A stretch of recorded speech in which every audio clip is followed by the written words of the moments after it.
Bam! What is up with the squad? It's such your favorite auntie with Uncle Tennessee's in the building. Y'all know what it is. Hot Takes Wednesday.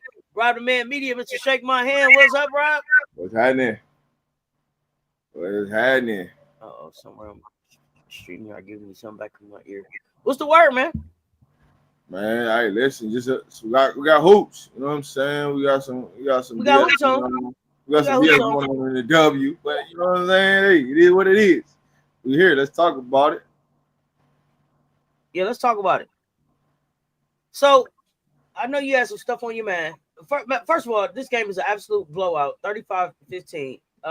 If you don't know what Angel Reese means to this team, this will show you. This shows you. Pow, pow, bow, bow. Ooh, pow, pow. So Angel, I think they said leg injury, not hooping today. I came in, the game kind of was already going, but I mean, just not enough. Not enough from Chicago. Hey, listen, it's not enough because they ain't even trying to go into Camilla. Like, what we doing out here? Chicago? Is everybody trying to shoot threes? Man, get the ball in Camilla, man, and play off of Camilla. You'll get better shot opportunities. It's simple basketball. I don't know why we can't. A lot of one-on-one hoops, huh? A lot of one-on-one hooping. People turning over the ball, and people ain't passing the ball. And it's just like, yo, like, if you want to be successful, right? You want to make the game similar. Throw the ball in somebody that can get double teamed, so they have to force to pass the ball back out. You get better. You get better. You get in better situations. So that's just what it is, right? Hey, Atlanta throw that thing to the post, but Chicago ain't, and that's the difference why the game is so slop-scale. I mean, they got better talent, but still, it's a fun game. Exactly. Hey, Lisa Pugh. Hey, Mookie. What's up? What's up, y'all? Working and lurking. To those of y'all working and lurking, appreciate y'all pulling in. Hey, hit the like and the share. They both right there for us. 5 of y'all share this thing out. Let them know we in here. 5 of y'all share it out. Please share it in the chat. Let's rock. So, I know some stuff on you, man.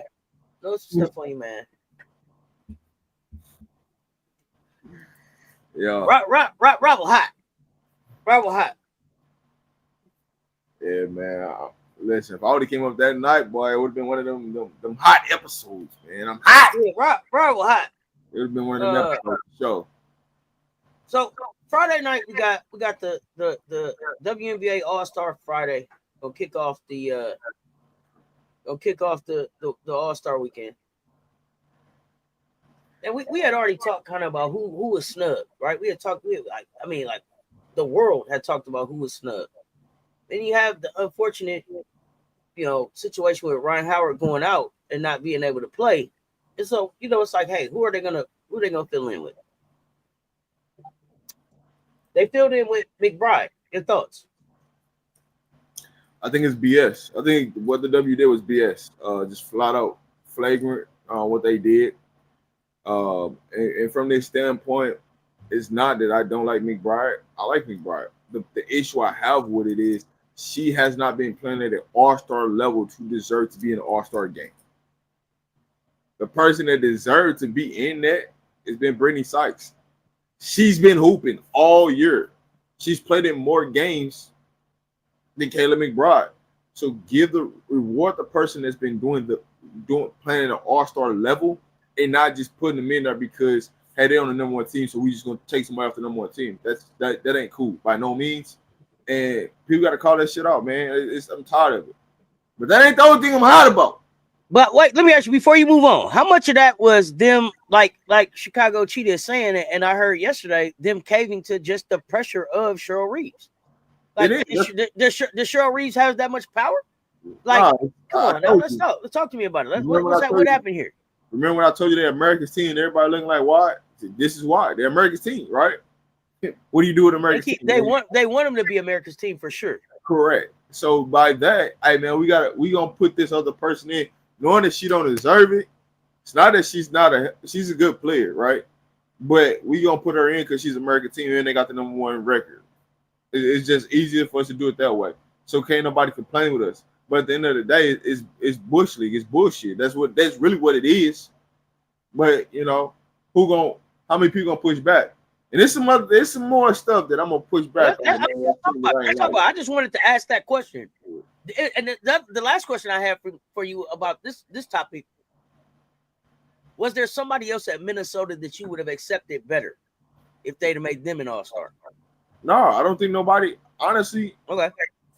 There is nobody else that you could have put in on Minnesota that would be like, yo, no, they deserve it. I agree. It was Courtney Williams, it was Fee, right? I give you those two.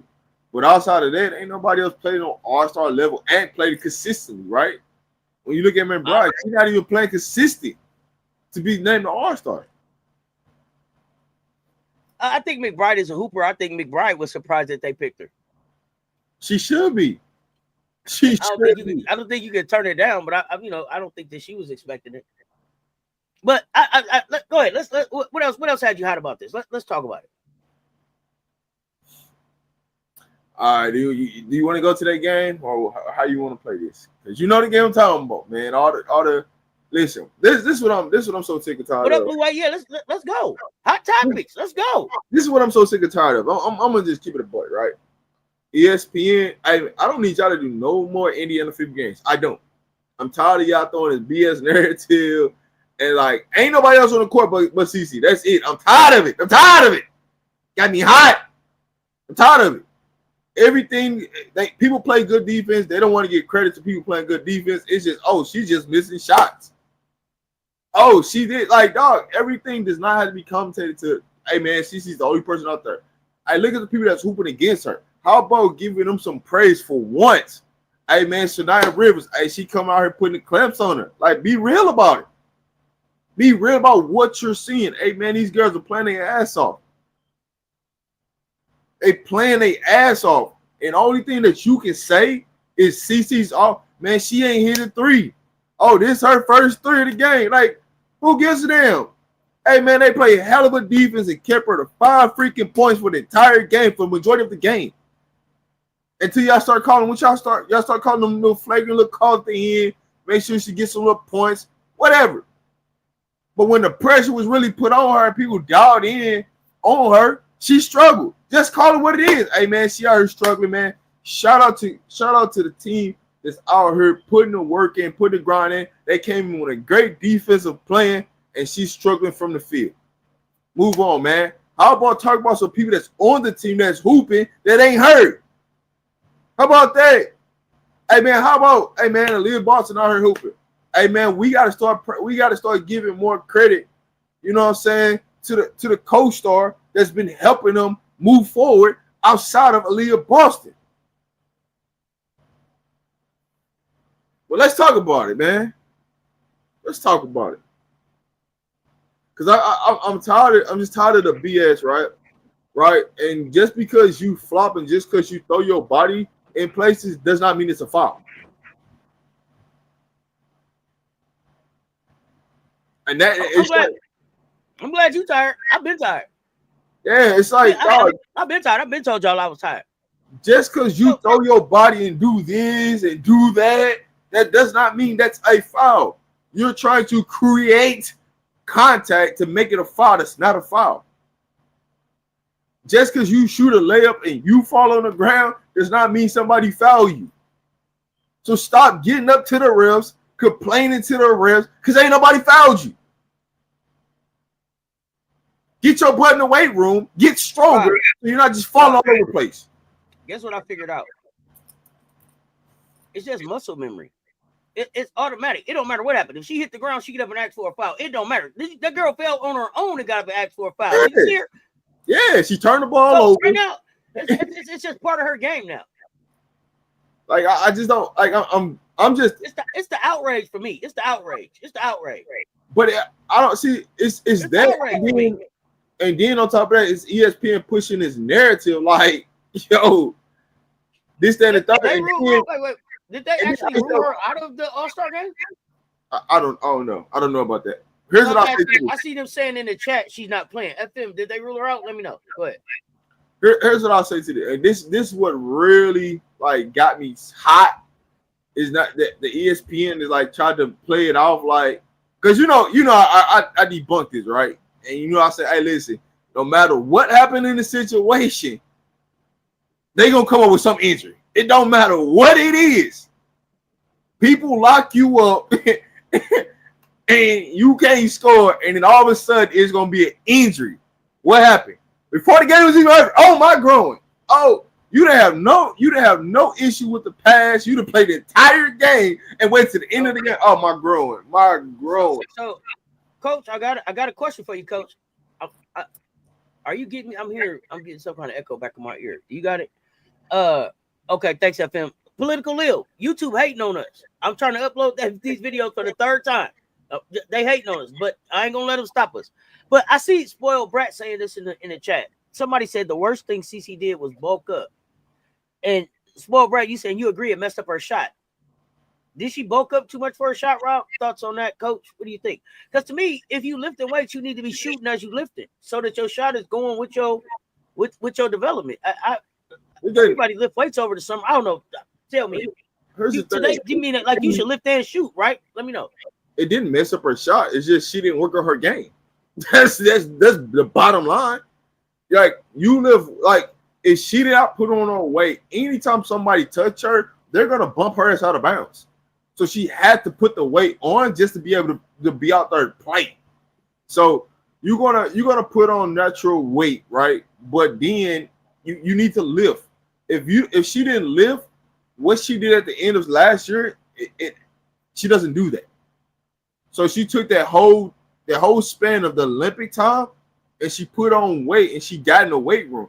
Like she needs to be in the weight room. The thing about it is when you come out the weight room, you have to shoot more, right? Because once you start lifting weights, you're growing, but your touch is going to feel different because everything is going to feel much heavier in that situation because you're lifting weights. She just didn't work on her game, but she hasn't worked on her game. She never has become a complete guard for as being able to play on the ball, being able to play off the ball, being able to understand how to get to shots, get to her spot on the floor. Those are things she got to work on. It's just what it is. But we can't come out here and make excuses because she getting D'd up. It's flat out. Hey, man, it's good defense been played on her. That's just flat out what it is. And she can't get her shot up because she did not go work on her game. They didn't listen. I'm starting to realize, hey man, Indiana, y'all might want to go get a development coach. Y'all might want to go get one of those. Because if y'all don't get a development coach for her, I'm sorry, but it's gonna look like this every year. So should Indiana go get a development coach, or should she go get a development coach? Either or, it don't matter. Either the organization or her. One of the two need to go get one. But here's the thing though. Even if she does get a development coach, she gotta trust the trainer. So what I don't know about her is, was her trainer her father before coming into college? Was that who trained her? I mean, do y'all know? I'm trying to, because to me, okay, and I'm asking that because I'm saying like, yo, if you think that she's gonna be who she is, then you've been training with her from the time she was young. So she shouldn't have. My point is, she shouldn't be looking for a trainer now. Like, so here's the thing, know when it did, right? You can only get somebody to a certain point, so you need somebody that can elevate that. I agree. So, it may be time to switch trainers. I agree. But I'm looking right here too at the too much golf in the off season, and she may not think she needs no development. See, that's mindset right there, though, Rob. Yeah, but if you come in and you keep doing the same exact thing, right, and you've been getting away for so long, eventually it's gonna catch up with you. Because guess what? Somebody's gonna be more talented than you. Somebody's gonna be more stronger than you. Somebody's gonna be more faster. So what are you doing to Rob, here's my pushback on that right there. This is what I don't understand. Somebody already been better than you. Tell me how many championships you got. See, that's my thing. Mindset, what I'm talking about now. Because see, the first time I didn't get the championship. See, remember what Raven did when she didn't get the championship? She went and got a therapist. She went to church. She worked on her body. She did everything. She locked the fuck in to go get it done. Right? She dealt with her mental, her emotional, her physical. She dealt with it all and came back on one.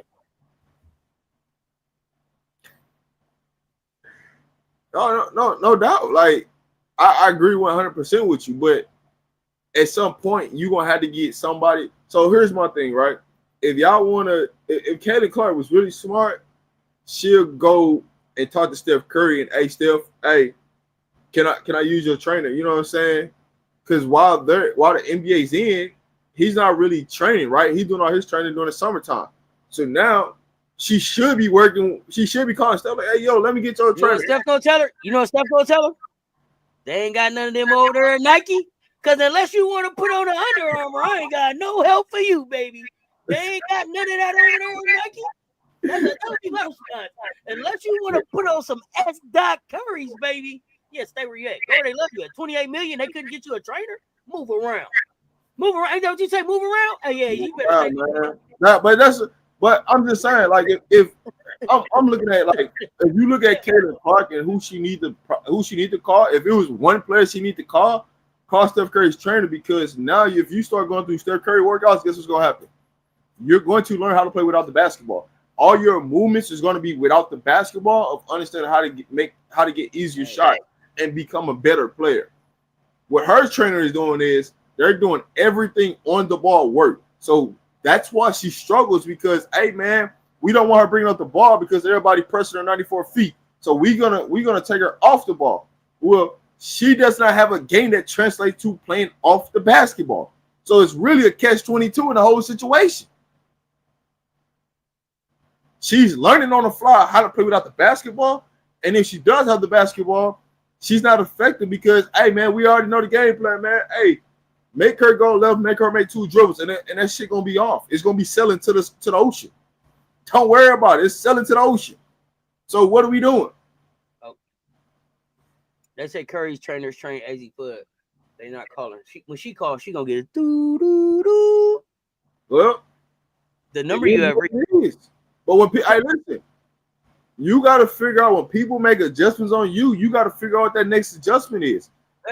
Like, but DC, the adjustment what people are doing to her right now is that you should have been working on the offseason already. You should already have the plan in place right now. There we go. Where's the emotional intelligence? That's where I'm at. When are you gonna mature? When are you gonna stop throwing a tantrum on the floor? When is it not?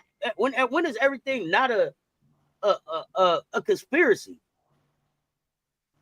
Caitlin trainer is Keith Porter. Are you familiar with that name? Keith Porter? Yeah, I heard of him. Black dude who was with his son and Steph White. Okay. Yeah. I'm not familiar.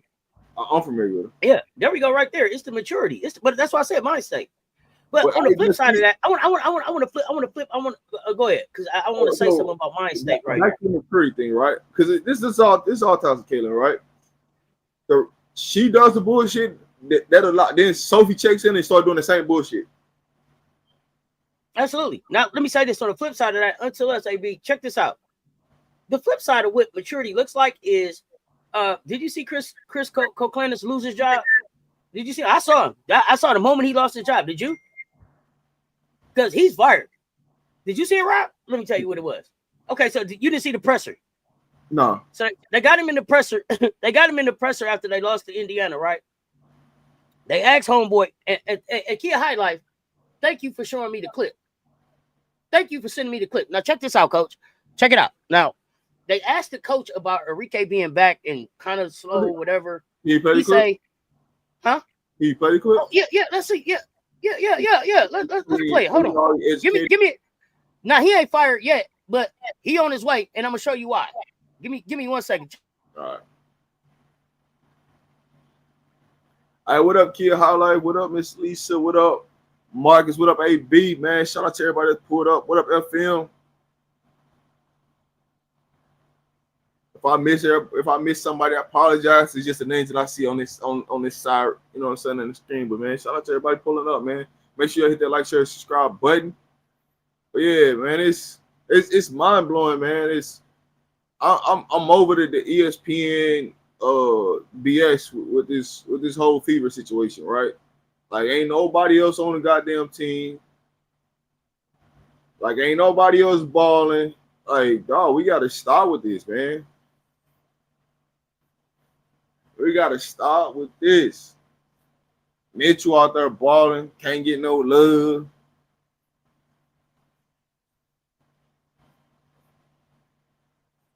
Man, AB can't call it, man. We out here.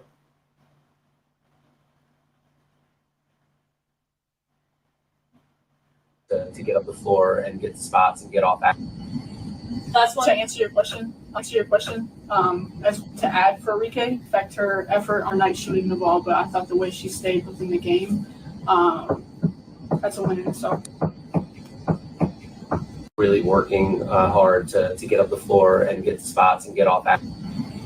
Last one to answer your question. As to add for Rike, affect her effort on night shooting the ball, but I thought the way she stayed within the game, that's a win in itself. I wish I could play the whole presser for you because Really it made me go back and watch hard the presser to get up the floor and get the spots and get off.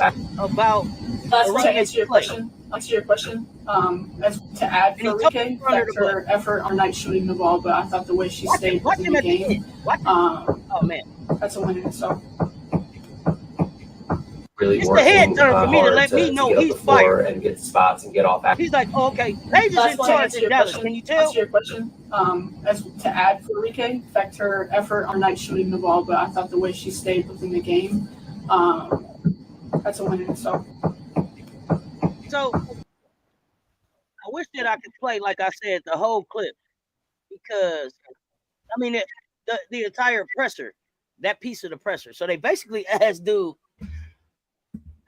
what it was like having Enrique back, getting her on the floor. He said that and kind of totally threw her up under the bus. And Paige was like, first it was her facial expression.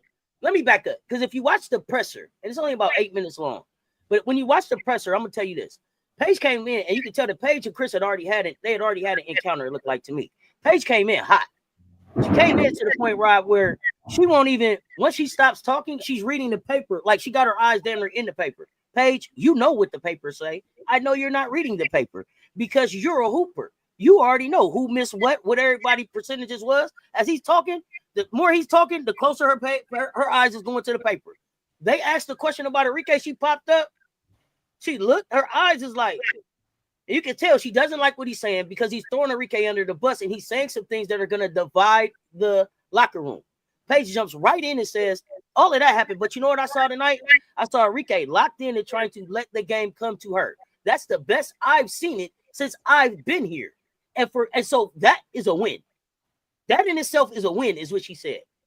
Chris is like he pouting, like, oh, okay, Paige, he's fired. Okay, mark it down. He's out. Pull up. PB5 is in charge down there. PB5 is in charge. Y'all pull up that presser. Kid High Life, I appreciate the clip. I hope you go back and watch the whole presser, Rob. But the thought of that, you're a WNBA head coach. And really, it was the last question. They were like, last question. Dude was supposed to close it. Paige was like, yeah. To answer your question, though, about what you said, because he didn't say nothing. The reason then she cleaned it up like to add for Enrique. But no, to answer your question, because he didn't say nothing, you can just tell. I don't think Enrique is the issue in Dallas. I think that Chris is the issue in Dallas, and they're gonna have to get Chris out the way. And it seemed like the rest of them want to play together. But your thoughts on your rookie player that ain't played but maybe 20 games? How many games Paige got? Ending the press conference on you like that, Coach. Let me know your thoughts. First of all, I ain't no player never did nothing like that to me. So, first of all, because I'm always gonna protect my players. You know what I'm saying? In that situation, I'm never gonna allow my players to be put in a uncomfortable position to answer any questions like that. So let's just state it from that standpoint, right? It's really a mistake on him not owning it, right? At some point, man, start getting a PR goddamn answer and just be real about it, right? Hey, man, I love that, you know what I'm saying, Enrique came back to help us try to get this victory. Did I, you know what I'm saying, and just be like, hey, did I like what I seen on the floor from her? You know what I'm saying? I feel like she's in the shooting slump, but we got to figure out how to get her out of this shooting slump. And just be honest and be real about the situation instead of like, because now it's like ain't no coming back from this. Because now when they go into the locker room, we know what's up. Like we knew what was up already, but now you just did it out into the public eyes with the media. Oh yeah, bro. It ain't nothing that you gonna say is going to make me respect you, allow me to respect you, bro. Just get out the way, bro. And here's Enrique. To be honest with you, if I'm Enrique, if he went to go sub me out the game, man, I ain't coming out the game, man. Go to the back on the bench and get somebody else. I'm gonna come out when I feel like coming out. Like they can make a statement like that. She can make a statement like that. But also, you know, he was already a lame duck cut from the get-go. like being real. He was in a lame duck situation from the get-go. So I hate it for Paige. I hate it for Enrique because it's like they trying to divide the locker room to say, hey, whose side you on? You on Paige's side or you on Enrique's side? And if you with Enrique, you gone. If you with Paige, you stay. Like that's what it looks like. And I'm sorry. I forgot this part. It was very telling to me that when Paige spoke about Enrique, she said Enrique as the leader of this team. Enrique as the leader of this team. Like, come on, man. I'm trying to tell you, Enrique is the leader. Paige Beckers is in charge, and she's showing not. And I'm not talking about players. She's showing everybody it seemed like in the organization above her how to be a professional. That was nothing but because I've been under Gino, and Gino knows. Gino will throw you under the bus in a minute, but he also knows when to step in front of the bullet for you. Yeah, step in front of the bullet for you. Yeah. He'll back up though. Yeah, of course. He'll make a layer sandwich, you know what I'm saying, in the situation, right? Hey, listen, they came at you, they did this, so I'm gonna come with the good, I'm gonna come with the bad, but then I'm gonna finish it off with the good. He just flat out this just him not being media trained, understanding the situation, right? At the end of the day, a lot of these coaches, some of these coaches are not media trained. That's what it is, and that's a true first year head coach mistake. That's what that looks like. Let me ask you this: do you really think that is media training, or is it just his inexperience as a first year coach? Like that's media training. Because if you don't respect, no, and I'm asking that because I think that Paige steps up a whole lot more than we know, and it's taking place in practice. And so to me, that's an issue with him. And it's not just media. But let me know your thoughts. It's media training because of when you look at the reaction of him, right? The reactions of him, right? When you've been media trained, no matter what somebody say to you, your demeanor stays the same. Mm-hmm. Whether you agree, disagree, or indifference, your demeanor, I can no matter if I agree with you, disagree with you, I keep a straight face. Or I'm getting upset. I'm not doing some sassy remark of what he just did in that situation. So that shows me that you just not used to being in front of the cameras and having to speak and deal with difficult conversations. That's what that means. Okay. But you know what I respect about Dallas? They did more than what the hell Vegas did, reporters do. I respect them for that. It went out for me. What you say? It's a storm over here, so if it go out, my bad. It's a storm over here. I said it from a standpoint, it's a media training. What part did you miss? Just the last part. Just the last thing you said. It's just a media piece of it, right?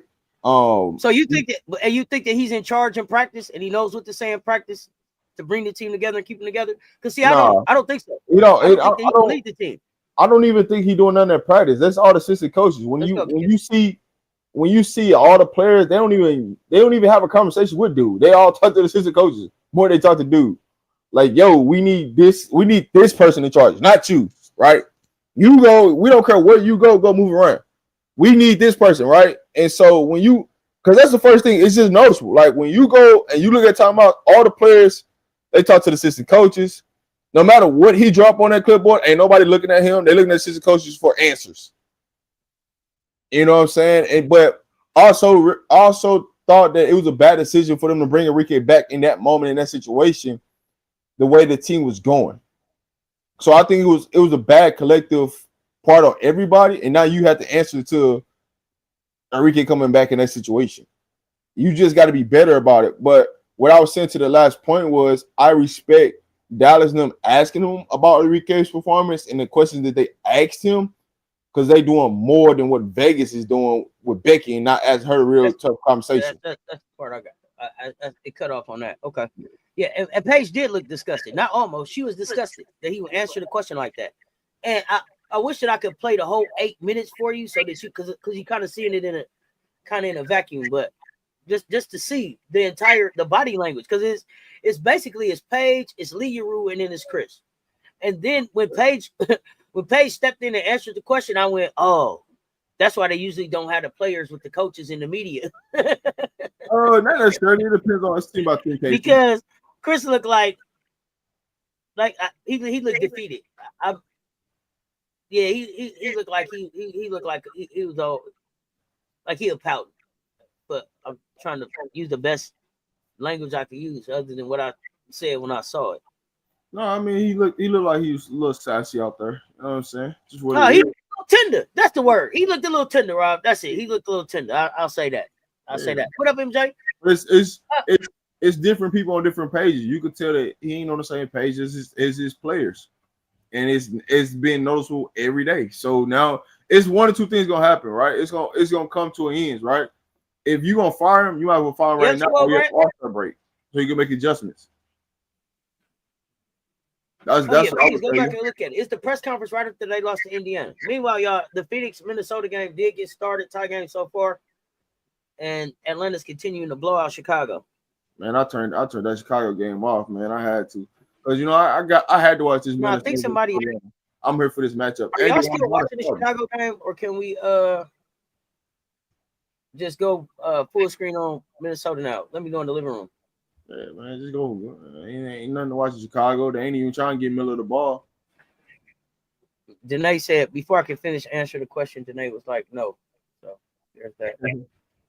Oh yeah, we done watching that game. Sound like.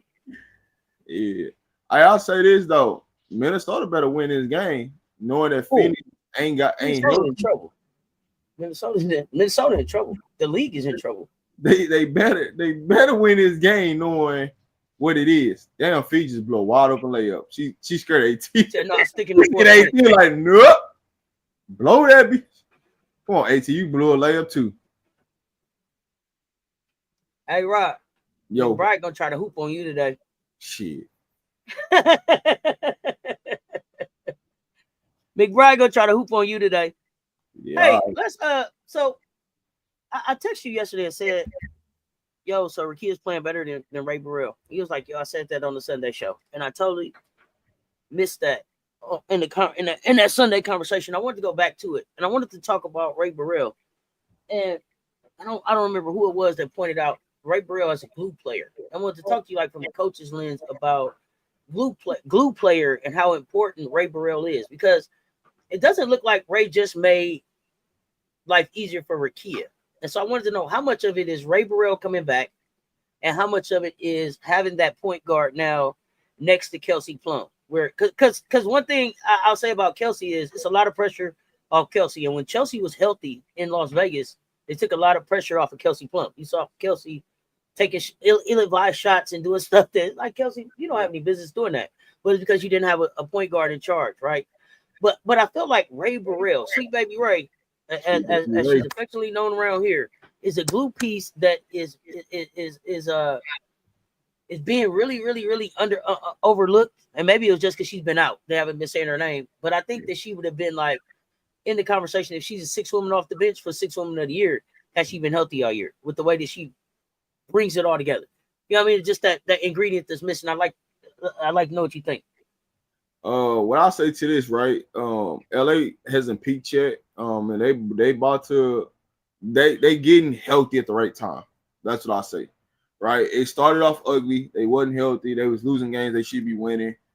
But they getting healthy. And when you look at Sweet Baby Ray, you look at Rakia, they're the exact same players. The biggest difference is Sweet Baby Ray plays with more energy, more effort, more determination on both sides of the court.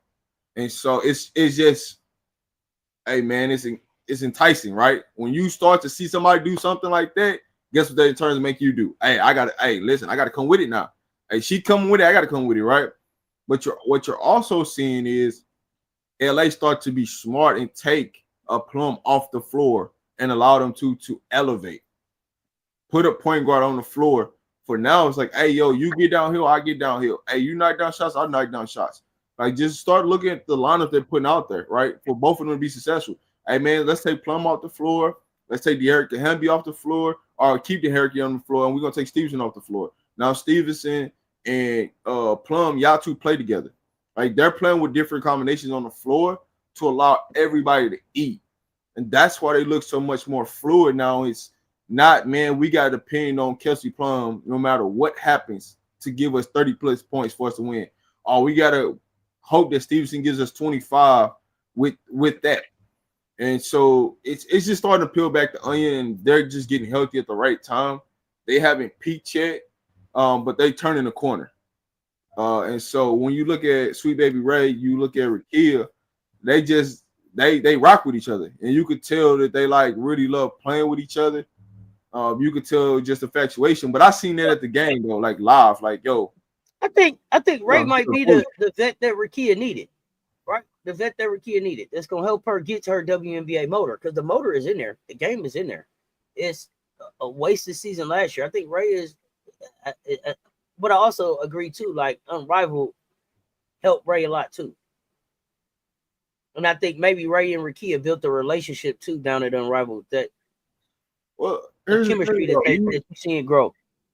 I mean, it's even though you hurt, you could talk to a player and this, that, and the third, you could say something, but it don't mean nothing until you come back on that floor. Exactly. And so in that situation, that's what you're seeing now. It's like, man, I'm at the game and I'm watching, you know what I'm saying, what Sweet Baby Ray doing. Like she talking to him, she engaged. She telling him what to do defensively, offensively wise, just throwing little nuggets, but you ain't really out there. So it's like, yo, like I get you, but like you ain't out here with us. You ain't, you know what I'm saying? It's different when you can come out here and you can show me, and then I'm seeing it. Now I'm like, oh, I need some of that. Oh, she barbecue chicken, I can get to work. Let's get to it, right? And so you're starting to see, you even start to see Rakia be more aggressive offensive wise, what she hasn't been doing these last couple of games since she's been back. She's been a lot more aggressive offensive wise, and like, dog, you can do this every game. You can get 16 every game if you really just come out here and stop shooting threes. You can get 16 because you can get to the free throw line. You can use that size because you're a lot taller than most guards that you have night in, night out. You can get to the rim. So it's a good sight to see for sure. Who's your mid-season 6 woman of the year? I don't really have one. It ain't nobody. I'll take that back. If I had to pick somebody, I'm gonna pick Sammy Wickham that played for Phoenix. That's what I'm gonna pick. I'm racking my brain. I don't have a. Nobody's just jumping out. Is like, yo, when nobody got that. Here come Lightning energy right now. I'm trying that I can think of off the top of my head. Well, it's so hard this year because everybody's been hurt, so you ain't really truly seen a lot of these teams at full strength.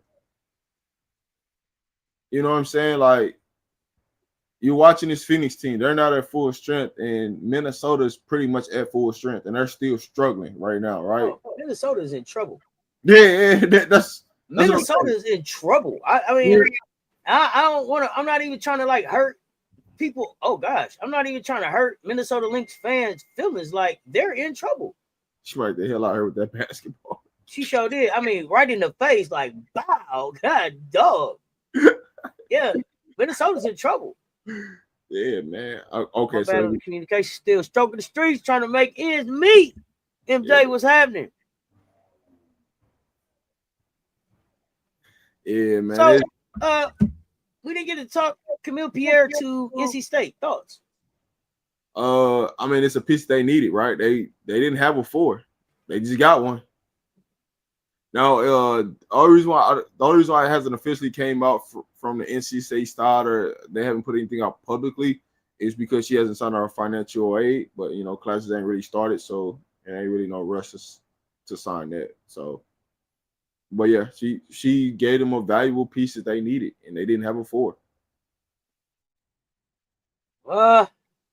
they struck out a lot. You know what I'm saying? When you when look JJ gets back, the Liberty are going to be a problem again for everybody except Phoenix.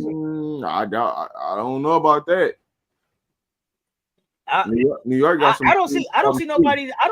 We can talk about it. I don't see nobody giving Phoenix a problem right now, as currently constructed. Yeah. Who beat them in a 5 or 7 game series? Because they getting out the first round. Yeah, do they need JJ? Yeah, but I don't know. Like looking at the situation right now, it's just something off about that New York team that's gonna hinder them at the end. Oh yeah, Phoenix. Oh yeah. Phoenix you do not want to have to play Phoenix for sure.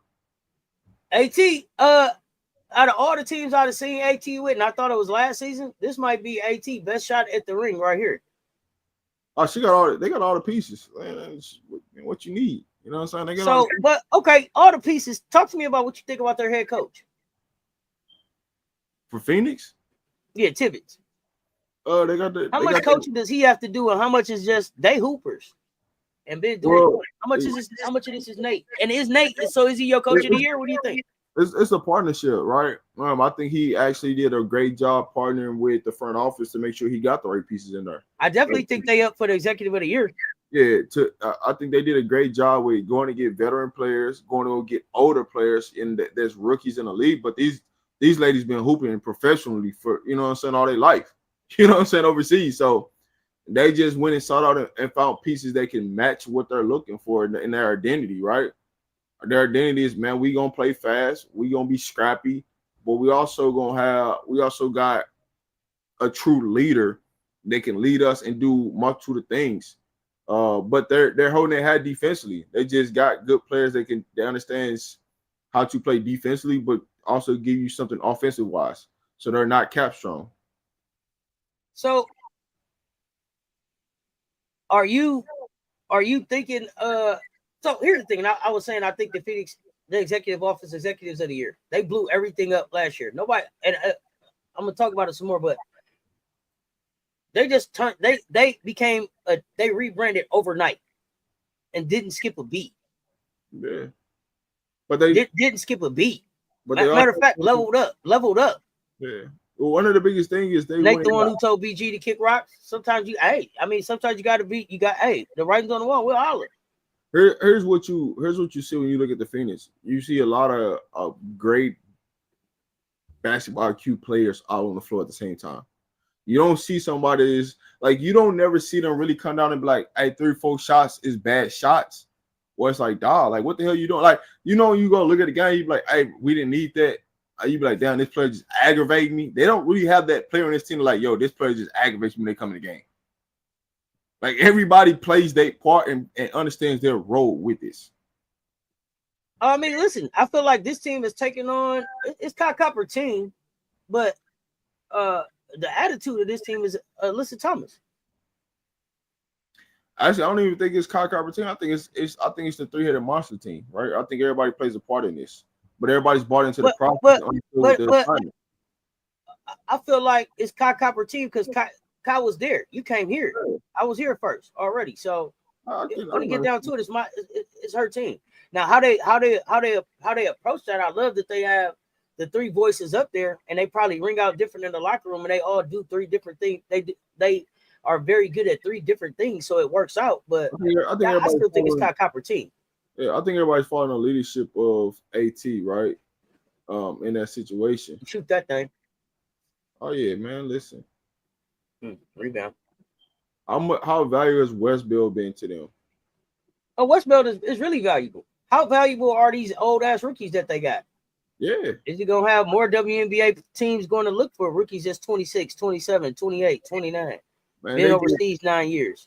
No, they just went over there and just truly just went and scouted. That's all they did. Like, man, they turned the tape on. Hey, listen, we know Satu been hooping overseas. Hey, who she was hooping up against? You know what I'm saying?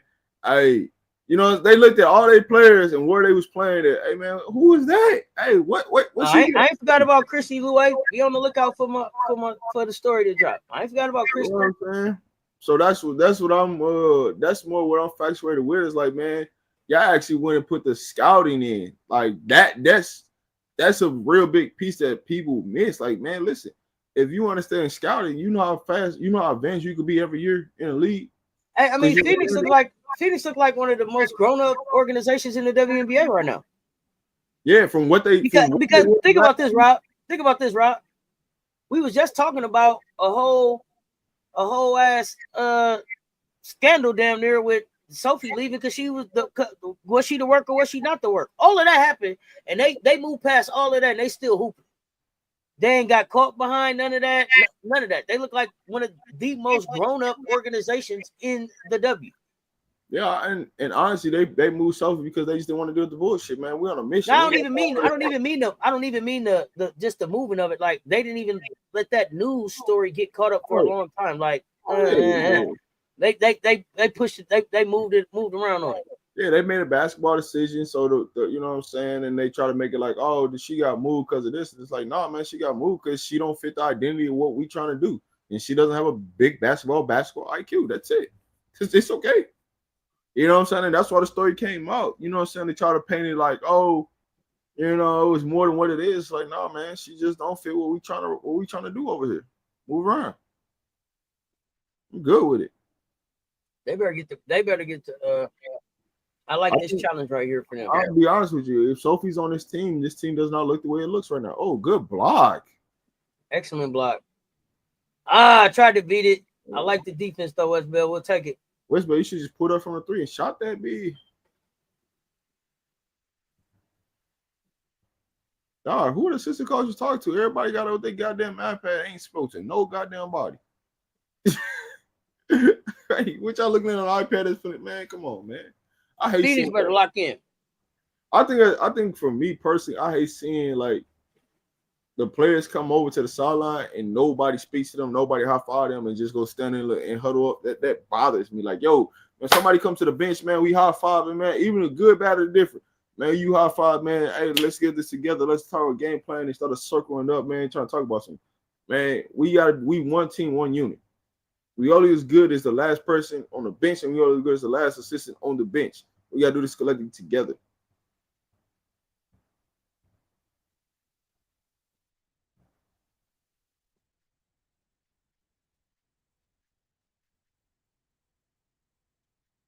Bro, what are we doing right now? We out here sliding air matches against the floor.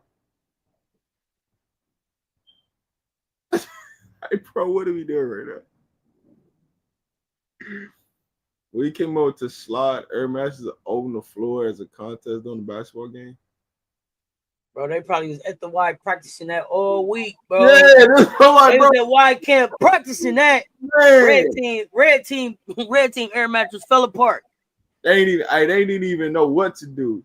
They didn't even try to fix the sheet, nothing. They were just like, it's just broke. The red team down there having a meeting about it. Man. Working in Lurking, Michelle, aka 85 Fly. What's up? Man, I started to really question, like, man, hey, when the WB, I mean, all these, they got to do better with the fan engagement for real games. It be looking like they really do be like fan engagement, but they really don't. Because they already know who they picking. Before the game even start, they already know who they picking and all that, man. Hey, man, just let it be raw, man. Pick her, man. Let's pick him. Like, they go and hunt people that they know ain't going to win the contest. That's the SNUBBED hype crew. Oh, yeah, hell yeah. Hey.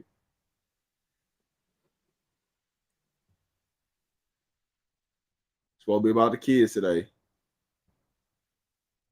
I can't believe that. I'm looking at all these kids. Meanwhile, on the Detroit news, they said it was 10,000 kids that had nothing to do in the city today. Crazy. 10,000 kids that had nothing to do in the city today. Hey, listen, I've been hot, and man, there's another subject because I'm not gonna talk about it here, but it's another subject that I was super hot about that happened a couple of days ago with the whole Teddy Bridgewater, like getting the Teddy Bridgewater situation was wild. I gotta get an understanding because they said really want to talk about they said Teddy got fired, and I said for what? And they said, well, he had paid for the kids to get an Uber, and I was like, okay, so I was waiting on them to tell me what he got fired for. No, he didn't get fired. He got suspended. He ain't fired. He got suspended. Teddy say, I don't care. I'm coaching from the stands like I normally do. But suspended for what? Suspended for what? What are you talking about? So, with all the shaking my hand, NIL and everything that's going on, we got some Ubers. So basically, what did he buy? So this what happened, right? He was paying for, Ubers for, his kids to get from practice and home, right? And, there's kids that don't live in his district. They 30, 40 minutes away. And so basically what you telling us is you want them kids to walk through these gang-affiliated neighborhoods and stuff like that and might not make it home. And then something like that happened, and then it's like, it's the coach's fault. If something like that happened, it's going to be blamed on the coach because you allowed him to do it. Yeah, right? Man, I see hardball. That man had to drive his team home. It's your responsibility. Yeah, it's going to be your responsibility, right? But it also, if I say, hey, man, let me get your Uber and get you there, you got a problem with me because I spent my money out of this, right? So that's the first thing, right? Then the second one was he bought pregame meals, postgame meals to make sure that the kids ate, right? You know what I'm saying? You got them out of school. Some of them ain't ate. Some of them didn't eat at school. You talking about you want to go play football and do all this, and you got to feed the kids. That's just what it is, right? And what coach ain't doing that? Come on, dog. Like, let's be Here's real. The thing. What I want to know is, I don't know, from a different era. Who told? No, he self-reported. Like, hey, yo, this is what I did. The reason why he did that was because he was just like, yo, like, let's, you know what I'm saying? Because he came out of 14K. He just like, yo, like, I gave y'all a buzz for the community to get to the state game and the playoff games and got y'all food and drove y'all back like that. I need the community to chip in, to, you know what I'm saying? So I'm not coming out of 14K every year. I contribute to what's going on. Hey, you got a kid on the roster, you know what I'm saying? Kick in something. Don't just look because I'm an NFL player that I'm supposed to pay for everything, right? I took care of the bill 1 year, got the state ring, man. Hey, it's time to, you know what I'm saying? Check it out. You know, that's all. And so like Teddy got it. Okay. And then the whole improper benefits came because they feel like, hey, he got treatment for his kids after practice and stuff like that. But see, here's my biggest thing, right? Because it's an inner city school and it's not a private school or it's not in a suburban area, that's why they have a problem with it. That's why he got suspended. It wasn't the fact that he did it. They didn't care that he did it. It's because the inner city kids got the benefit that it wasn't a suburban team and it was not a private school. That's why. Because these same situations go on in private schools and suburban schools, you ain't got no issue with it. But when the inner city kids get somebody to come in and step in and try to even a playing field, y'all have a problem with that. And that's what I have more of a problem with. That who are you to say, hey, the inner city kid does not deserve the same thing of what a suburban kid does or what a private school did? Because here's the thing about it. If y'all see somebody in the inner city that's really good, guess what y'all gonna do? Y'all gonna go pluck them to send them to a suburban school. Y'all gonna pluck them to go send them to a private school, and y'all ain't got no issue with that, right? And guess what? A lot of these suburban schools, a lot of these private schools are 45 to an hour away from where the kid actually live at. But y'all ain't got no problem when they come pick them up and drop them off. But y'all got a problem with the inner city kid get that type of benefit? Make it make sense. I know, we know what it is. But that make it even worse. Yeah, I was like, they act like Teddy went and got him some drugs or something. I'm like, what y'all mad at Teddy for? Then somebody said, how you get fired and you a volunteer? It's about them having control. It's always about the control, though. That's what we be talking about. That's the thing, though. They tried to suspend him, but it's like, dog, how you gonna suspend me for volunteering my time? So I'm not. And then at the same time, you had a volunteer for 14,000 on the team. Listen, think about that. Just imagine this. I'm the head coach, and I'm not even on the payroll because I want you to give that money to my assistant coaches, and you gonna try to suspend me? Man, make this make sense, man. What are we talking about? You can't suspend me. I'm a volunteer. You can't suspend me. I'm not a paid person in the district. I am a volunteer. I can be whatever position title y'all want me to be, but at the end of the day, I volunteer my time and I put my equity, my blood, sweat, and tears equity into this. And whatever the results we got out of is because I wanted us to have it. But you can't come back and say suspend this person for being a volunteer. Like that don't even add up. Like, and so now could Teddy Bridgewater went to another school and did the exact same thing, and they probably wouldn't even have no issue with it because they just didn't want his alma mater winning state championships. They didn't want the inner city. This is really what it came down to. They didn't want the inner city kids standing there. They wanted to move the best players off that team and send them somewhere else. That's what it's really about. And because Teddy Bridgewater got all the inner city kids to come there, they upset about it. That's all it is. Of course.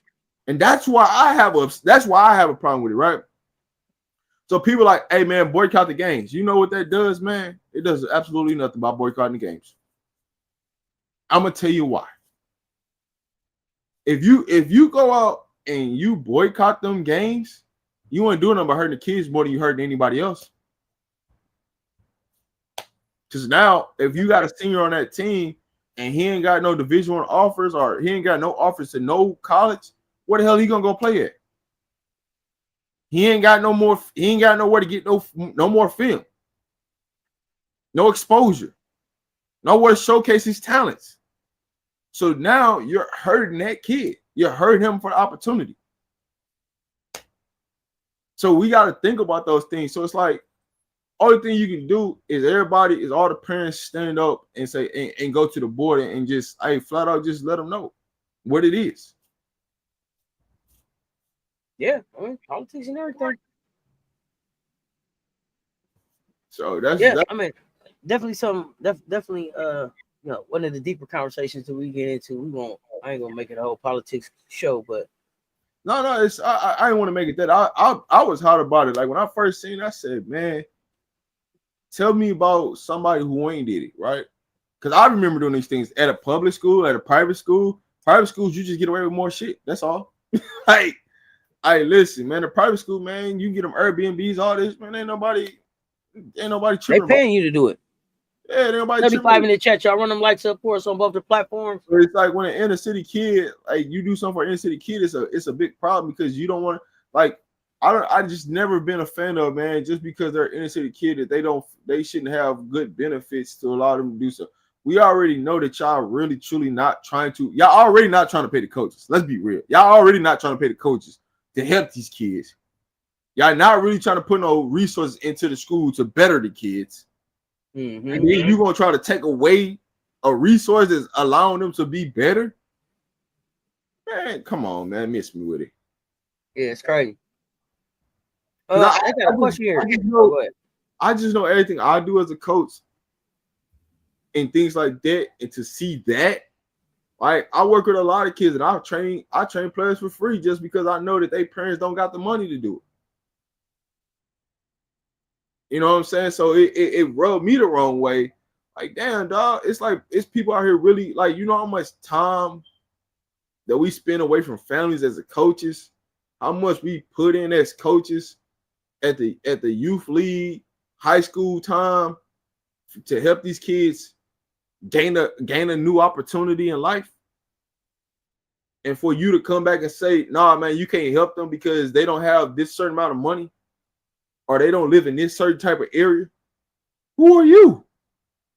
Because at some point, somebody that you knew closely lived in that same area.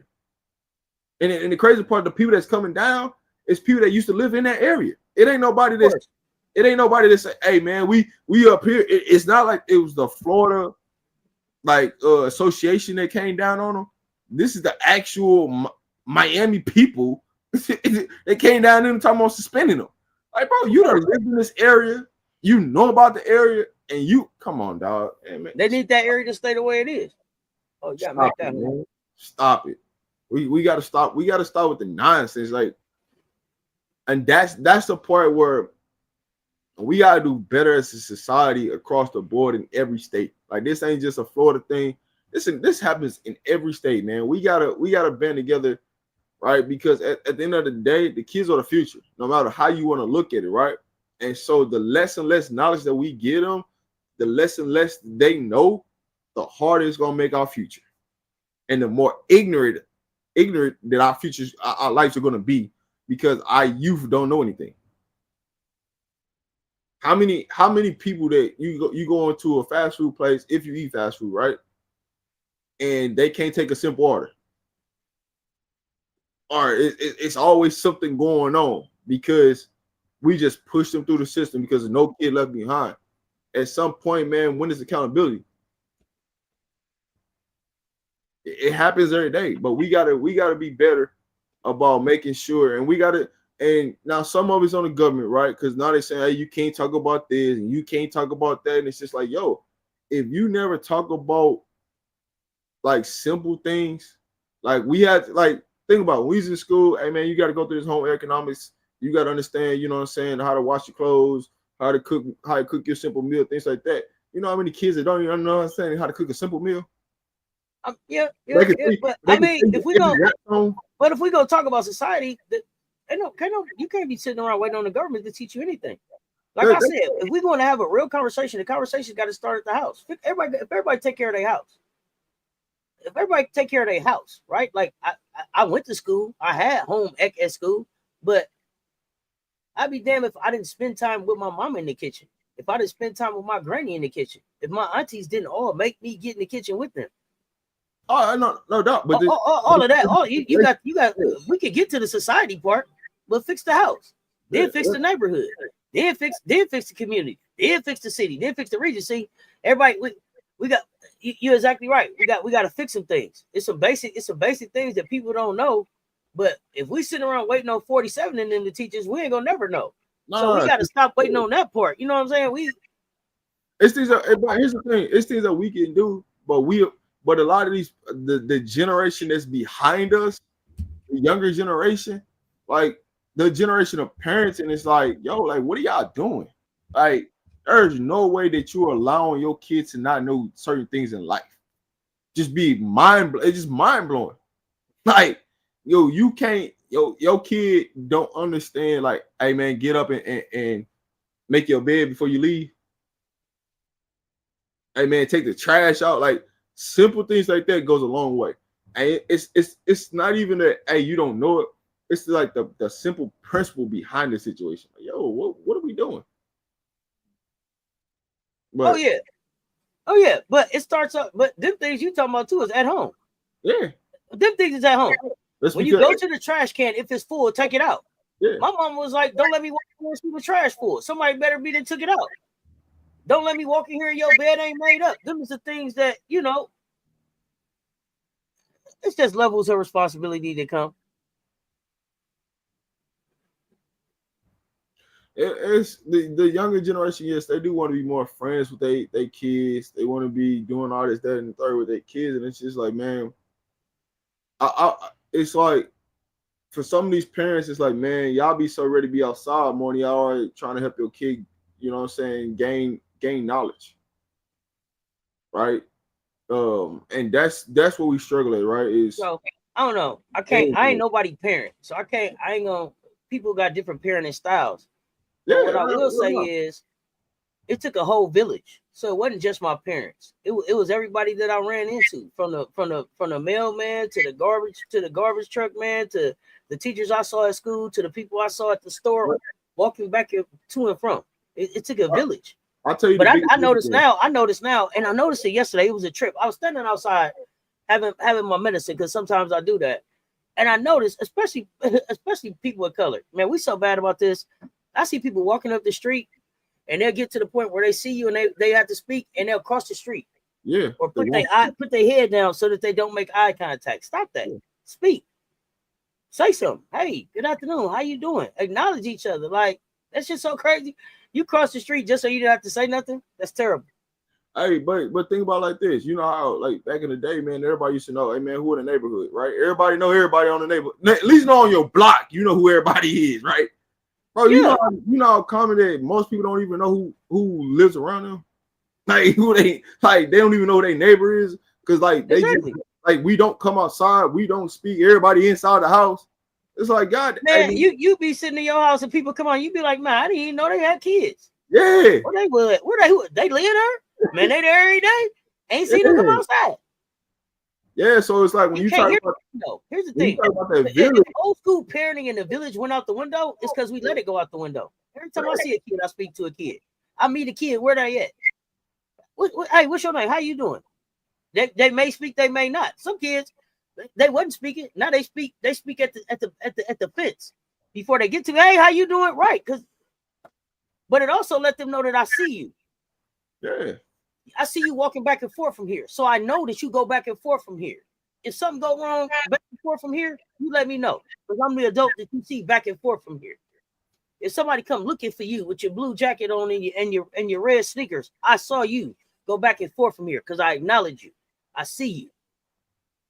Some of this stuff that we got going on, and you don't let your kids go outside, and you don't cut the news off. It's more good out here than the news would have you think. Yep. The news is pushing a certain narrative too, and the news wants you to do a certain thing too. Get out in your community. Be a community. You know your neighbor. I was in a house fire. I was in an apartment fire. If we didn't know who the neighbors was, my girl would have knew to go back upstairs and tell them people that the fire was coming because they had an infant baby and get out because the building was coming down. But she knew that because we knew the neighbors, because she spoke to them, wanted to know who was in the building. Y'all cut that bullshit out, man. Speak to each other. Hey, listen, y'all be walking around here like everybody gonna rob you. Is there some robbers out there? Yeah. Is there some bad people out there? Yeah. But you know what? If you turn into more of a community, they have less power. Because then you can be like, there go badass so-and-so, here they come.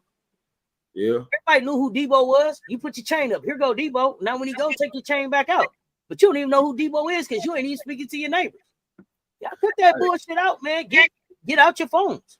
But see, or at least use your phones for more than what you're using them for. These kids all the time, they ask me a question. If you ain't Googled it yet, I don't want to talk about it. Research it. Just like you get in that phone and look at anything else, come with me with the research that you had with it. You hit a point right there in the head. Like when you're in your neighborhood, just on your street, if you just knew your neighbors, you know how much safer this your block is. Just because you knew your neighbors. Because more, then you know who ain't supposed to be there.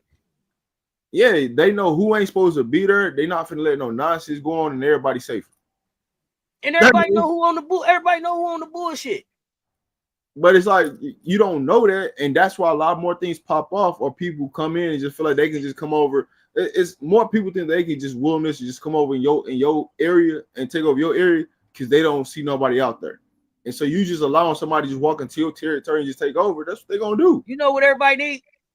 Y'all will laugh, but you know what everybody need? Pearl from 227. That lady in the window that know everything that went on the block. Yeah. Everything that went on the block. She can tell you about it. Could tell you when a male person ran. She ain't the one that got it. But let me tell you what I saw. Yeah. We ain't got no more of them no more. Where the candy lady at? With the garage at the school when the kids walk by. Talk about it. Hey, everybody had a candy lady on the block. You know what I'm saying? Little Kool-Aid popsicles and shit. You know what I'm saying? They had all the Zuzus and Wham-Whams at the crib. You know what I mean? You know what I'm saying? You know what's up? Nachos on Friday with some cheese, little nacho cheese on them with something for $1.25. Yeah, man, it's different. Oh yeah, spare the rod. Not spoil the child. Yeah, hell yeah. You better believe it. But nothing that I learned in school, nothing that I learned anywhere else prepared me better than the time that I spent with my elders. The time that them people poured into me made me who I am right now. The stories I get to tell right now, they don't come from school. They come from my aunties, my uncles, my grandfather, my grandmother, the neighbors, teachers, people I ran into, people that took time to talk. That's the shit that make the difference in these kids' life. These kids is interesting. They smart. They got dreams. They want to do shit. Meet them where they at. It's a whole lot of shit that they don't know. But stop telling them about what they don't know and talk to them about what they do know first. Because then if you talk to them about what they know first, they'll be more willing to listen to you about what they don't know. Then they'll be more willing to listen to you about learning something different. If you give them a minute to just throw up about what the fuck they know. Hey, man, there's one thing as a you coach, talk not to drink or eat stuff with people, but that's bullshit. Tell me about the time that you really heard about somebody dying from some Halloween candy. I'll wait. Tell me about the time that you really heard. Somebody got home and had a razor in that you know. Not a story they tell. Tell me about the person you know.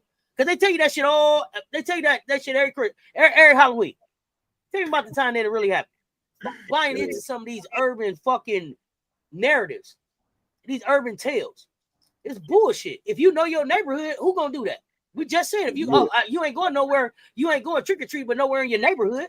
Miss Sally house, Uncle John house, Mr. So and so house. You went to them 9 houses, got your candy and went on. Stop buying it. Stop. Everybody has candy like. Y'all cut that shit out, man. Y'all let them cut the tweet. That's the part that took the community from us. Is y'all that don't speak to strangers, don't do this. We don't have strangers in our community. That's Mrs. Green. Your community is who your community is. That's Mr. John. He work at the church. They let us take that community away from us by telling us don't talk to strangers. Ain't nobody no stranger in your community. Speak to them. Cut that bullshit out, y'all. But I'm sorry, back to basketball. 35 I mean, no soapbox, but I'm just trying to keep it real. Stop being afraid of each other. Yeah. No, I was going to say this because this relates to basketball. Like one of my biggest pet peeves is, you know what I'm saying, when it comes to parenting is, and investing into your kid's dream, right? Your kid telling you, hey, listen, this is what I'm interested in, and you won't invest into that, but you'll be at the club, you know what I'm saying, making it rain, do all this type of goofiness. And your kid telling you, hey, and I'm telling you, like, Lord, if you just invest into your kid, you know how much easier your life gets. But here's the thing. I'm not gonna tell you that my people didn't go. I knew. Let me tell you something. I knew the names of the clubs that my auntie went to. Sammy's Diplomat Club. We going down to Jeffrey's Inner Circle, right? I knew all of those things. But she also got, I don't care how much they partied on Saturday night. On Sunday morning, they was up doing my hair, and we was going to church, and they was gonna cook dinner, and we was gonna engage. It was a time for people to be grown-ups, and it was a time for them to be kids. I don't care nothing about you going to the club, but you gotta do the other part too. What did you do during the day to earn your right to go be at the goddamn club? Yeah. That's the part that's missing. You ain't did shit all day and they gonna get them go to the club. Ain't wash your baby hair, told your baby a story, told them something about your granny, nothing. But you gonna get up and be at the club. See, you got it's layers to it. More about their way. Always, it ain't what you do, it's how you do it. It's how you do it. No, that's the biggest pet peeve I got as a coach, man. It like, and then because I say this because I hate when parents come back and get mad because their kid ain't playing or they ain't who they thought their kid was gonna be. But it's like, dog, you ain't invested nothing for your kid to be there. Bottom line is, you brought your kid up here because you didn't have the heart to tell them. You want me to tell them they ain't that good. Yeah, and then you want to get mad at me because I got to give them the truth. I got to be the one to say, hey, listen. You knew they were good enough when you paid the money. Your evaluation of your kid, man, I got to be honest with you, right? I got different layers of kids. All you know what I'm saying? I got to be that person. Now it makes me also now I'm looked at as a bad guy. Now I got to build your kid up because you couldn't be honest and be like, yo, hey, you know what I'm saying? Get your grades right. Do this. Like, I got to be the one that has these different conversations. Look, kid, it's frustrating. Look, kid, you got a good high school player. Now, play the game, learn it a lot, do some reffing, maybe do some coaching. Learn, maybe be an agent. But here's the thing, though. A lot of these kids, even though they know they the worst. Yeah, telling you that kid, man, my kid the next Jordan. No, they not. No, they not. And you know it. Parents and their kids. They go farther. Like, because I don't look at it as, man, all you doing is selling a new opportunity. That's how I look at it. Any high school kid, man, you just trying to sell a new opportunity, right? I don't look at it as you closing no door from high school to college, man. You just selling a new opportunity for new growth. That's all I look at it, right? So you're telling me, hey, man, my kid gonna go through sports, man. Hey, man, but what about the classroom? What about the what? The classroom. All right, we can't even talk about what's on the court. What about the community engagement, right? So here's the thing. That's something that you should already be baked in because you know that you're going to be a pro. That should already be something that's baked into who you are as a basketball player. Like Juju Watkins already got a foundation. Ashton Watkins is already doing day camps. Lade did a camp. Like that should already be baked into who you are. Coming out of high school and college. Ain't nobody got time for you to be trying to figure that out now. Hey, listen, it's millions of players that don't even got that. It's millions of players that's in college right now that don't got that. Let me say this too. Y'all know why? Y'all know why it's school shootings and stuff? Because parents don't go through kids' rooms no more. How the hell you don't know your kid got an arsenal in their room? And they thinking about blowing some shit up. You ain't checked in with your kids. That's all. Hey, listen, how you don't know? How do you don't know your gun missing? Man, Right. hey, first thing they tell the police officer, man, I didn't even know my gun was missing. How you didn't know your gun was missing? When the last time you checked? Man, you couldn't get an extra piece of bread in the house at my mama's house. Let alone you done bought a whole arsenal in my mama's house. Stop it. She said, what? Your mama gonna see the lizard that you saving in the backyard in the bucket, goddamn it, because she watching everything. Y'all check on y'all kids. Do you know where they at? A lot of times they don't. Shit, man, listen. How can you not? And they got apps called Life 360. You can know where they are all the time. It's easier to know where your kids are now. I don't understand how people will tell you, man, I can't let my kids go nowhere. It's so unsafe out there. You can put a tracker literally on your kid, in your kid. They can be anywhere. We would be on our bikes up and down the street, across town, drinking out of water hoses. Maybe I had a quarter or a dime for the payphone or not. Mama, just know that when the street lights come on, you better be home. I'm not in here. Be looking for me, because I'm gone. Hey, I'm gone. We didn't ate breakfast. We out. We back. Might stop back by for lunch, or you might catch the lunch at somebody else's house, depending on how fun it got. Okay. Hey, listen, that was always my grandma rule. She's like, hey, listen, if them street lights come on and you ain't at this house, no, you ain't got to worry about it. You ain't got to worry about it. You ain't got to worry about it. You walk in there doing them street lights on here. Yeah. And don't think out the window. And don't think you about to sneak in the front door, the back door. Hey, listen. Soon as you come through that door, you know what time it is. Matter of fact, hey, you know what? If you come, you better have the right switch when you come in. If you come with you know why? You know why they gonna know? Because that flow creek right there for a reason. Yeah. I could fix it if I wanted to, but that's the creek that let me know you was late. That's that late creek. It ain't no way you can step in this door and not creek that flow right there. Granny gonna know. Front door or back door. It's up. Y'all quit playing. Y'all get in touch with y'all kids, man. Kids, man, start asking these grown-up stuff. Don't let them just push you off on your phone. Ask you some shit. Oh, this right here. This is one of my funnest ones to watch right here. Yeah, I'm locked in right now too. The when they gotta go through the little, when they gotta do the little hop. Let's go. Yeah. Oh man, they killed me with this one. Oh man. We gonna know who did what. Yeah. Come on, hop. Man, yeah. Dang, dog. Oh, man, this game about to be over. Yep. Bro, this game over. Hey,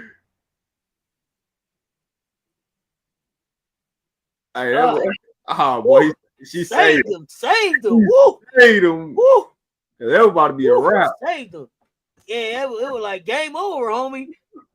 Come in with that flimsy switch if you want to. Got extra licks coming. You ain't got to worry about no switch. You ain't have to get no switch. My mama had a wooden spoon and my daddy had a belt. What? You ain't worry about it. Get that spoon. Ain't no switches.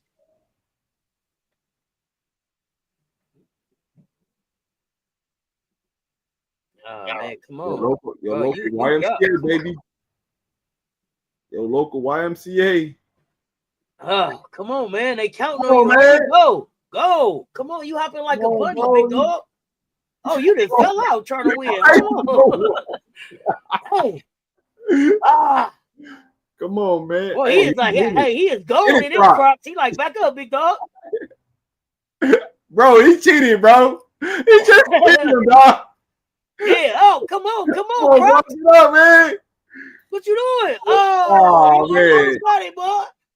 But this is one of my favorite ones to watch the kids do. I ain't gonna hold y'all up. Rock, paper, scissors with the hop is hilarious. Hey, my boy ain't even. That boy is skipping. No, he was just skipping. He was like, as long as I touch every one, I'm running real fast. Come on, man. They coming for you. Come on. Bro, there's some cheating going on here. Bro, did he fall? Bro, they falling out here, bro. They gonna catch a case at the in the arena. Get out the way. The little kids don't stand a chance. They like, wow, move. They practice this game before they play this, man. What up, Miss D? I got to whoop it less than 5 times. It didn't take a long time for me to figure it out. Yeah, you don't need too many of them. You Yeah, don't man. need too many of them. Whatever was closest to her, depending on her mood. Yeah, she sent you out for the switch. Yeah, throw a shoe. And don't get the smaller switch either, because if it ain't big enough, I'm gonna send you back out there and get a different one. You better get the right size when you come up in that thing. That kid gonna be the twist their ankle. Yup, tripping. You're like, dang, dog. Yeah, get out the way, homie. Out the way, man. My boy out third. Hey. He's like, yeah. Hey, the one in the orange shirt, he play sports. The one in the orange shirt, he fast as hell. He fast as hell, but his rock, paper, scissors IQ, it ain't there, man. He get beat every time. He ain't switched up yet. Bro, try something different.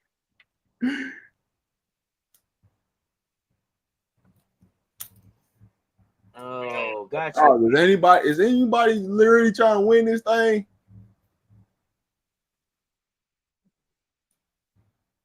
Hey, I think this is the only half. They be like, get out the way, little kid. Hey, they doing this on purpose. Big kids is cold with it, man. Tighten up your rock, paper, scissors game. Yeah, your rock, paper, scissors IQ, homie. Get it together. Get out the way. My boy out here. Bro, what you doing? Hey, the Crocs, my man in the Crocs is serious about it. He out here getting with these Crocs. He's like, come on, go. Bro, you too slow with the hop, big dog. You good with the IQ, bro. There you go. Yeah. He don't even skip. He don't do nothing but read books. He ain't got no skipping. Yeah. He ain't playing no sports. Get out the way. His best. Come on. Oh, come on, Edwards. What you got? Hey, man, he always want to save it. Hey, always in Chicago like that. I have no idea. You know what, Rob? This one of them ones where they say, oh, these kids gonna be good and tired when they get home. They ain't gonna want to do nothing. Go to sleep. They done ran these kids to death. They sleep on the bus. They sleep on the bus back to the Y. Finally, one of the big kid out. Let's go. Hey, you know how much things these kids be having at the Y. They like, man, hey, we glad. These kids competitive as hell. Yeah, competitive as hell. Oh,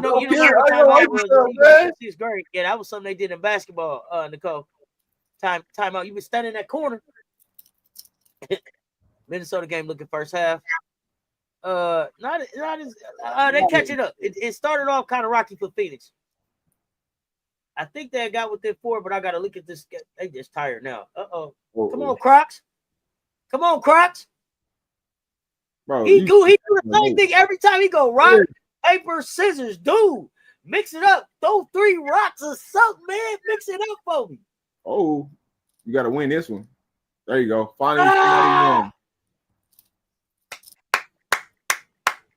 Like, that's my big sister right there, man. That's my big sister. That was fun. That was fun. It didn't look like y'all was gonna win, big dog. It was looking shaky for y'all. That's my big sister, man. It was looking shaky for y'all. Show out though. Show out. Hey, look, the big sister didn't even want to hurt her little brother. Like, man, she's like, move. You was a loser. You're a loser. You're a loser. We not related. You don't. Hey, he's the first person to do it. Look, he's the first person to celebrate. He was like, yay. She's like, move. You're not in the celebration. Watch out. And then they gonna put him the biggest. They put him the biggest shirt on him, knowing he can't fit that shirt. Somebody got everybody on the team. Let's get it. Boy, tired as hell. Man. Oh yeah, you know the YMCA got that 10K check. You know what I'm saying? They be hurry up to cut that check. The thing that I feel like the W can do better is I feel like they can pick different organizations and not always the Boys and Girls Club or the YMCA. Like, give that to somebody else, man. We know they're gonna get money.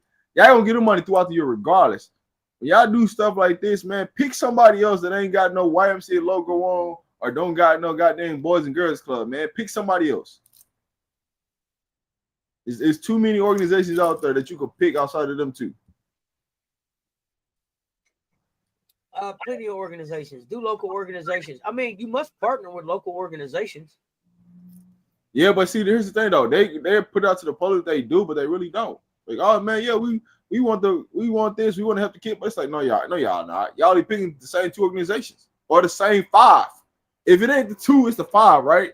Somebody we already gave something to, But it's like, man, there's so many organizations out there that y'all could have partnered with that It y'all is. could actually help bend. But you about to get me on. You about to get me on my soapbox. You about to get me on my soapbox for 5 minutes. Man. It is a lot of little organizations out there, but little organizations, y'all got to start doing big business. What your board look like? What your paperwork look like? You holding your meetings? Are you doing your reports? What's your fiscal responsibility? See, it's a lot of money that you can get, but at the same time, here's the thing: what you waiting on some grant money for anyway? What are your fundraising opportunities? What are your fundraisers? What are your 4 major fundraisers for the year? If you got an organization and you ain't got 4 major fundraisers for the year, and you ain't got a board you ain't got board members that's paying to be on your board, you ain't doing nothing. Who's your board? Who are they connecting you with? Some of them don't even got 2. That's what I'm saying. And then you got it's you and your mom and them on the board. They not funding that. Stop that, y'all. Y'all run out there and get. I'm so sick of. Now, here's the thing. I write grants. I get so sick of people calling me up and saying, "Cess, I got my 501c3. Give me a grant." For what? Grant should be the cherry on top. You are a nonprofit. Raise some money. Have some people donate some stuff. Go get somebody give you a car. Raffle that off. What are you doing with your organization besides sitting around waiting on a grant? That's a cherry on top. They're gonna put that cherry on top of the work that you do. How many people have you invited down to see what it is that you're doing? Go out in the community. It's that, and then I tell these organizations too. Instead of going and asking them for $5,000, ask them for some time. Ask them to donate. Ask them to come spend some time with you. Ask them to donate something that you can give away. These organizations give you these iPads. Give some to the kids. Donate some. You know what's crazy to me though? Is if you ask them to bring their time, they'll donate more than you just ask them for money. All you got to do is get the buy-in. Once they come down and like what you doing, they're gonna keep coming back. Yeah, once they like what you doing, they gonna put something into it because they want it to be the best it can be. I'm down here all the time. Put some paint on the wall. I'm down here all the time. Get some chairs. Instead of asking for money, if you ask people just to come down and see what's going on and check it out, sweat equity.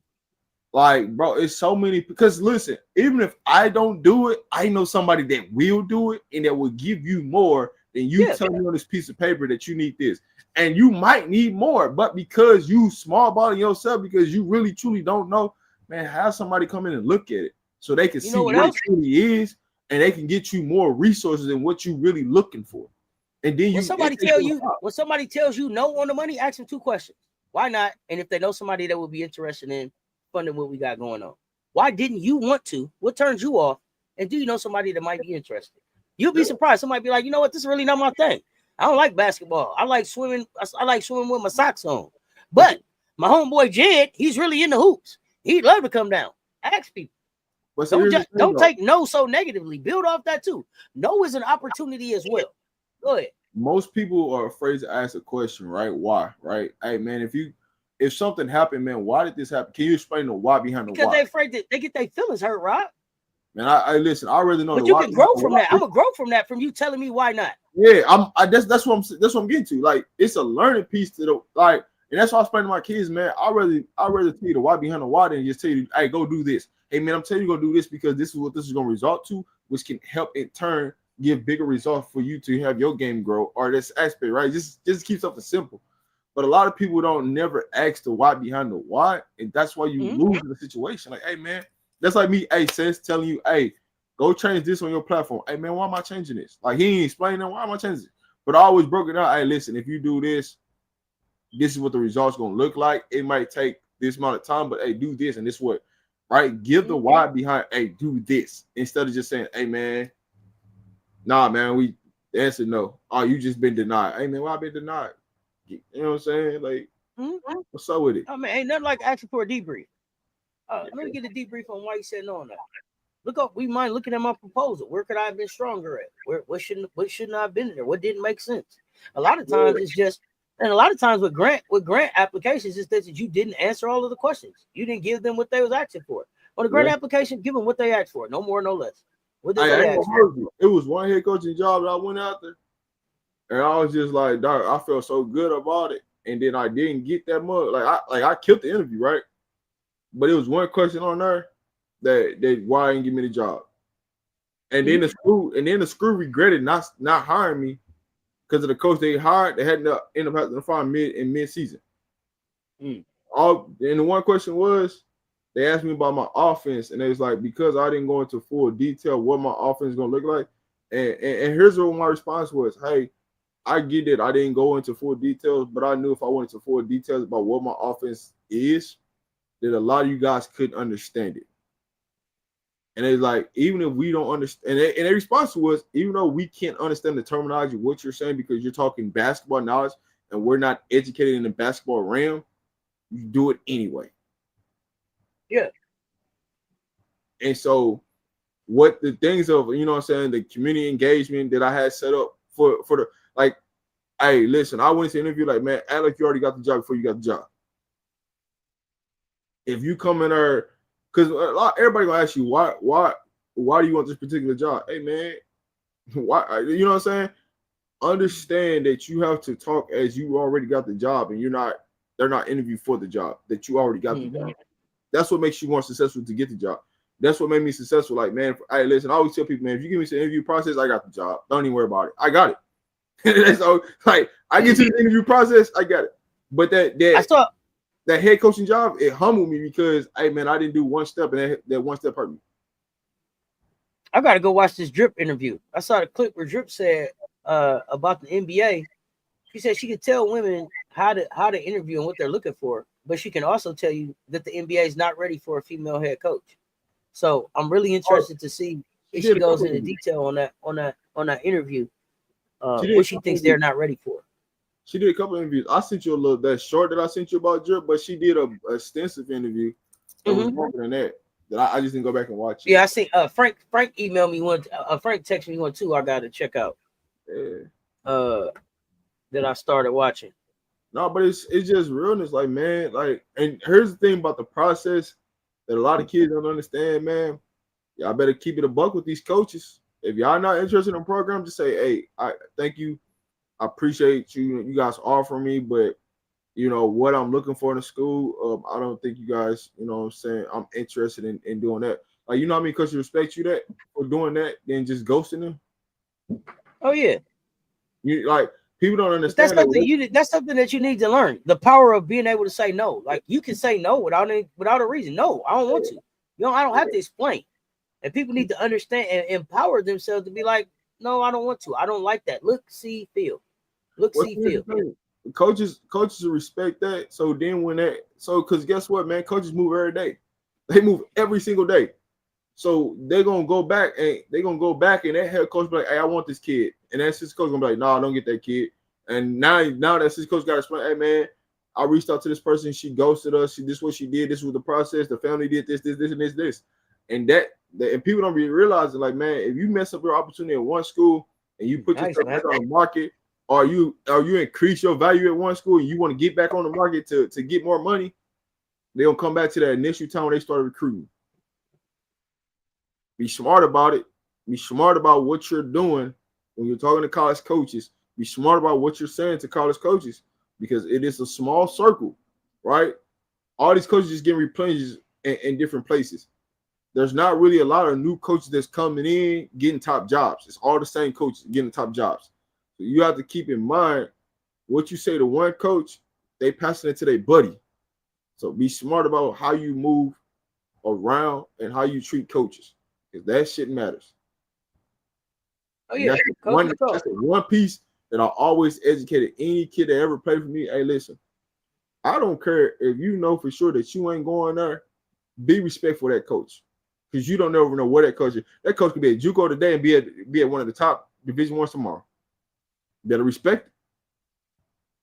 Like, I had like my best kid that scored all them points. There was a couple programs she like. No, I said, listen, instead of you ghosting them, just pick up the phone and say, hey, I'm not interested. And they'll leave you alone. Thanks, coach. I'm not interested.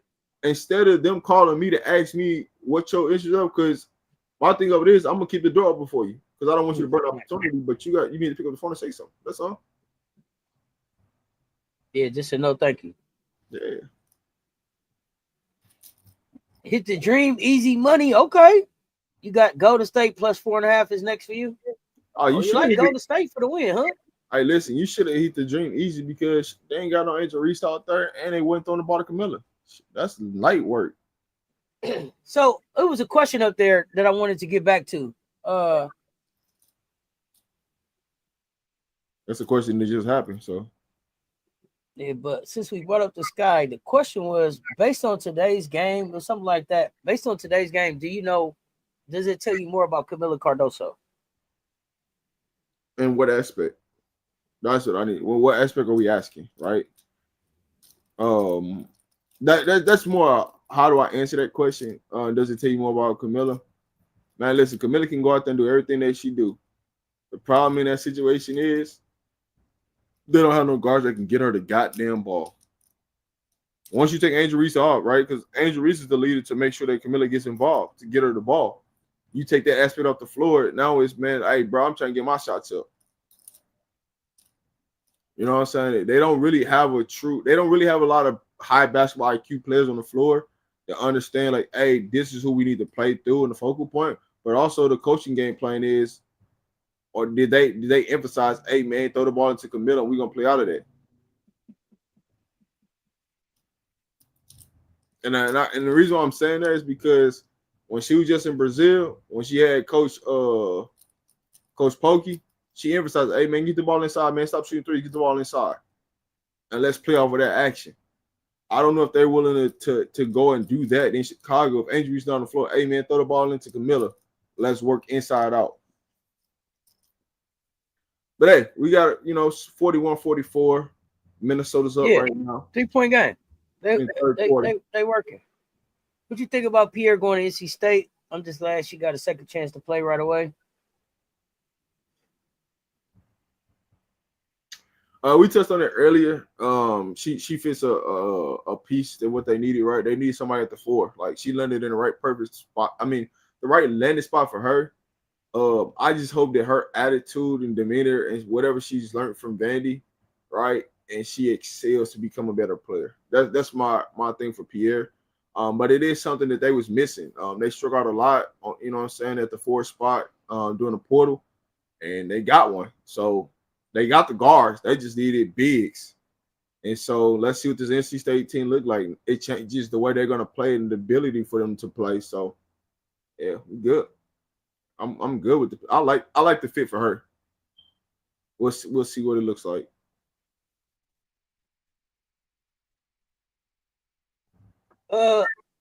Jury's out for me. We'll see. The jury is out. The jury is out for me. We'll see. I was about to ask you though, but go ahead, finish the statement. I like, we got 3 over there that I like, Zam, Zoe, and Trigger. I like down there at NC State. So you gonna like the income freshmen. I wasn't the biggest, I wasn't high on Pierre at Vandy. So, we'll see. I was really down on the NC State coach. Like, man, I don't know about dude, man. But I think it was Malik was like, NC State, he starts slow. By the end of the season, his team is always ready. And I got to put some respect on his name because not just Sania Rivers, who, if it was just Sania, I could be like, okay, maybe she had a Gamecock foundation. But Sania Rivers and Isaiah James came into the WNBA ready to hoop. They came in hooping. So something is going on at NC State. I don't know if that's him or assistant coaches or what. So I'm gonna wait and see what they do with Pierre. But I already was interested to see what they was gonna do with the 3 that they had. What you was gonna say, Rob? No, I was gonna ask you about something. I got caught up in this game, but it reminded me of something. Yeah, it's back to a 7-point game. Yeah. It reminded me of something because Asia got. I mean, I said Asia. Reese got the cover of 2K, right? Mm-hmm. I didn't see a lot of players celebrating that. Even when they was in Chicago, America's team. Yeah, no, I was talking about that on the show the other day about that was one of the points Gil made. Yeah, it was the interesting dynamic Gil had brought up about people trying to make it a black-white thing, but they would say that the vets don't like Angel either, and they don't celebrate her. Yeah. No, I mean, she got the cover and nobody said anything, but I don't know that I really remember a whole lot of people besides Gamecocks really celebrating Asia getting the cover last year. So I think Asia got more support overall from a lot of different people, right? On getting the cover. But you didn't see that same type of energy by no means of Angel, right? I'm just talking about like at the game more what I was talking about. Like, yo, you got the cover, you got a shirt, you at the game. Ain't nobody from Minnesota be like, damn, congrats, you know what I'm saying? Da, da, da, da, da. It wasn't none of that. It was just like, whatever. You know what I'm saying? It was like one of those type of energy. And it's just like, dang, man, like, where the support? You talking about specifically from Minnesota? Yeah. Oh yeah, no, I don't think Minnesota was gonna show Angel no love anyway. Yeah. Like they already had that. Reeves could have picked her, but like I said, I feel like Cheryl Reeves looks at Angel like that baddie that damn. You know what I'm saying? I'm happy where I'm at, but if I'd have seen you, I'd have shot my shot. That's how she looked. That's how she looked like Fee cool, but damn, if I'd have seen you first, what would I look like right now? So I think it's some regrets and it's some animosity, but Minnesota is very much a Nafisa city, so I don't expect them to celebrate anything Angel. Yeah, I get that. I just didn't feel like across the board because I feel like people celebrated Asia right online, other players across the league, even when she got it. Like players was like, "Hey man, shouting her out, doing this, that, and the third." But like Angel got it, and it was just like wasn't too many people in the league happy about it. You know what I'm saying? And that's the part. That's the piece where I was just like, this just rubbed me the wrong way.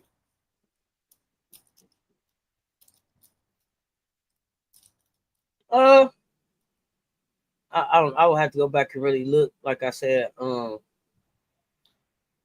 mean, it's two pieces, right? I looked at the game and then I looked at the social media piece, right?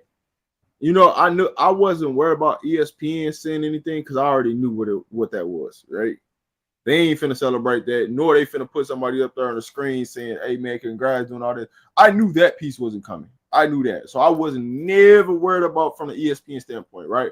Even when they have the opportunities to talk about it, right? They still avoided talking about that. Oh yeah, I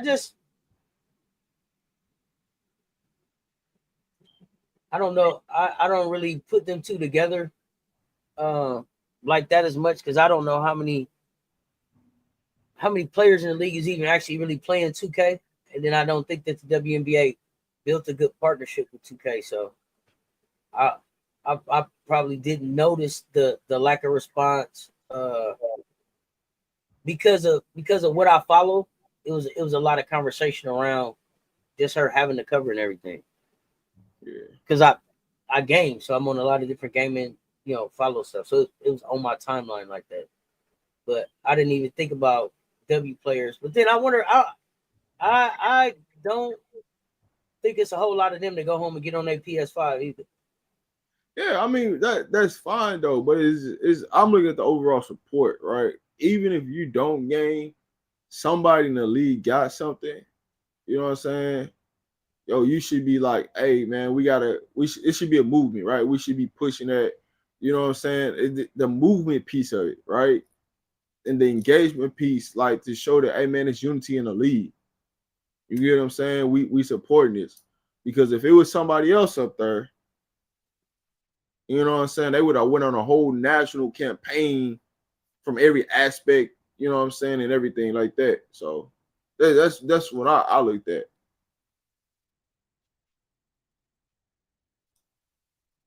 But it's just me, right? It's just me. You know what I'm saying?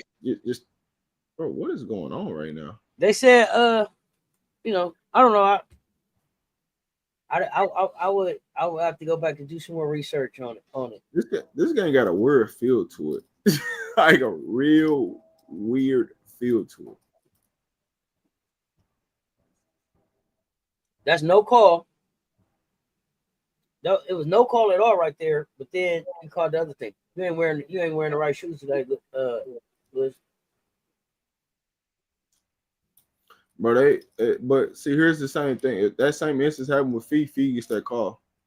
Of course. Like that's the mind blowing part of it. It's like, hey man, What did I tell you about these Minnesota games? Every time it gets to the middle of the third quarter, what happens? The same shit, bro. It's like you can't make this shit up, bro. Every time it gets to the middle of the third quarter, this type of stuff happens right here. Let's play defense. Keep going. Oh, you got to see her. That's a good Nice. shot. I like it. They went back and signed her to a 7-8 contract, 23. Yeah. About her.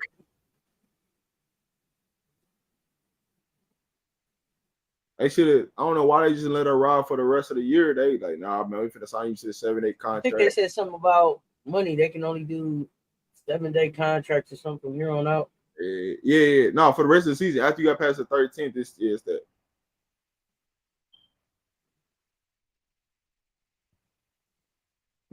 Push that thing up there. You guys stop playing defense, y'all. Stop. It's always a pattern with Minnesota games. Like it's like, dog, it no matter what happens. Like every time I watch Minnesota, you can go to every single game and it's the same pattern every single game. Win, lose, or draw, it's the same pattern. I think every WNBA game has the same feel. I always tell y'all a game break out at 3 minutes in the third quarter. No matter what's going on, how much they up by 3 minutes in the third quarter, basketball game break out. McBride getting her bag? You gotta be like, let me get the little shoulder work, get by you. Finish that thing off, man. You gotta be able to finish them, big dog. Man, get your ass up, man. Gotta be able to finish them, big dog. Hey, look like that storm that was your way, finna roll this way. Yeah, man. I like the Texas girl transferring in too. You talking about Jack? Hey, Jack, hit that thing on the 10-8. That's all I'm be saying. Hey, Jack, hit that thing. Let's go, Jack. Hey, Jack.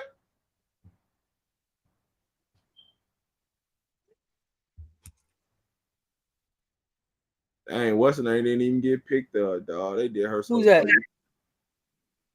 Peely. They did her so dirty. It's okay though. She'll get a job. You let her sit on the bench for 2 years and then just cut her at the middle of the halfway of the season.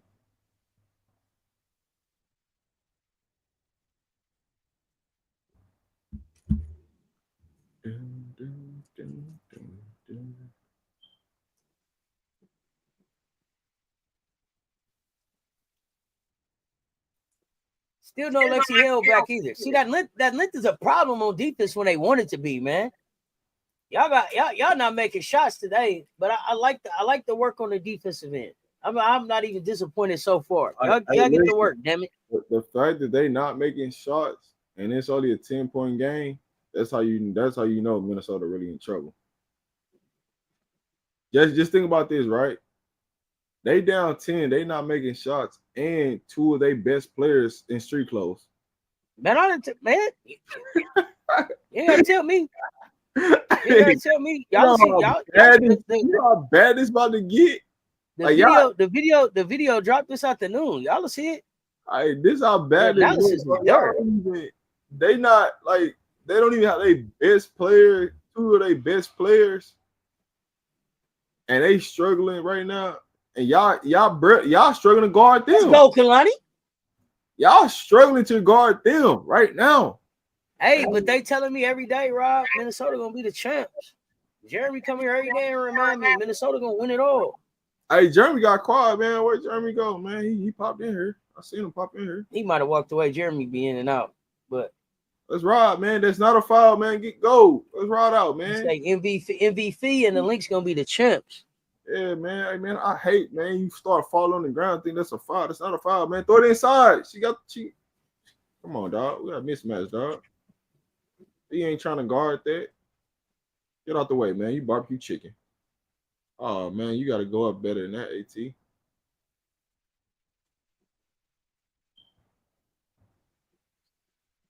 Oh, yeah, she look like she about to do something dumb right now. I just knew she's about to do that. I see that when she got the ball. She had no idea what she's going to do. Hey, that's one thing you know about the Lynx. They going to get cold. Yeah. The thing about it is, though, dog, that's a foul, bro. What? They ain't getting no calls. You might as well not look for no fouls. Don't look for no fouls. They ain't got none of them for you, right? They ain't got none of them for you. Fouls. Ain't got no foul. Man, that was clear as day, man. Hey, come on, Rev. But I see it. But that'd be the thing. Sorry, sis. That'd be the thing. They miss clear day fouls. They just blatant, and then they get mad when the players get upset because you just missing clear fouls. No, that's a bad shot. What the hell you take this shot for, Bonner? Oh, he's just dumb.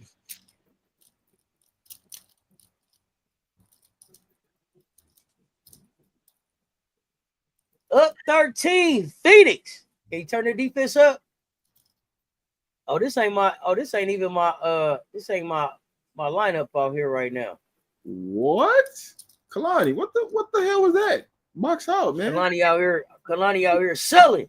Yeah, man. What are we doing? Like, bro, you just thought it was over.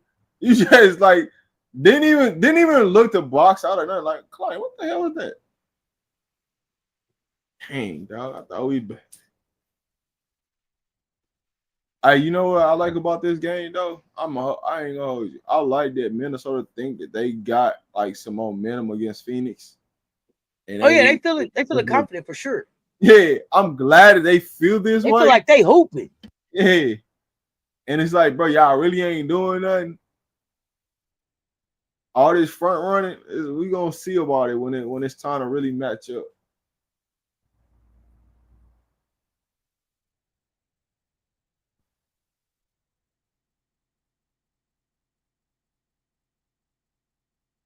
For what?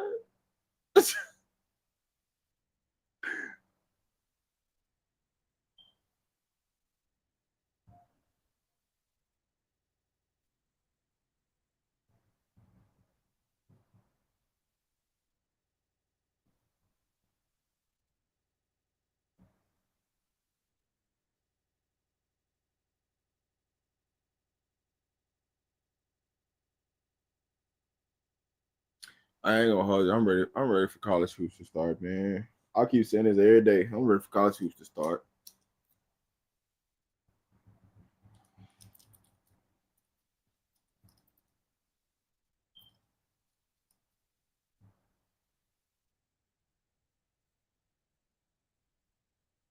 Let's go college hoops.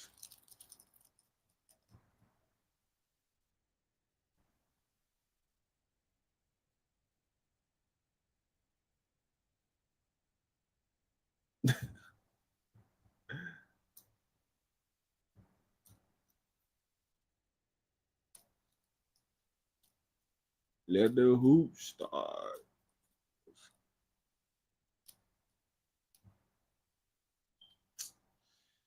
All right, what we gonna do? You know what I'm saying? Minnesota up 15, starting the fourth quarter. Come on, what's the adjustment that you make? What do you tell your team? In this type of game, though, to be honest with you, man, let's just hoop. Like, to be honest, because it ain't really no valuable like trying to play it all. I mean, we all know it's the last thing before the All-Star game. You know, everybody looking to go on a Cancun trip, you know. Got you. From a coach's standpoint, what's the benefit of Cheryl having coached Alyssa in the Olympics? That don't mean nothing. Anything at this time? That don't mean nothing. Is it because I'm asking you about Alyssa Thomas or just in general? No, just in general. That don't mean nothing because one thing about it is they don't have a matchup for her. So it's just like it is what it is right now. But just knowing that, would there be a benefit if Kai Copper was on the floor because she coached Kai as well? Yeah, because you know a little bit of tendencies, but I mean, you know, there's really no game plan for AT because she don't really shoot it a lot. Mm-hmm. But you know what gets her going. What gets AT going is the glass, assist. That's what get her going. She ain't really looking to score. Mm-hmm. And so that's what I'm saying. And so it ain't really no game plan for Alyssa. Like, hey, if I'm on a scout report, hey, is Alyssa Thomas number one? Nah, man, it's Kai Copper. Like, yo, we need to cut the water. Like, we need to stop her from going strong right to the rim, right? And then you know, then next on it will be Satu. Like AT's like third or fourth. Because you know you have to put Semi in the game plan because if you let Semi get hot, shit, it don't matter. You can have Kakapa out there all you want. You can have Satu out there. If Semi get hot, Semi can be the most dangerous person on Phoenix because she can rattle off threes, and that's what you want to stop. You know. Let me find out. Kalani want to hoop. The crazy part about it is she can hoop. Shit, if she just get the ball. No, I know. I'm teasing. She got 7 points, 9 rebounds, and she barely played this game. Dallas missed her. Yeah, because she was a better big. We all knew that. They didn't know that. But I wonder how they made that decision. Like if she was the one that wanted to go, you know what I mean? Like, hey, one of y'all got to go. She was like, hey, I'll go. Yeah, I know she was. Man, she was excited. I wonder how that went down. Make sure y'all run them lights up.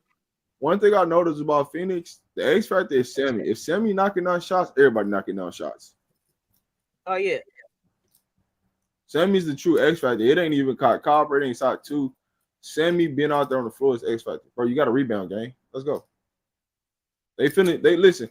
Minnesota is going to shoot you back into the basketball game.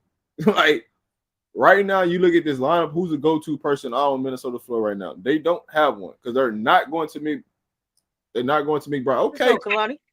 Okay, Brown. Out there with the little midi. With the little midi. I mean, Phoenix don't got to lose this game. They don't have to lose it. That's the crazy part. That's Sammy Jordan. Wickham. But here's the thing, though. They don't got to lose it. Bro, come on. So you going to call that, but you don't call the other side? We're in Minnesota, Rob. Rob, you got to stop being so outraged, bro. We in Minnesota, bro. Isn't I gotta get you some shades with some shades or something. You need a tent. You gotta watch a tent, man. Your coaching eye too keen. Your coaching eye too keen on the game, man. You gotta let some of this go. We in Minnesota, Rob. But then the Minnesota way. But then look, the Minnesota way. But then Sharee still bitching, complaining. You just got the foul. Like, you ain't calling nobody on the other end, man. Hey, listen. Let me tell you something. I feel like Cheryl Reeves bullies the league. See, bully the league into what she won't. Hey, listen, I'm gonna say if they ain't call that, AT fouled her more than she just got fouled. Hey, AT like, man, get your little ass out the way, man. You try to post up. You not finna just keep doing all this. Nate, don't look like you don't know what to do, Nate. Figure it out. Figure it out, Nate. He just talking the bullshit. Now you want to do some little coaching, man. Get out of here, man.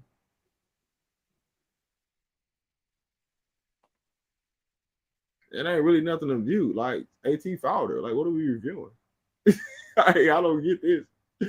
It should be a one shot. The ball was not inbound. It should be one shot. Take the ball back out of bounds. Come on, man. We making this too hard. Let's go. Like we making this too hard. AT be like, man, I wish you would. I wish you would. Rob, I didn't get to see USA Hoops yesterday. Did you get to watch the game? Did you see rewatch anything? No, man, I'll be honest with you. I ain't been rewatching them too. I did not watch them because I knew they were gonna blow them two teams out. So I ain't really watching. I gotta see when we play next. We just beat the hell out of China, which we already knew. Yeah, I need to watch Canada. I know they said, hey, got been hooping. Yeah, she been hooping. I just been looking at the box scores. I ain't really watched it. No, but I will say the last couple games, Team USA didn't have their big three going. Hall, Davison, and Betts. That's been a big three. They've been getting it done. They've been getting each three of them been getting at least 18 points off, 18 plus. So okay, so Hall finding a rhythm. Okay. Yeah, Hall finding a rhythm. But Jazzy already was in rhythm when I seen the last game I saw, and Betts was, being Betts. Yeah, if you just look at the little highlights from Jazzy today, because that's what I seen. I did see the highlights of Jazzy today. Like it's like, okay, that translates to the next level. Hey, if you do that, it's gonna be some people in trouble trying to guard you. All right, she showed the capabilities to take the ball off the bounce and get to the rim. She showed her mid-range off. She showed that she has a decent shot from the three. That's consistent. So, and she shows defensively like, yo, like, hey, I'm with it. Like, let's guard. Give me the top assignment. I want that. So I seen something from Jazzy that she's shown that she hasn't really shown me in the past.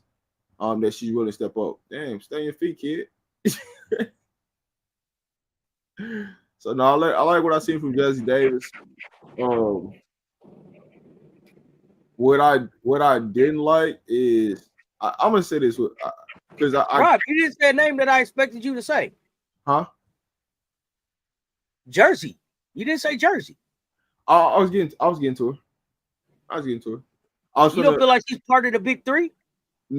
No. They making her she's the fourth. She's the fourth person because they got to come off the bench. They put Hall in the starting lineup the last couple games. Got you. So she's the fourth because Hall and Jersey was coming off the bench, but the problem they was having is Jersey and Hall do the exact same shit on the floor, so you can't have both of them on the floor at the same time. So because they put them because they put Hall in the starting lineup, it just made it easier for everybody across the board. So everybody can get their ish off. Everybody can, rebound, shoot, pass, whatever they need to do. So it just made the game more free for them. So they figured it out. But the person I'm about to talk about was Sienna.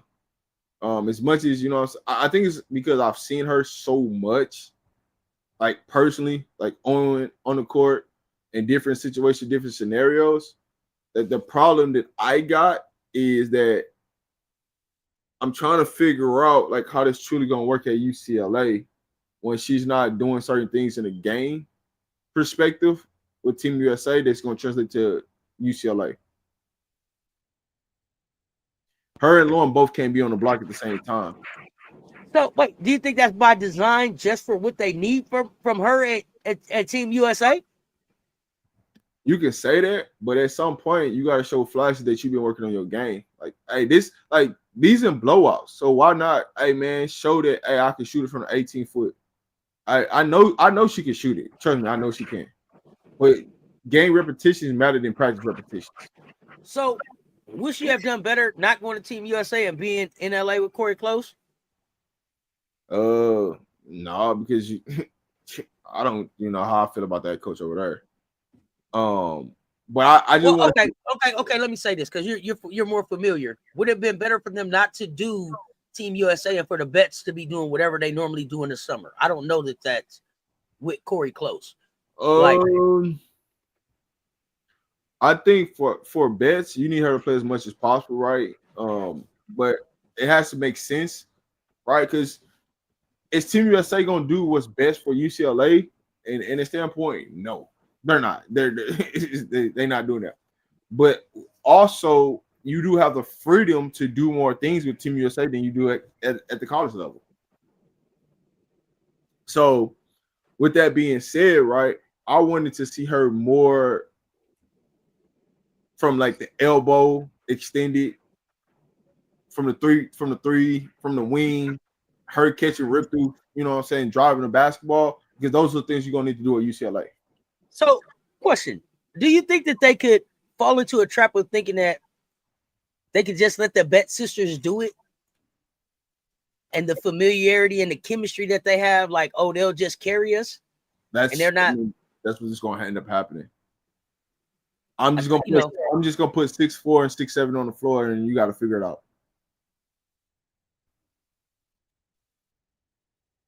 How does Kiki's skill set fit well with that? I don't even know what they're gonna do with Kiki this year, right? Last year they had her playing the 2, right? This year they're trying to get her to play the 1. I don't think she's a natural 1, but I understand why they're doing what they're doing, right? Because they're trying to. So does she need to show that she's a 1 to get to the league? What would be the goal? Yeah, that's why I'm saying what I'm saying. They're trying to build her value for the league is what they're trying to do right now. Okay, but before we get to the league, what does the best Kiki for UCLA look like? At the 2, at the 1, a wing? I don't know. Where do you like her? For me, I'm playing her at the 2. I would rather have her as my secondary ball handler instead of my primary ball handler. because I think that makes her right. But put her in space where she's able to come off of pick and roll situations. She can come off pick and pop situations to get downhill. So then we're talking about Allegra Walker starting then next to Kiki.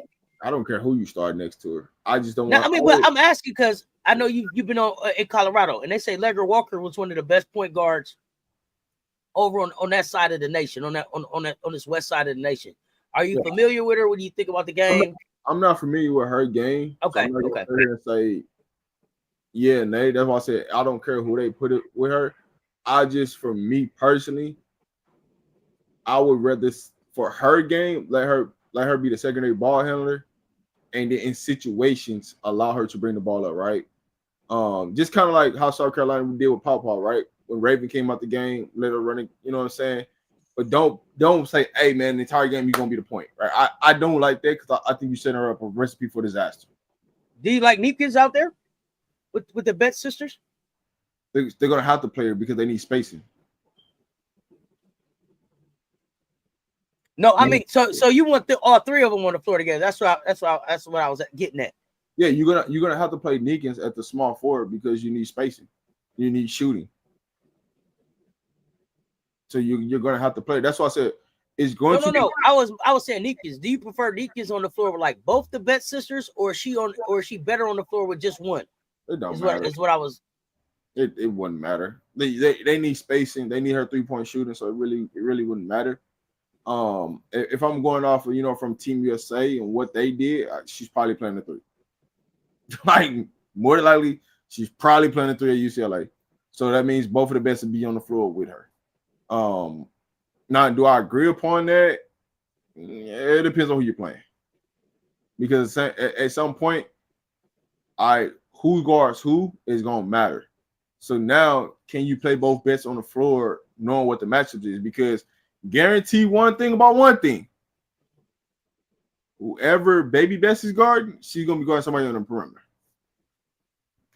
They're not gonna have 2 bigs in.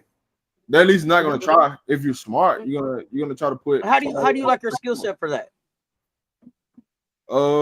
I truly don't know because I ain't really never seen her really guard like consistently like guarding wings because she's always had to guard whoever the post player was.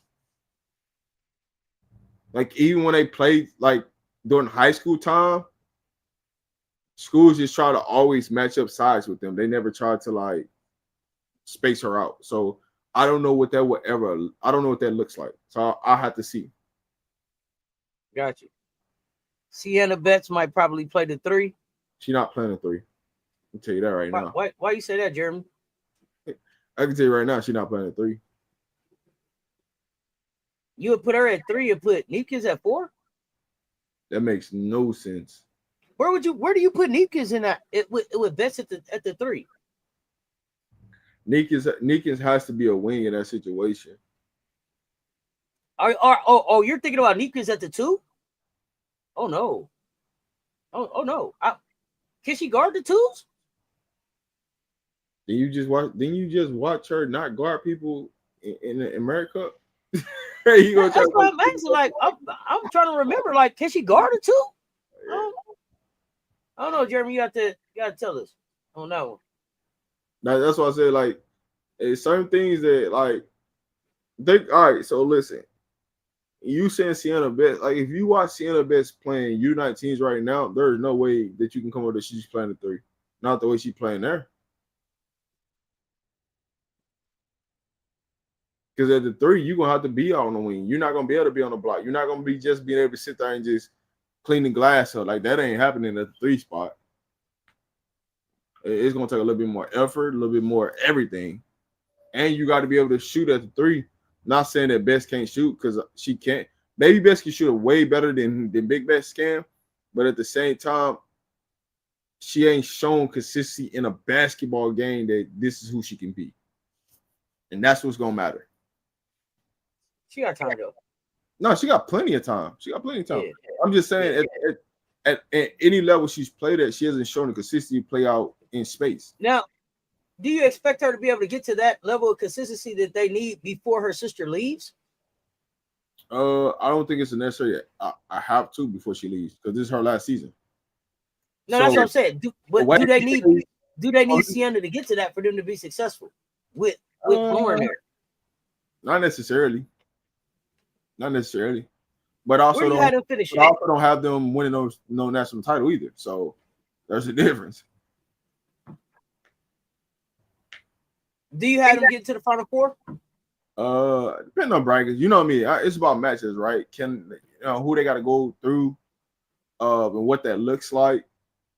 Being a Big Ten team, and the capabilities of them, because it's really truly about what SEC school, because they're gonna have to play some SEC school. Which one are they gonna get, or two they gonna get? That's what's gonna come out for me. And then I can give you a bet, because I think about it. I don't think them and South Carolina are gonna be in the same bracket. I don't think that. I don't think them and Texas will be in the same bracket. So then you're looking at a Tennessee, Ole Miss, Vandy, possibly LSU, right? One of them 4 to 5 teams is gonna be in a bracket with them, but they get 2 of them, then it's like, all right. If y'all got to go through 2 SEC schools to get to the Final Four, y'all not getting there. Because I don't think they have it. I don't think they can do it. Gotcha. Just off of coaching. Now, do they have the talent to do it? Yes, but I think the coach is gonna fail them because game planning purposes. I know we got a 3:00 game coming up. What's your time like? I mean, who play at 3? The Valks and the Storm. Oh yeah. I mean, I ain't doing that, so I can hang out. Y'all hanging out? Y'all hanging out for the 3:00 game? We going in the mansion? What's happening? It's up to the group. Yeah, it's up to y'all. Yeah. Fives in the chat. If you watching the 3:00 game. Yeah, I mean, I think Sienna Best will be fine, but I also think that they're gonna try to steal you some hope dreams from this UCLA team that they don't deserve. Like I'm looking at I'm seeing the writing already on the wall. What team they finna push this year? You know what I'm saying? And how this is finna go. Just a matter of time. I also think that it's gonna be there's some shakeups to happen and some injuries to happen. That's limiting some of the teams they can push in some of these conferences. Man, that's why I say like we can start the. I mean, I know you don't like looking at the conference, but we can start the SEC next week. And then we can go to a Big Ten, right? Or we can just stay on like the conferences that matters, right? The SEC, the Big Ten, and then we can do the ACC or the Big 12, or we just do them 4 and just be done with it. You know what I'm saying? So, hey, I'm waving you off. What? Waving you up. Man, as soon as you hear it, it'll be up before we get to it. Watch.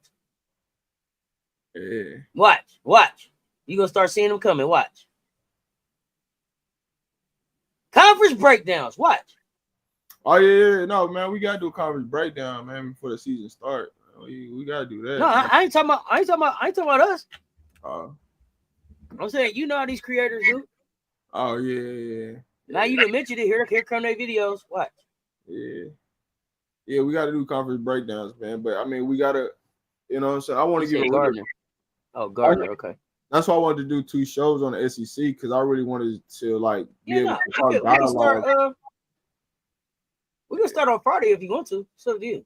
I wanted to do. I'm still doing some homework and stuff. That's why I wanted to push it to next week, so then we can. Because I want to be real in depth and detailed about some things that, you know what I'm saying, with some teams.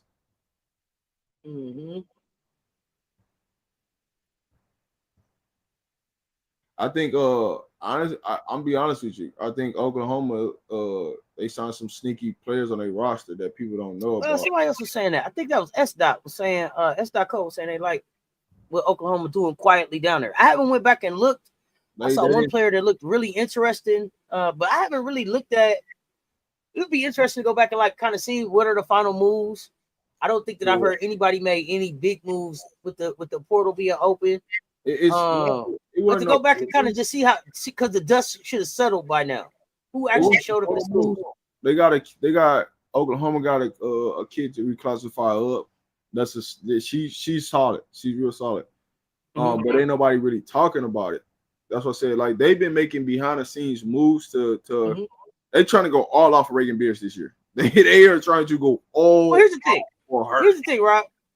If you would have said that to me at the end of last season, I would have said, "What the hell for?"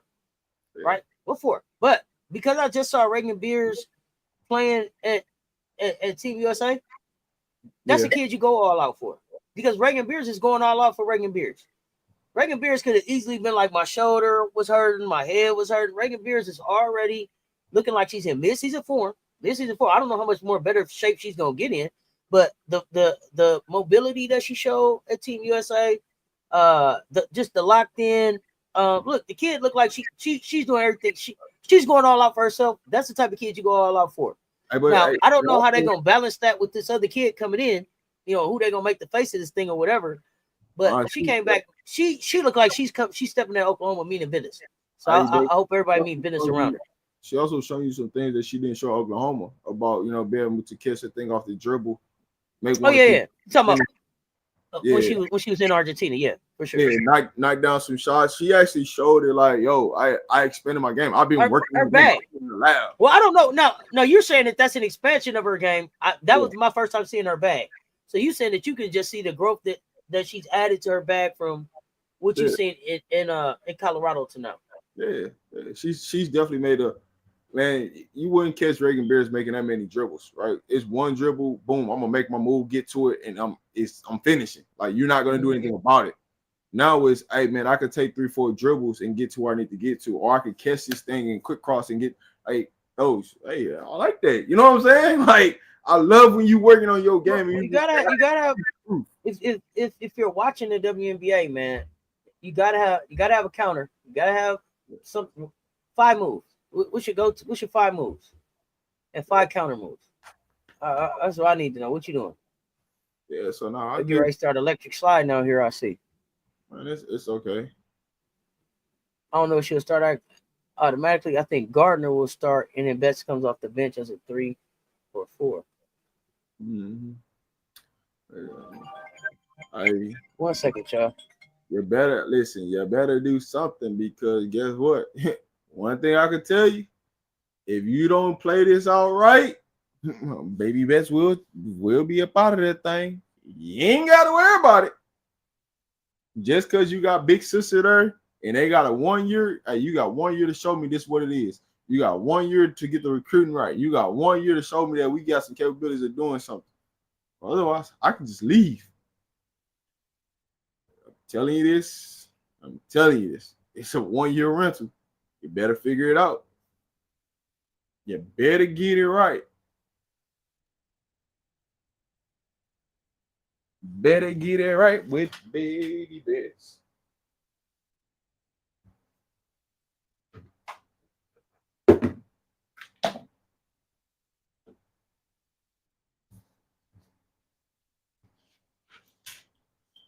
You better get it right.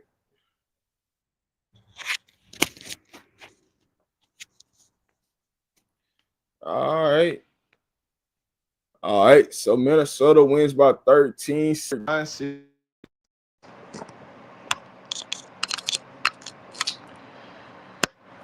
Man, oh man. Minnesota, boy, y'all got some real questions about y'all. But hey, All-Star break is here. All-Star break is here, man. How y'all feeling? About y'all teams? It was an all right game. I ain't gonna say it was a great game. It was an all right game. You never know what kind of games you're gonna get. Going into the All-Star break, what the game's gonna look like, not or anything like that. So it was definitely, a good game, from Minnesota standpoint. But I think there's a lot of question marks that needs to be answered from this Minnesota team. So I'm good with it.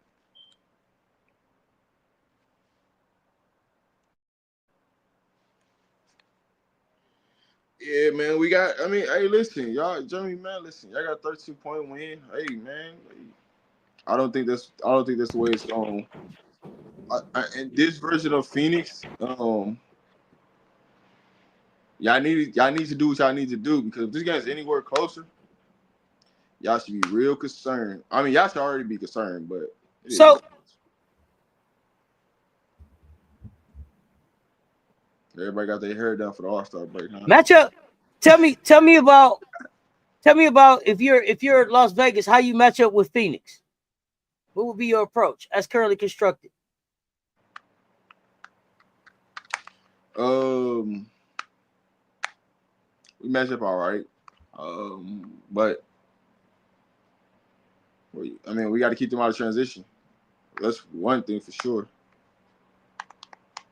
Stopping a transition is the key. You got to keep them out of transition. Make it a half-court game. I think if you make it a half-court game, I like your eyes, right? I didn't even send you. What's the name? Nikki Fargas. She did a little interview or whatever. You said what? Nikki Fargas. She did an interview talking about the Aces season right now. Coming to like the All-Star break, or whatever. Oh, okay. Yeah. Let me I check forgot that to out. send it to you. Yeah, I watched it in the Discord. No, she did it like it was like an article interview. It wasn't like an actual. Oh yeah. Oh yeah, I definitely read that. Yeah. So basically she like she basically said the same shit Becky said, like we're turning the corner. We basically said what I said, that they pretty much traded that pick because they, you don't know where that pick was gonna turn out to be. You know what I'm saying? At the end of the day, and who that. So basically, you traded for development. That's all. I'm good. How are you? How you doing, Miss Crystal? Yeah, we seen them. They all Casa too and Alyssa been on the floor together this season. Yeah, they've been together. Kai was just coming back. Kai played and then Kai was out.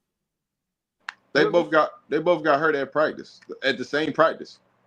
Well, Kai came and played a game, and then she didn't play the next game. They both got hurt at practice.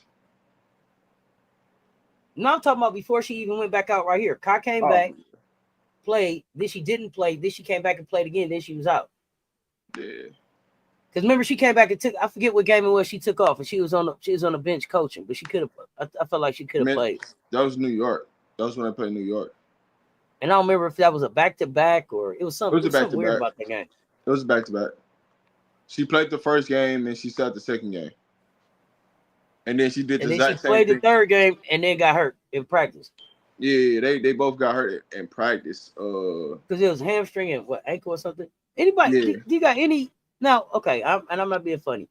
I'm not being funny. I don't wear high heels.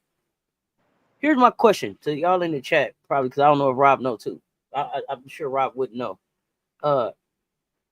They say Angel had a lower leg injury, but then I see everybody commenting about, well, why she have on high heels then? I joke all the time about Cam being in high heels with her knee. You think it's anything there?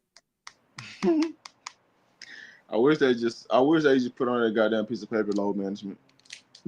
I wish they just do that. You know why I wish they just put load management on there? Everybody and their mama know that everybody is taking today off because they know everything they got to do for the All-Star break. All the assignments, all the extra podcasting, all the extra interviews, going to this charity, to that. Everybody know they finna be busy on the weekend. Man, hell with this game, man. I'm taking this game off, man. Let everybody that ain't been getting no time and play. That's basically what.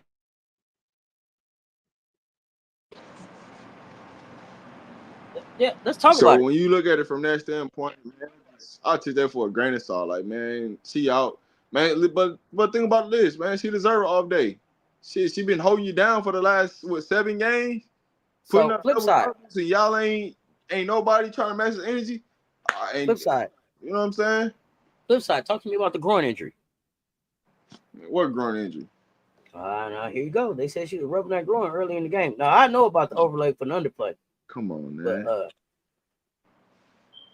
well, nothing. All right, listen. The only thing that was happening was you was getting locked up on defense, and then all of a sudden it pops up to a groin injury. Man, stop it.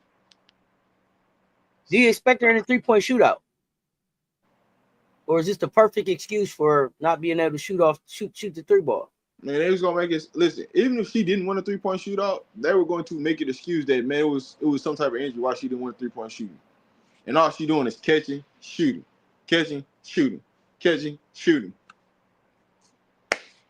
Like it's always gonna be if something do not go right, it's always gonna be an excuse instead of just saying, "Hey, listen, man."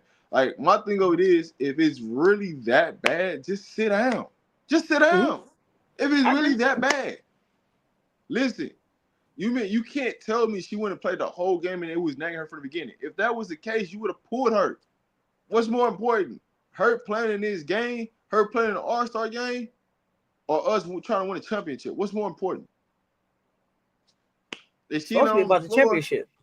Yeah, but that's just logic stuff. Like, I'm gonna let something get worse because I want her to play right now. Man, come on, stop it.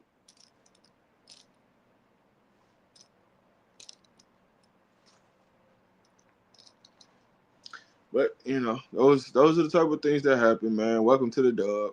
I look at it. Welcome to the dub. Welcome to the dub. That's just the type of things that happen. You know what I'm saying? So it's like we gotta stop with it. We just got to stop with the nonsense and just say, hey man, we wasn't gonna play her the last 3 minutes because she's a liability on defense and she was getting cooked up on. Just say that. They was barbecue chicken. They just did what they want to do. They were scoring at will. We took her off for defensive purposes. And now y'all try to use, because as soon as she made that pass, to be honest, when she made the pass, she was cool off the first 3 steps. And then the 4th step is when she started trying to grab the groin. Like, that was an issue. Like, bro, that wasn't no dang on issue, dog. Come on, man. Miss me with it. What you thinking about the Vegas game? We need to go out and finish. So that's all that matters. Just go out, get a dub, finish, going into the All-Star break. Go on a winning note. That's it. Gotcha. It ain't really nothing else to talk about. They know what time it is. This is where they got to lock in. Like, yo, we know when we come out this All-Star break, it's time to unleash.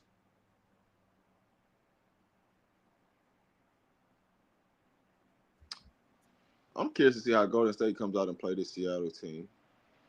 Absolutely.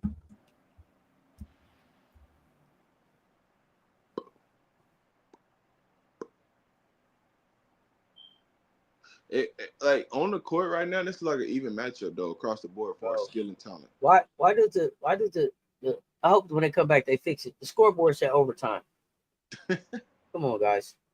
Come on. Look, it say OT. 9:33 left in OT, bro.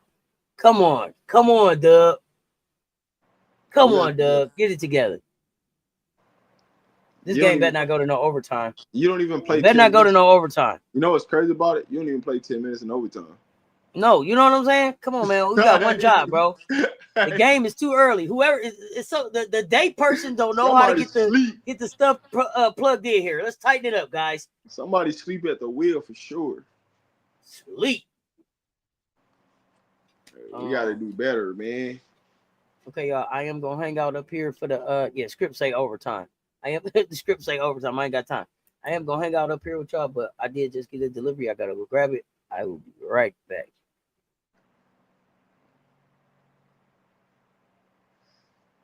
Down. All right, 0-0. 9 minutes left in the first quarter. And who's gonna break it?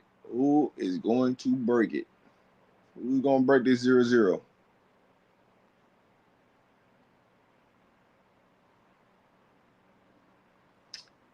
All right, now we got to. Well, somebody probably finna break it. Got a technical foul. 3 seconds in the paint. Illegal defense. Skylar Diggins shooting free throw. It's good. Seattle's on the board. 1-0. Skylar Diggins makes the free throw for the technical foul.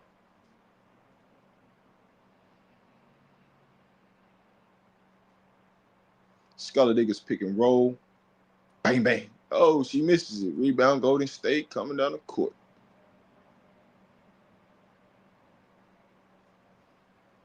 Kick that thing. Good pass. Good roll. Good pass.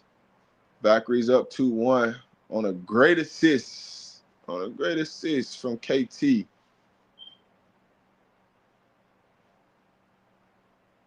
Scarlet Diggers coming down. Shots again. Basket's good on a layup. 3-2 3-2 Seattle.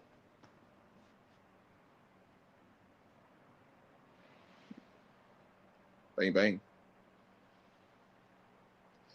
Good rebound. Burton for 3. And it's off. Nigga with the rebound. Gabby coming down the court. Full court. Boom. Makes the pass to Neka. Neka for 3. And she bricks that thing. KT with the rebound coming down. KT passed the tip. Tip comes off a pick and roll. Pick and pop. She misses. Gabby with the rebound. Gabby downhill. Bang. To the corner for Willer. Willer makes a couple moves.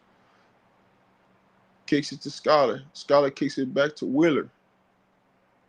Willer for 2. It's good. Seattle 5-2 on Golden State.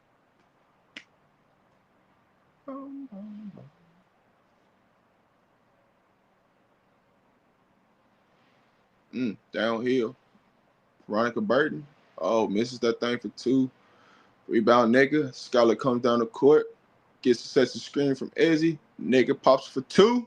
It's good. Seattle up 7-2. Timeout. First quarter, 6:49 left.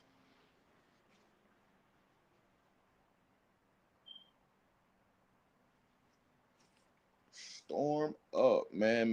Made Golden State call the first time out of the game.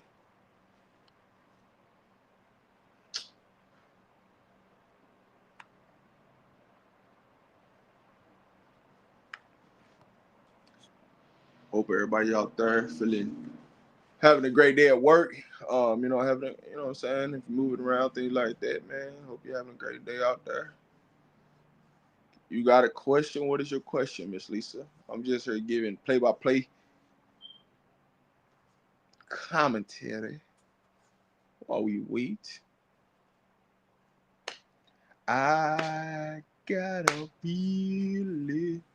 You got a question? I got an answer.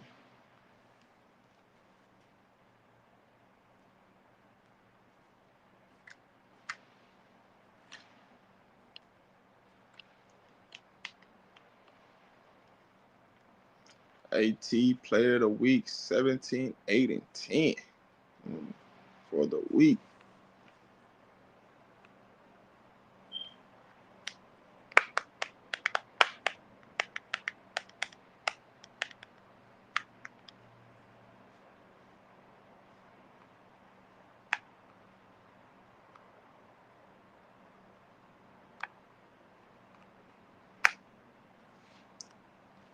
Boom, boom, boom. And we gotta W. We gotta do better with the breaks and stuff.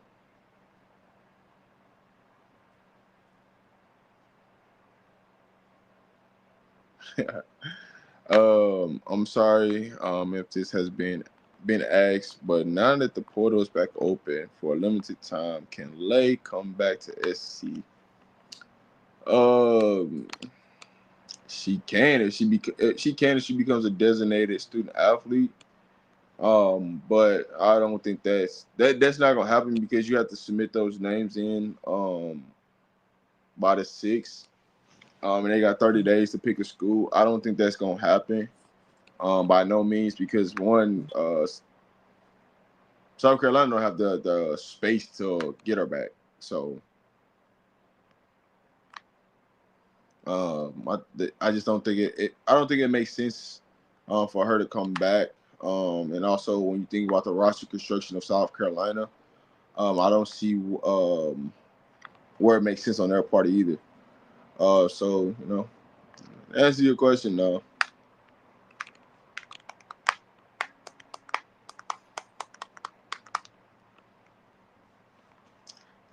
Kayla Thornton to the free throw line for 2 shots.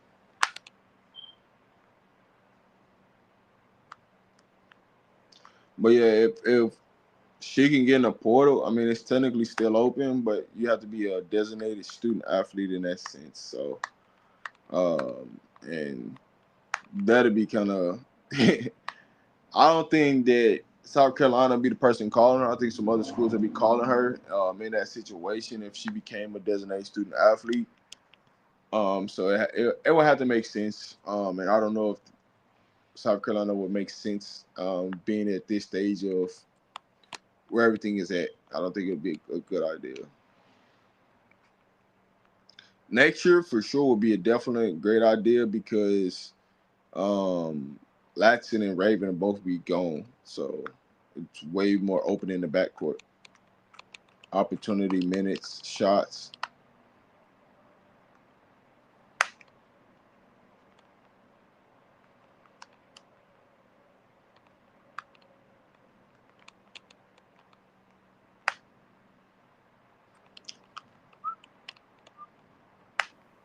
What I miss? I mean, timeout. Okay. Seattle made. Okay. Oh, it's just 7-4. Yeah, Seattle made Golden State call timeout. They made a couple shots. Nothing really major. But also, I think. I think. Golden State just missing easy shots at the basket. Have you watched Jazzy Davidson on USA? And how do you like her and Kennedy Smith with their USA experience? Yeah, I already talked about it. You probably was out when I talked about Jazzy Davis. Okay. No, you was here. My StreamYard catching back up. My bad, y'all. No, Seth, you was here when I talked about Jazzy Davis. That's what I started out with. I like the she looks like she's. Oh no. I thought you was talking about this question. Yeah, we talked about it earlier. Yeah. No, I answered because I don't think Jeremy was probably in here. So when you look at Jazzy Davidson, the versatility of Jazzy Davidson, and what she's worked on in the lab, I think I would want to see her get more into some more strength and conditioning pieces, but she's been traveling so much that she ain't really spent time at USC doing that type of stuff. But overall, I mean, shouldn't that be concerning, though, Coach? She's tightened up on her. I mean, yeah, it is because you got to prioritize. Hey, man, getting this kid on campus or going to go represent your country. Right? That's a conversation you got to have, right? Well, I'm asking you that too because of this, Rob. And I don't mean to cut you off, but when you say that, Jazzy Davidson, Jazzy is pretty much looked at as like the one for USC next year, right? There's no juju, is what I'm saying. Yeah. So, would you have that type of conversation with a kid where, like, yo, I knew that you was going to Team USA, I knew that you were doing all of these things, but now that Juju's hurt, we may need for you to do something different. Is it okay to have that conversation, or do you just let a kid be a kid? And how do you balance that for her? I mean, that's always a conversation, right? Because it's just like, the kids of South Carolina, like not, they hooping instead of coming to South Carolina and putting on weight. So do you value them playing more right now versus lifting weights and not being able to play as much? That's what you gotta. That's well, I mean, cons come of it. I think Dawn has depth that Gottlieb you ain't got. Like, yo, when November when we show up, it's the Jazzy and Kennedy show, far as I know, unless somebody else coming. True. I don't remember who they. I mean, so and that's what I don't remember who they pick up. Sorry, y'all. So if it's somebody else, big name coming, I don't remember who they are. You got a little 5 foot, but I don't think she's gonna be who people think she's gonna be either. But what I'll say to this notion is that right now, Coach G is prioritizing her playing over her being in the strength and conditioning program right now. Because obviously she's at USC. I mean, she's obviously at Team USA playing right now.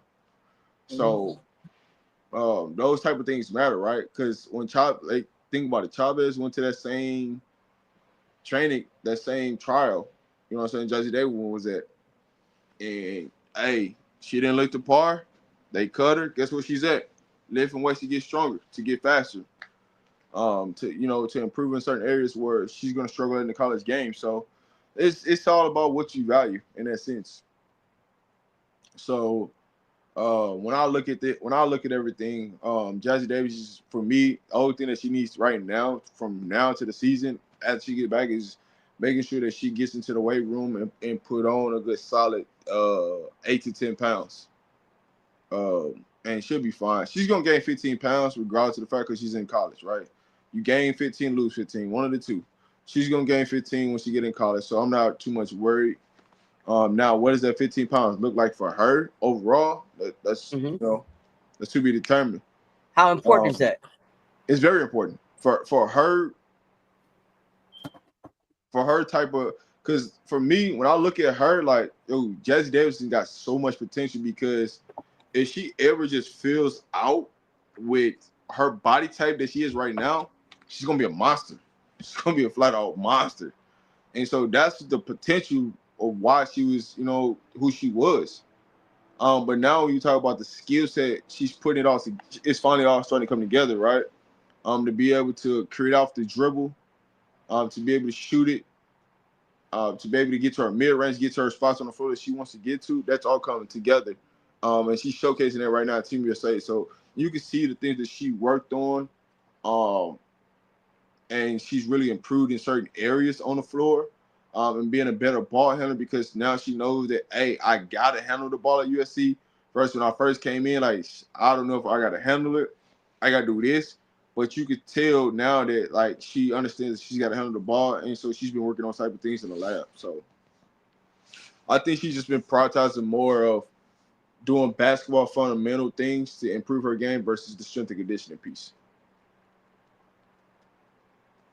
Now, when it comes to Kiki, right? Because I think that's the other person, right? You asked me about. I said Kiki, Kennedy Smith. I don't really value Kennedy Smith. I don't really value her time at Team USA was valuable. I think she could have just stayed at USC. Just because she didn't. It was just like she was just like another person on the floor. But she didn't. I don't know what she can really gain out of that situation outside of getting a gold medal. She wasn't able to showcase her skill set, and what is that skill set, right? Because you had ball dominant guards.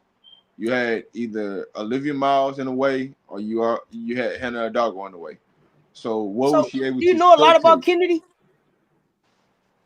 I know a little something. Because Kennedy is one of the ones that I'm excited to see, right? After what I saw, Kennedy and Kiki, right? So it's kind of Kennedy and Kiki that tried to hold them together. You had T-Bo and them too, but it was Kennedy who impressed me with the step up after Juju went down, right? And I was able to see more than just a defensive bag. So I'm expecting her and the way Jazzy gets after it with the defense, for them to be able to cause some problems. Yeah, I'm also expecting to see her turn a corner offensively. Is that fool's gold or what? What do you think? Do you know? That's valid. That's valid. That's what you should expect, right? And I think that's what you will get if they're not hanging their head on defensive end to create offense. USC in trouble. Can Coach G put a defensive hat on? I don't know. That question I couldn't answer because I don't trust Coach G, and she hasn't proven to me that she can. But they need to hang their hat defensively, because they got the guards to defend people, and as long as you can guard the ball, you have a great opportunity to win a lot of games. And so I know you watch it. Oh, go ahead. Them two alone can guard the ball. They can take away the two perimeter options. You just need other people to show up offensive wise. So I know you watch a lot of AAU kids. Who is the next kid coming that should select Southern California as their school?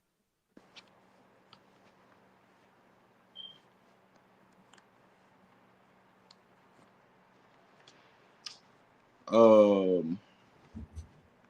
would say Jersey. You like Jersey better at SC than UCLA?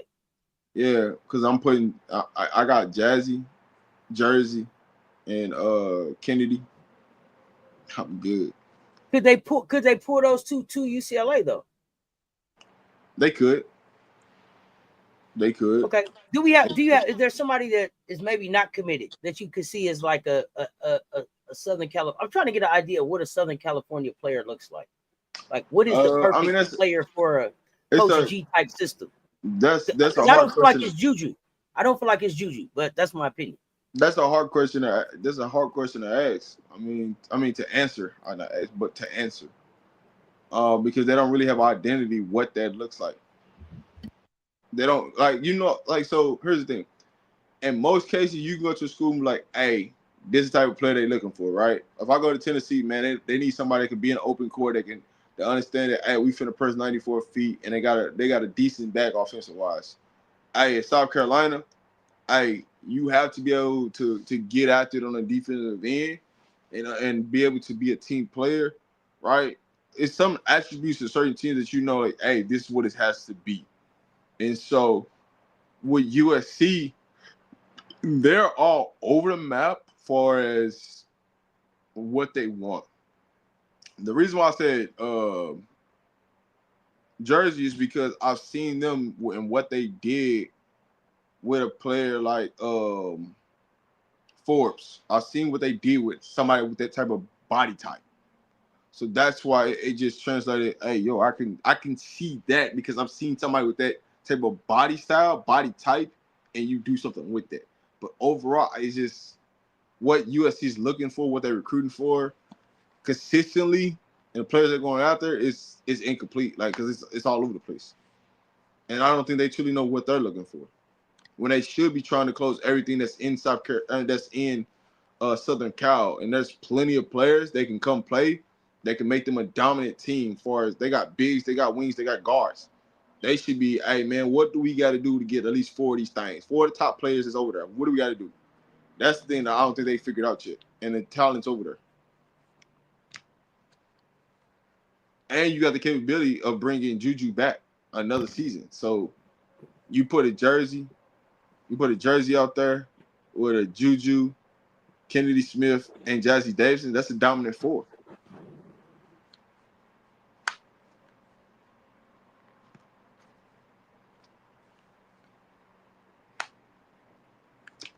We'll see. I guess I don't know. To me, you put them with a Sienna Betts, they could be dominant too. But how do you feel about the USC shrimp coach? Jazzy needs a Benetti type coach, along with a nutritionist. I don't think she needs to biased. put on. But see, here's the thing though. I don't think she needs to put on amount of weight, right? Because you're telling a frail kid to come put on a bunch of weight that can affect her game tremendously.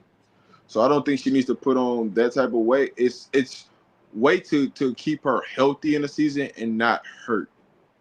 And so that's what she needs to really put on the weight for, to sustain the physicality of the college collegiate game. So I don't think she need a body by Benetti in this situation, because I don't think she needs to put that on. I don't trust a lot of these strength and conditioning staffs. I don't think that a body by Benetti necessarily means bulk. I think Benetti makes an assessment. I don't think that she approaches that. You think she approaches every kid with the same approach? I don't think so. No, I don't say she does, but I'm saying I'm just giving an example. I don't think she needs to have the bulk. Oh, got you. That's what I'm saying. It's not that a body by Benetti means that. I'm just saying, I'm just using an example as that's not what she should be. That's not what she needs to be looking to get to where she needs. It's not the correct. bulk up part that Benetti would be focusing on. Got you. Correct. Next, I got another one for you. Are there any uncommitted kids that you feel could fit with the coach at what the coach at Miami is trying to do right now? I'm not familiar with what's going on in Miami. I'm not familiar with the Miami coach. Yeah, I couldn't answer that question because I'm not familiar with the Miami. After the Cavenders, I wasn't clear what they was doing down there with the Cavenders. So I'm still trying to. I don't understand Miami. I ain't gonna hold you up. And the thing I don't understand about Miami is I don't understand how Miami doesn't have a basketball program. Like, to me, Miami has money, like enough money for football and then some. Like, I know football is king in Miami, but it ain't no basketball money. None. Damn. I don't see me. I was like, how can your men's program be good and your women's program suck? Not saying that the men's program is the men's program is about to be good now because they went and got Ja Lucas, I should say. But ain't no way your like if I got a good men's program, I'm gonna have a great women's program.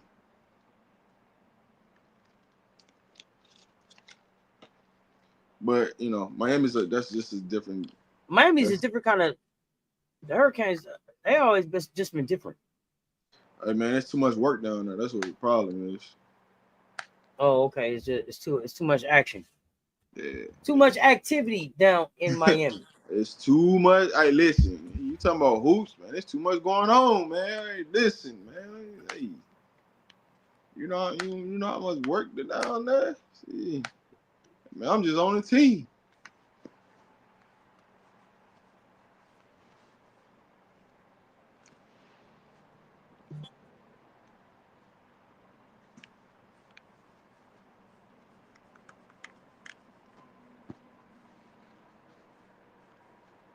Man, just because you lift does not mean if you're in the gym doing what you're supposed to do, you can lift and it not affect your shot.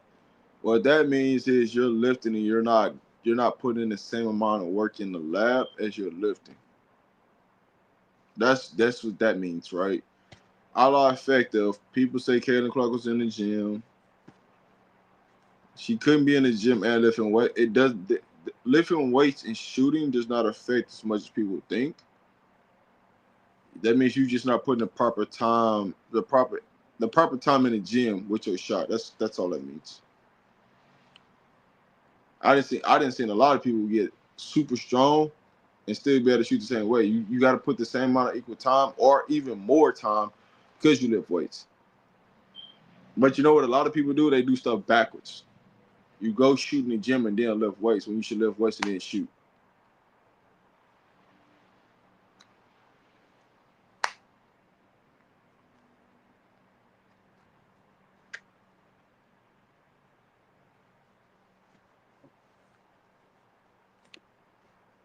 Not the Miami fans show up for the playoffs. You know how much stuff going on, man, during the day. You talking about showing up to a basketball game, collegiate basketball game? Man, it's too much in the city going on, bro. I could be out in the water right now on a yacht. You trying to tell me to get off my yacht? You know what I'm saying? I might have some work on the yacht. You want me to get off the yacht to come to a basketball game, man? Make that make sense? 15-14, y'all. Golden State up 1 point, 9:03 left in the second. Rob, tell me what you don't like. What you don't like about Seattle. I don't play calling. I understand it like prime example right now, right? Gabby's out on the floor, but we initiate the offense for Clark and for Lexi Brown to touch the goddamn ball over Gabby Williams touching the ball right now. Like understanding personnel situations, who's out on the floor. But this is not just a problem with Seattle. This is a problem with a lot of these teams that your better players don't even touch the ball as they should, right? And what do I say? Touch the ball, guess what she does? Goes out there and knocks down the shot. You're not putting the ball in your better player's hand for you to be successful. That's the thing for me right there. Defensively, they're fine. But guess who's coaching right now? You see Pokey up there coaching, right? Coaching the defense. Pokey been standing up a lot more since she got back from Argentina. Because she still because you know why? It's because she still can't cut it as off. a head coach. She can't cut it off. Yeah, listen. Once you give me that opportunity, you told me, hey man, go coach 5, 6, 7 games and be a head coach, and then you want me to turn it and then turn that thing off. It don't just turn off just like that, man. It's my mindset. Hey, I'm a head coach. Let me do that. Let me go talk. You know what I'm saying? That's just your mindset. It's hard, man. Like, trust me. The biggest adjustment was coming out of a long AAU season, and you just coached 100 to 110 games during the off season, and then turn around and come back to be assistant coach on a bench at a high school. But that's the hardest thing to do. Cause you're like, man, as a head coach, dog, I'm not doing this, man. Like in my mind, I'm like, dog, I'm not doing this. Like, what are we doing right now? Like, it's simple basketball, you know. So it's hard. I know exactly how she feels. Necker, 4-3. Tie game, 19-19, man. Second quarter. We're just at Florida. We're football dominated state. Most of the elite athletes are football exclusively. Maybe 2 or 3 schools that are great at basketball for high school. I mean, Florida just has athletes, period. Let's just be honest. They got athletes across the board.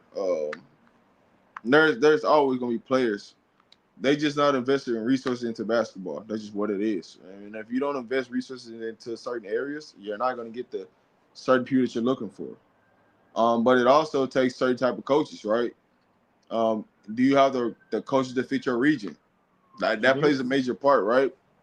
That can make it break who you are. Hey man, if I get somebody that understands the Florida area, I'm gonna find Florida talent. But if I go hire somebody from the Midwest and put them in a Florida school and then hope that they succeed, I'm asking not to be successful. So finding a coach that understands the region and the style of the region that plays around you and understands nationally can help you go a long way. I got another question, and it's kind of go shift gears a little bit. But do you have an opinion on how 47's executive order around NIL is going to change what we see right now? It wasn't he didn't make that decision. That was on the NCAA. That was a court. That was all in court. No. The news just broke. The news just broke that 47 is getting ready to sign an executive order that will supersede what was decided at the state level. You may not have seen it yet, so I'll give you some time to. Yeah, I'll let you. I didn't know. Sankey said they have been talking about it a few years. Sankey said, and that's the SEC guy. He said he had no idea that it was coming, but yeah, the news just broke. He's going to sign an executive order to it looks like some federal oversight of NIL now. Rob, so Dawn is at the FIBA USA and Canada games. What you think she is assessing? Talent, recruiting. I mean, that's all she's doing is recruiting. It's not, but here's the thing though. She's at those games and y'all think that she really like actually paying attention to those games and watching them to detail. That ain't what she's there for. It's to see the communication piece. How you communicate with your teammates, how you communicate with coaches. How do you adapt to being in a different environment now that you're not with your regular team? Now you with more talented players, how you adapt, things like that. But also, she's also watching her players too, right? So she do have 2 players that's playing out there. So I mean, it's just what it is. I'm just checking out support, and then I'm getting a free look. Because if you look at Team USA, majority of their rosters are 26, 27, 28 kids. They only got 3 people that's going to college or in college right now on that roster. Everybody else is prospects. So why not come get a free look at them? She ain't paying for it. The university paying for that.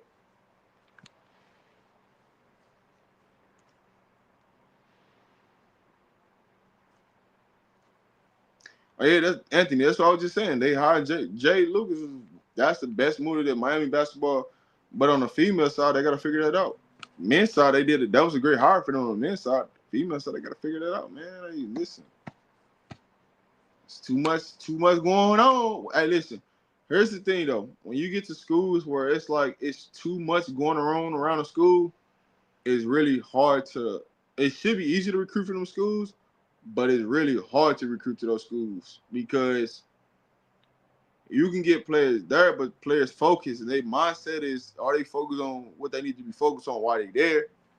Or, you know what I'm saying, they got other activities that they focus on. So the teams that have the better success it's less stuff to do there. So it's harder to get into trouble about things.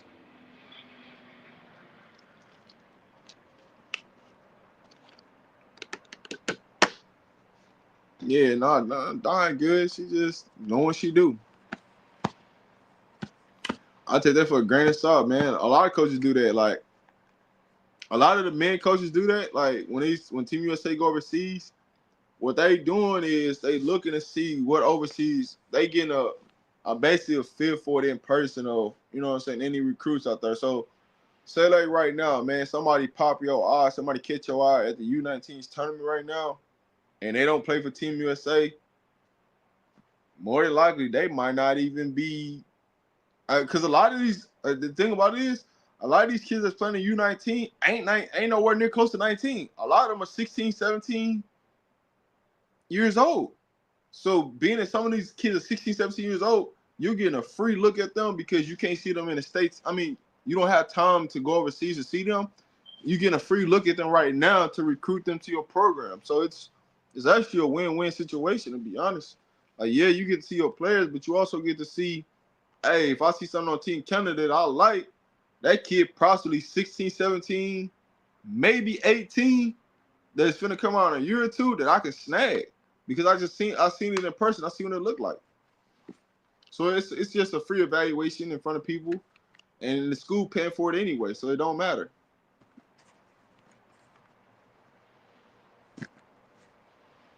Dog, I hate seeing these butt screens, man. Like, that's not a screen, dog.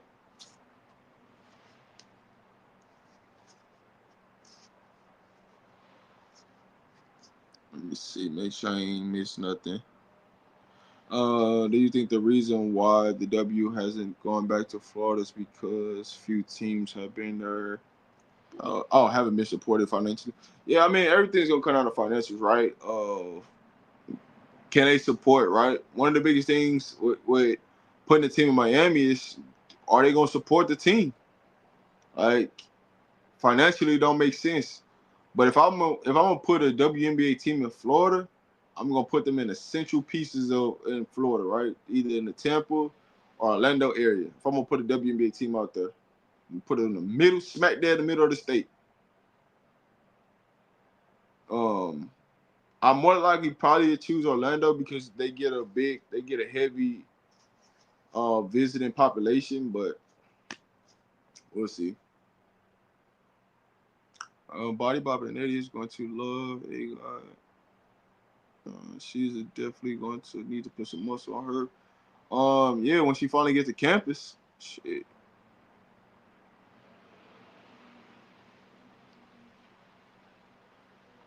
I want to see McDonald gonna need some. She needs some work too, but you know, McDonald's the one that's been going the longest out of everybody. Everybody's actually touched campus outside of McDonald. She's the one that's gotta get to campus for sure.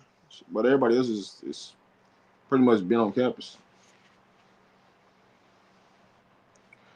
Big Drip posted a tweet yesterday that she's cracking. I mean, that she's checking out her Gamecocks and future Gamecocks. Yeah, but I mean, she's been on the road for the last week though, because this is like one of the biggest times to be on the road. Like these 2 weeks, this weekend and this last weekend and this weekend are the biggest two recruiting weekends in women's basketball. So you'd be a fool not to be on the road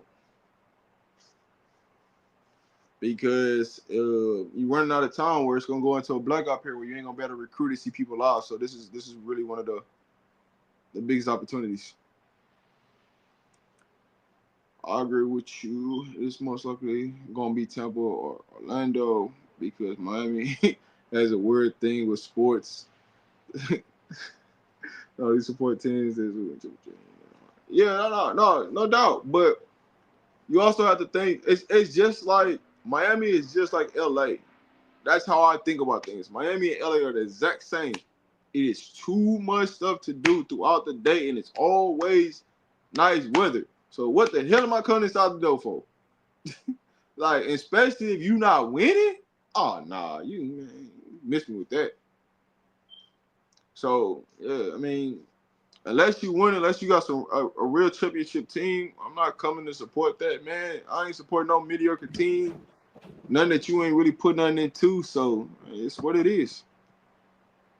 You got any 2026 prospects you locked in on to become a future Gamecock? Not currently right now. I don't. But also, to be frank, I'm not really locked in on any 26 prospects and where they gonna go or anything like that. Just because my mind is focused on a couple things right now. And then the football season about to start, so I got to shift focus on some other things. So I'm really not focused on the 26 kids right now per se. But when I start evaluating and actually watching film on some of these kids, it can make sense why they choose certain schools. You think Don looking at Hall from? I think she offered Hall already. She already I think offered. Hall came for a visit. I think. She did. Number 1, number 2, number 3 priority should be Big O. I'm looking for Big O. But I don't think Don's wouldn't have seen her though doing this. We'll see how it go. I ain't really seen who. I don't think Don's personally wouldn't have seen Big O during this evaluation period. Because there's evaluation periods. I don't think she went. I think one of the sisters wouldn't have seen her, but I don't think Drip has seen her. Because Drip went to the Run of Roses. Mm-hmm. Big O wasn't at the Run of Roses. Where O at? I thought she was an Adidas kid. She didn't play in the Adidas Run of the Roses. They changed the sponsorship. Well, I know that it didn't finish. There's 2 Runs of Roses though. The first event, it was more Nike schools than anybody. Then there's another Run of Roses. There's a second. What was the one that just got ended because of the live shooter thing? That was the second one. That wasn't the first one. Okay. The first one was the one that played on ESPN and ESPN2, whatever. Mm-hmm. And then that's just the second one was that one. Because it's a week long, but they separated it into 2 periods. Mm-hmm. So like the first one from the weekend, everybody goes to that one, and then everybody shifts to Chicago right after that. And then if you're not going to Chicago, then you just stay there. Mm-hmm. There's over 800 teams that go to that damn thing, man.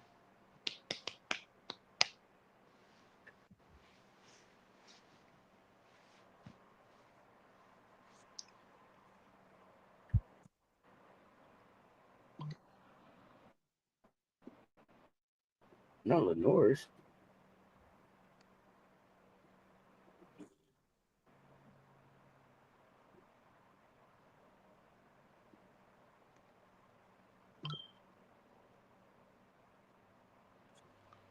Yeah, no, it's a lot of time, a lot of effort. You know how many kids that they watch that they never ever offer? It'd be mind blowing how many kids you watch that you know that you ain't gonna offer. Mm-hmm. That you just circle their name on a piece of paper. You know you ain't gonna have them. You're not even gonna offer them. I mean, it's a process. I mean, it's a whole lot of schools. The kids like, they call me. I ain't no chance I'm going. Yeah, the only reason why she went back home is 1 is for support, but 2, everybody that she was playing with at McBride was gone. So, hey, make it make sense. I don't think her going to Ohio is going to impact who she plays for. I don't think that's going to happen.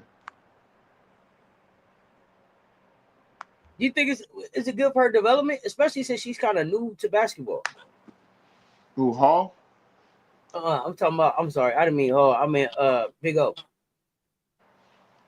Oh, I was talking about Hall. That's what I was talking about. I thought you were talking about Big O. No, I thought you were talking about Big O. No, Hall moved to Ohio. She left Montverde and moved to Ohio to go play for one of my Colorado girls went out there and played there when they first opened. Somebody else just moved. I don't think she went to Ohio. Gigi Banks just went somewhere too. It's 3 people that went to Ohio. They went to play for Spirit. It ain't called Spirit. I often say Spirit. It's like an IMG kind of type school. Yeah, but it starts with an S. I can't think of the name of it. But yeah, my girl, she plays at University of Cincinnati right now. Mm-hmm. And she played there. Candace Dupree is the head coach. So Court, I think that Don hasn't offered Special K already. I thought Don already offered Special K. I know she loved the kid. She ain't offered her yet. All right, now, Sess, we talked about this now. There's 2 type of offers. Yeah, I know. But I'm talking about, like, seriously.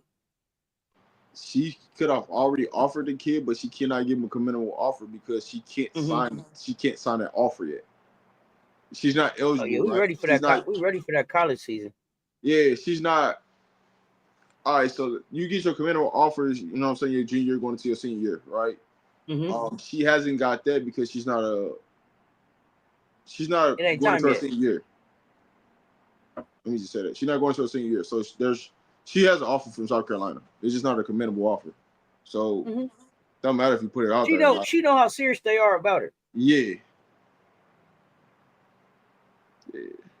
I've been honestly, I'm ready. Latson and Raven, go watch some of the highlights from high school. Definitely definitely special. Definitely special. It's gonna I'm here for it. Yeah, that's what I always tell people. Like when you get caught up in offers and stuff like that, man, they got offered their freshman, sophomore year. That don't mean nothing at all. I I can tell you, hey man, I gave you an offer. I can represent whatever school you want me to represent to give you an offer. Like, it don't matter. I mean, you can't, but there's still also some ways that people move since the shaking of the hands and the envelopes and stuff you getting passed out still, where they know how serious I am. You know if it's coming or not. And if you don't know, my people that told your people. So, That's what I always tell people. I always tell people that, like, man, they're like, man, they got offered from the University of Georgia. Man, you know how many offers Georgia passed out? That don't mean, like the lady said, one of your letters, one of them might be, hey, you know what? We're looking at you. Why don't you come check out one of our camps? Yeah. Come check out camp. And then another one is like, hey, we want you to come for an official visit and walk around and talk to us and do all of that. But you know what's crazy though? You know what's crazy though? Most people turn down those camp invites, and that's really your extension of getting your official offer, of getting that because they get to see you on because they seeing you on their playing field, and they get to have you do what they need to. They want to see if you can or can't do. I guess, right? That's the one thing that always drives me nuts about stuff is that, like, a lot of these people turn down stuff because they listen to somebody. Hey, don't go to that camp. Well, if I'm only gonna see you when you at your comfortability, then what the hell I need you for? I need to see you in an uncomfortable environment. Or you gonna be the same way you are in a comfortable environment? I need to see what that looks like. Because guess what? You can't hide a Division I kid, and you can't hide talent. One of them gonna shine. So your flaws are gonna be what your flaws is. Hey man, I'd rather me know what your flaws is and say, hey, give me opportunity to say, hey man, I can work with it, I can't. Versus you trying to hide something and then I get you on campus and then you're gonna be mad because you're gonna be stuck at the end of the bench because it don't fit. Tied up at halftime. Yeah. That's what people don't understand. 31-31 at halftime, man. It's a low scoring game. But it's a lot of defense being played too. Lexi. That might be where Seattle is a little bit better this year. Maybe figuring out the defensive side of things. I mean, they got more defensive players out there. Defensive-minded players out there, I should say. So that may help them a little bit down the stretch, but I'm still not sold. But let's fast forward to this Aces Wings. Aces Wings. What are you expecting? Us to come in and handle business and make a statement. When you say make a statement, are you expecting a blowout? I'm not necessarily expecting a blowout. I expect us to win comfortably, where we're not like, yo, we're trying to fight to win the game. Like, I don't want to see that. How do you expect Beckers to play against the Aces? Get them hell. And I expect all their guards to give us hell, because we can't until they can. I mean, one of the things is can we stop the ball? Can we control the ball? But inside the paint, and we're gonna have some problems. I'm not gonna say we're gonna have some problems. Let me not. Is this a game that Nalissa should try to star in? She don't need to. To me, honestly, she don't ever need to start in no game. I just need you to be who you are.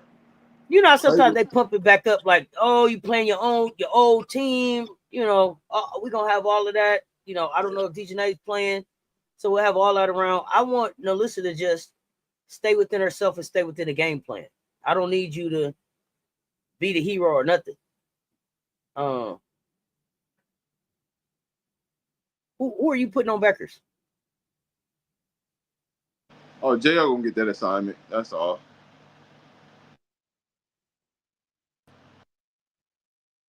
Who do you think they'll have match up with Smith? Who do you think Dallas runs at Smith? Trying to think who started at the 4 for him. Oh, Luis gonna start with Luis is gonna play her. Mhm. And then Smith Asia, never looked comfortable in Dallas. Okay. Asia and Lee Rue gonna end up being that's gonna be the matchups. Oh, that's the one you looking for? No, Asia gonna cook that. I ain't gotta worry about that barbecue chicken. But I don't think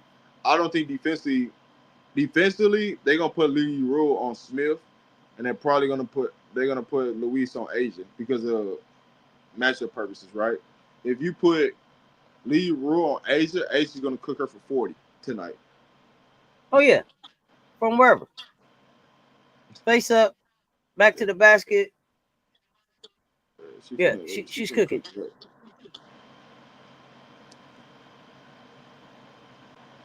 Hey man, everybody already taking off to go to the Nike EYBL in Chicago. You said what? Speaking of that, you gonna be out there this weekend? Yeah. In the building. Yeah, man, In the building. In the building. Talk about that. Let's talk about that. I didn't realize. How you feeling knowing that you're gonna be out there this weekend? What you excited for? Yeah, I don't know what to expect. I haven't been to one before, so I'm just I'm gonna soak it in. Excited to be got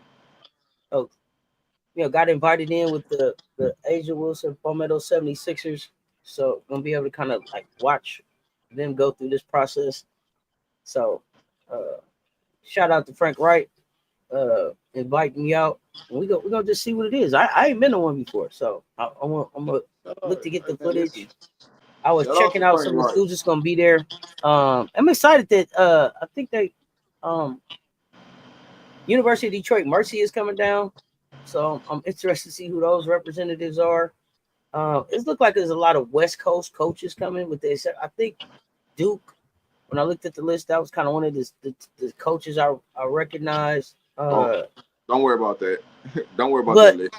It's gonna grow. It's gonna grow as it gets closer.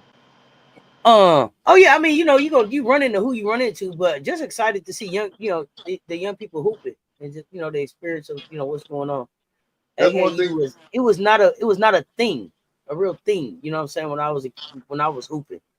Yeah, that's one of the things I always tell my parents. Especially not for girls. So that's one thing I always tell my parents, man. Don't worry about who coming on that invite list, so that list gonna grow. It's just, hey, this the start names is gonna be on there.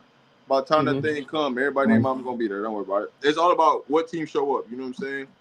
And as long as you know what team is gonna show up, as long as there's talent in the building, coach is showing up. You ain't gotta worry about it. Mm-hmm. This is one of them. This is one of them tournaments. So this is one of the mega. Let me say, this is one of the mega tournaments of women's high school basketball where the elite of the elite show up. Mm-hmm. And this is one of the last tournaments on the women's side where the elite talent shows up. So the Adidas already had theirs, right? They already had their championship. And so now Nike's having theirs. Under Armour should be the following weekend, but it's nobody's really going to that. The top two tournaments, right? The Run for the Roses and the Adidas championship and all that stuff. So yeah, man, it's what it is. We're here for it. That's what I'm talking about. Russell, only bring the facts to the chat. What's up, fam? And if you go live, you need me pop up. You know what I'm saying? Talking, hey, hoops, let me know. Oh yeah. Let you know what I'm seeing out there. If you in the building or if you want to FaceTime me or whatever, you know what I'm saying? Yeah. Just let me know. You know what I mean? My cameras ready. We'll get out there and see what we see. I need we need to set a Assist Talk Sports hoop team. You know what I'm saying? You need a coach. Let me know. Let me stop. All right, we working our way to the Assist Talk Sports team. Center Sid Douglas. She's like, I kind of told Michelle. Here's my thing about Douglas. I get why Team USA brought her, but I don't think they should have brought her.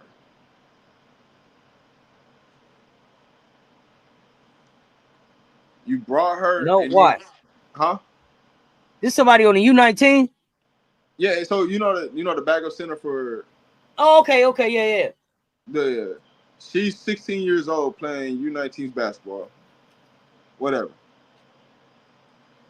But you brought her not to play her. She's only playing less than 5 minutes a game. You brought her for what? I understand why you brought her, right? Because you're telling us, hey, she is the next center for Team USA as far as who we're pushing. Because everybody go through this cycle, right, with Team USA. You had Lauren, you had Reagan Beers, and then once them two got out, you pushed Sienna Bet. So Sienna was that center, right? So now, who's going to replace Sienna Betts in that situation? They're telling you who they're going to push right now. And that's Douglas. I just don't like it because you wasting a roster spot to bring her, to have her on the roster for you not to play her. So what is she learning? What is she learning sitting on the bench? What is it that she needs to learn about being on Team USA that she needs to sit? Why do they bring him to sit this? It happens on air. Like Tyler, what's my man Halliburton? They did it to him too. Like, what is it? What is it that you have to learn to go do? I don't understand. There's nothing you can learn, but also you got to realize it's hard to play 12. It's hard to play 12 kids in a 40-minute game. Now, if it was 48, it'd be much easier. But a 40-minute game, it is hard to satisfy 12 girls. It ain't even 12 girls on the AU roster. And you want to take 12 girls. You do that because in case of anybody get hurt, you got somebody there. But in reality, 12 girls is a lot. That's a lot of freaking girls. A lot of freaking, like, they do it on the men's side. Like, somebody just, hey man, you just on the roster, cut the gold medal. What was your experience? It sucked. Why? I didn't really get to play.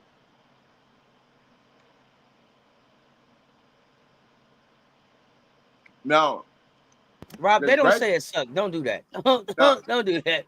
Now I'll say this: the great thing for her though, is that she gets to practice against Sienna Betts every day, right? So her game is going to grow because she's playing against a college player right now at 16 years old, and she has to go through that. So when she gets back to the States, she should develop. She should be able to show something that she's grown from that. That's the only plus from it. Got it.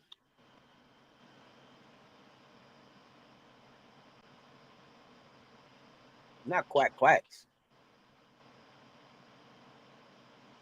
Nah, Michelle, it's not about her injury needs to pick up. It's just, it's a deer in headlights. She's 16 playing against a lot of older people. So it's an adjustment period. And by the time she figure out the adjustment, she ain't playing enough for her to figure out the adjustment right now, playing overseas with them. By the time she would have figured it out, the tournament's already over. She's on her way back to the United States.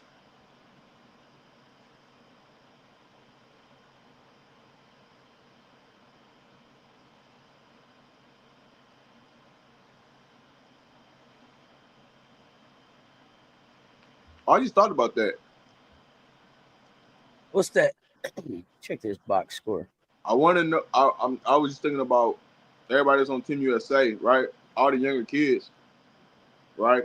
By the time this tournament ends, are some of them gonna fly back and be able to play in the EYBL tournament?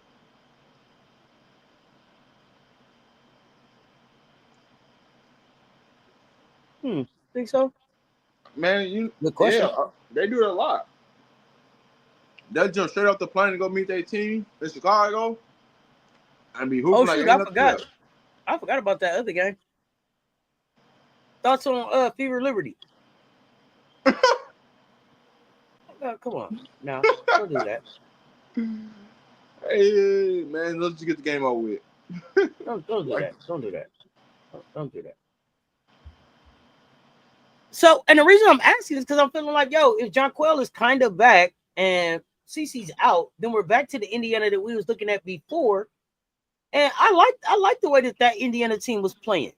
I'm looking forward to Jonquel's not back because I forgot. Coach just told us last night Jonquel's not back till after the All-Star. So no Jonquel. Boston goes off tonight. Should that be the expectation, or will Stewie put up a fight?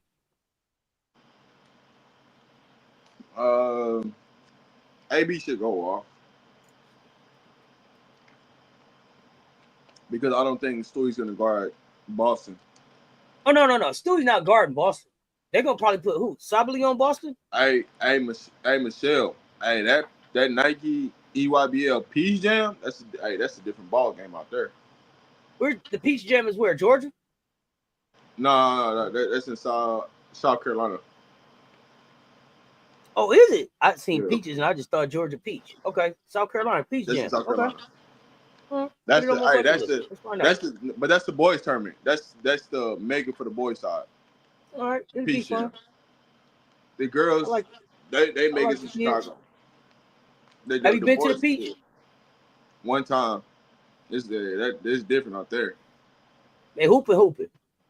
Yeah, but see, our reason why is I don't coach the boys. I just happen to go out there on some emergency situation type stuff. Like, we need a coach. But I'm just saying though, if you like hoop, they gon' it's just hoop. It's just it ain't no bullshit. We gon' everybody lace them up. Let's go get after it. Oh no, see, yeah. Balls to the wall. Different. Balls to the wall. We hooping out here. It ain't no everybody hooping. Ain't no slacking.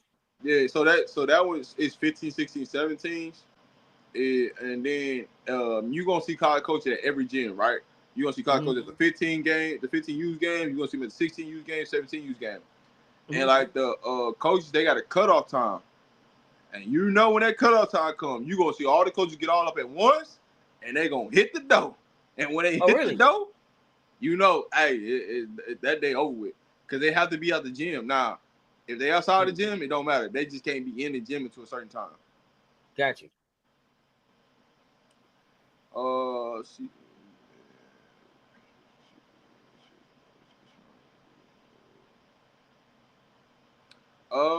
I'm not gonna say she started playing late. I think it's just more of her genes. She's just still figuring out basketball, and that's okay. She's still figuring it out. It's okay. Like, she's only 16 years old. I don't expect you to not.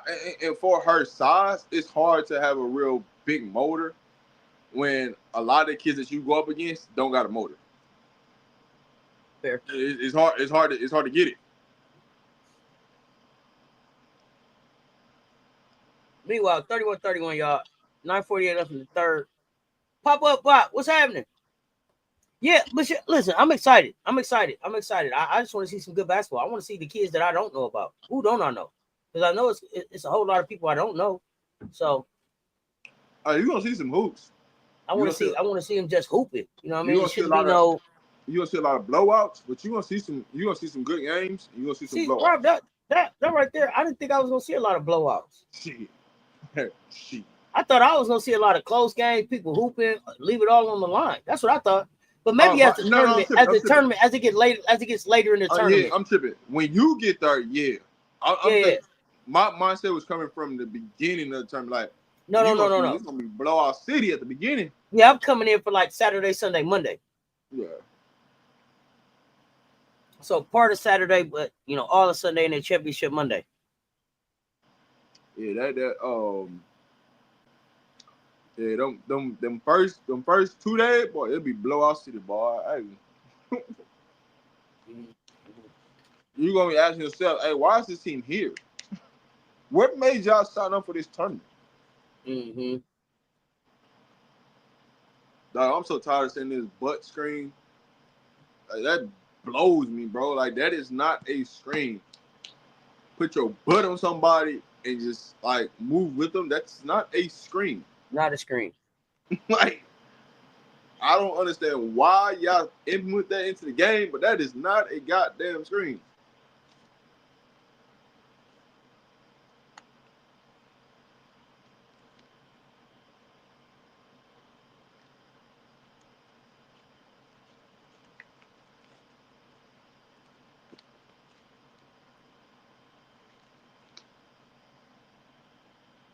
So Tiff Hayes just forgot to put the mask back on. Oh, she got it back on. No, it's up. Oh yeah. She got it. She do got it up. Okay, yeah. Now she's about to grab it and put it on. She remembered now. I'm like, come on, Tiff, what's happening? Hey, Salam, she got the greenest light in Valhalla. Hey, Salam been let that thing go. She got to get back into a groove, man. She She hit 2 big ones at the end of the last game. Yeah, but she been iffy though.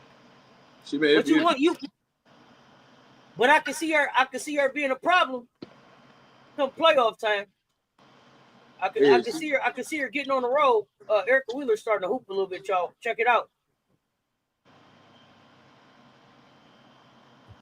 Checking out the box scores here real quick. What we got going on in this game?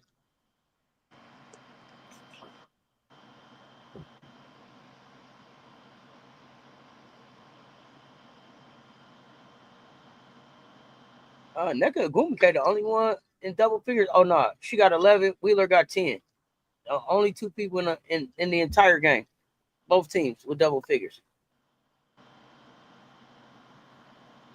Wheels up in 10.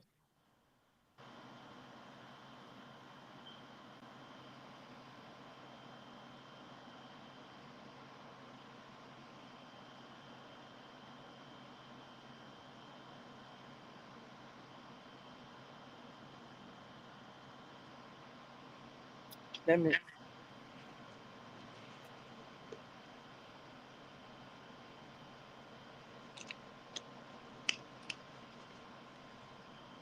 Bro, I got 5 people all hurt on my roster. You got what? I got 5 people hurt on my roster. Bro, I don't even want to look at fantasy. You beating me right now. I am playing you this week. Mm-hmm. I got 5 people hurt. What can I do? Just wait it out. Yeah, man. She caught that big shoulder. 5 people hurt. Hey, listen, ain't nothing I can do. And guess what? Out of them 5, it's not like them 5 people hurt. It's like bench players. These 5-star, my 5 like 40s of my 5 best player on my roster that's hurt. Hey, and it's crazy because it's like I can't let them go. I gotta wait for them to get hurt. I gotta wait for them to get healthy. So gotta punt a week or 2. Yeah. Yeah, man, it's crazy. I took an L last week because, side 2. And then it's a short week too. So no. We got this week and next week. So it ain't just this. It ain't just. It don't. Oh, that's right. That's right. Yeah. Because of the All-Star break, that's why it's like 2 weeks. But it's just crazy to me because it's like, dog, this didn't cost me the last 2 weeks. Because like I've had my best players hurt. It ain't that I don't got the roster to compete by injuries. And I'm like, dog, I can't let That's why you can't let them go. Because I already been eliminated from the playoffs. I think you still in the playoffs. Yeah, I'm still in. So you gotta fight. You gotta hold on to that roster. Yeah. Well, I gotta win this week, or I might be eliminated if I don't win this week. So, I mean this matchup. So I gotta win this matchup. Figure something out. Still time. And the thing about it is, though, even if they come back off injuries, man, they're gonna come back in go mode. You know what I'm saying? Mm-hmm. And how long is it gonna take them to ramp up? Yeah. Well, this is the thing that I hate, though. Right? One of my players that's out. No, 2 of my players is out. They're gonna play in the All-Star game. That's gonna be the bad part about it. They're gonna play in the All-Star game. Yeah, that's crazy work right there. And I ain't gonna get no points when I'm playing in the All-Star games. So it's like, yo, this is nasty work. Y'all prioritizing chilling, sitting on the bench to play the goddamn All-Star game, man. Hell with the All-Star game, man.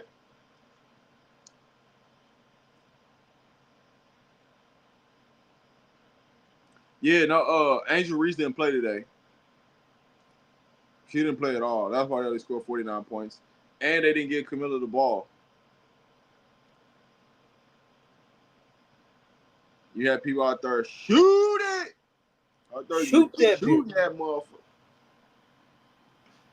Just shooting all type of terrible shots. That is like, dog, why you shoot that?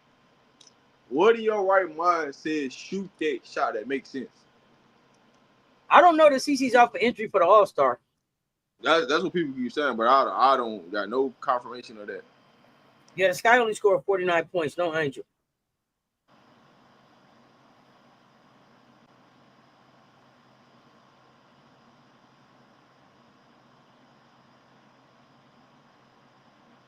Bro, that's bad, man. Hey, to only score 49 points going into the All-Star break, it's like, what are we talking about? What are we talking about? Yeah, that's a bad way. Hey, you know everybody finna go kick it. Man, Cancun, man, that's one of them, because, you know, it's direct flights out of Chicago. They're one of them shit, man. We know we finna hit vacation. Get this shit, man. Hey, jack it up, man. Jack it up. Jack it up.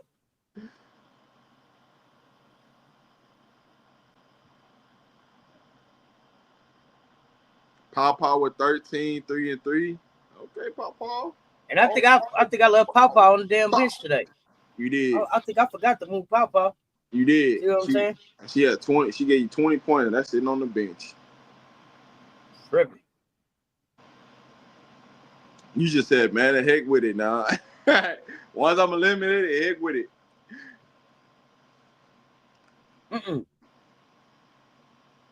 So, what you think about the 3-point contest and the skills challenge? How you like the lineup? I'm being honest with you. I didn't get to hear from you.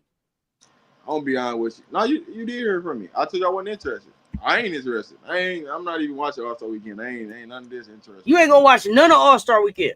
Nope. Not even to see if Alicia defends. Nope. It's not interested.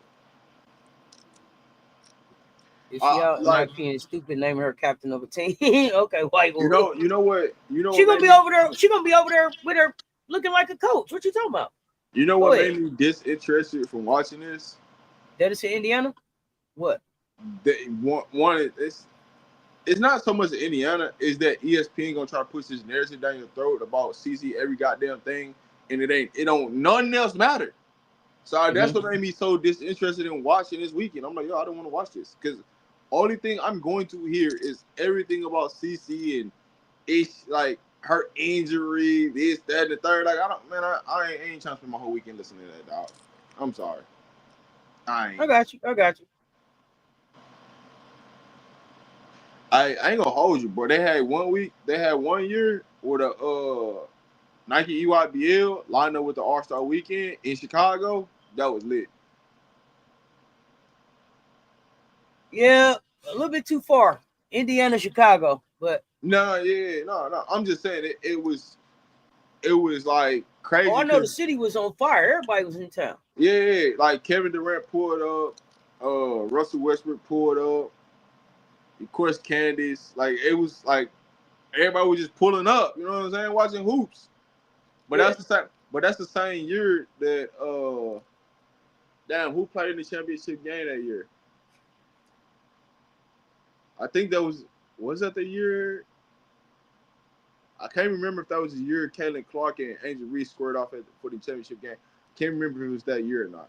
But yeah, man, it was Shaq showed up, man. There was so many people out there. Not you most excited for the Fits more than anything. Yeah, man, I ain't gonna hold you. I ain't excited. Bradley Beal gets a buyout to go sign with the Clippers. Man, Bradley Beal ain't trying to win no damn championship. I'm glad he got out the desert.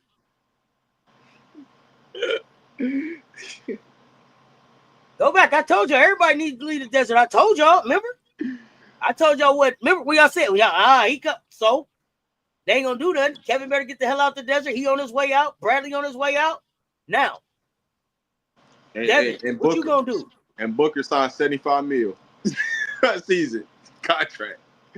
You think they'll let him? You think they'll let him have the team this time? Every time they told Booker you had the team, they just slapped him in the face and put somebody in front of him. They said it's your team. Then they brought CP3 in. They said it was your team. Then they brought Kevin Durant in. No, it's definitely his team now. Oh shit, who there with him? Listen, they just gave him $75 million. How they a team? What he gonna do with it? What he gonna do with the team now though? It don't matter. I got $75 million. What you want me to do with it? Well, he ain't here for no championship then. He must ain't about no championship. He ain't win no championship in Phoenix. Man, listen, how you gonna win a championship in Phoenix? You know what's out there in the West that you gotta go through? Nah, dog, you Hell ain't yeah. telling me. That's too much. But here's the thing: how come don't nobody want to come play with him? People did want to come play with him. He just saw Who? you. KD came want to play with him. KD wasn't gonna help by the time he got there, Rod. He wasn't gonna help. Bradley Beal couldn't help either. People want to come play with him, but guess what? You ain't got no money. As much as people want to come play with you, you ain't got no money to do nothing. So now what? How you gonna get somebody? The Suns ain't got no money. Meanwhile, Mercury just spending money everywhere. They got new practice flow. They got facilities. They headed for a championship. Listen, and it's ran by the same organ, and it's ran by the same That's people. what I'm trying to figure out. It's ran by the same people. They figured it out on one side, they figured it out on the other. Well, low key, they kind of did though, because they went and got Green, right? They went and got younger. They put more shooting out there. They went and got more size. They went and got 2 centers. So they actually kind of did the same formula. They just don't have no Swiss Army knife. They copycat the same formula on both sides. Well, I'll say this: it looked like the better talent scout is on the other side too. Because they just went and got a whole bunch of old rookies. They were like, well, we are gonna go find some talent. You ain't been in the league in 6 years. Come on. Or never been in the league at all. Shit. Yeah, come on.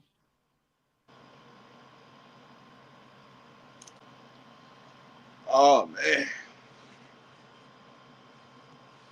Now, come on, Chechi. What was that? Whoa, Chechi.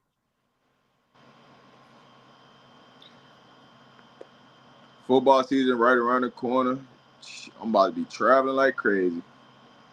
It's that time. That time. People don't even know it. What you looking forward to the most? As far as what? The start of football. That's the atmosphere of college football. To be honest with you, just being out there, man, enjoying the goddamn game, having fun, just create memories.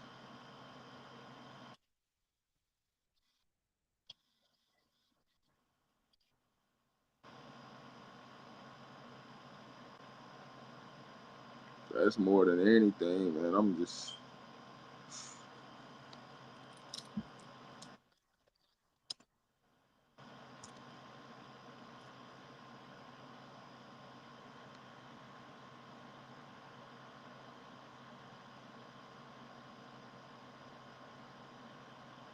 The Gamecocks finally getting one. Okay, Nicole. I said I was gonna follow Gamecock football this year. I watched a little bit last year. I'm gonna really stay tuned this time. This year I'm bouncing around though. I'm gonna be a little bit everywhere. I ain't gonna just be at Colorado games. I'm gonna be a lot of different games this year. So man, you don't never know where. And I'm gonna be on like all different coasts. Like I'm going East Coast, down South, West Coast. Like I'm gonna be a little bit everywhere. Oh, man, my schedule look a little different this year. You know what I'm talking about? Moving around on.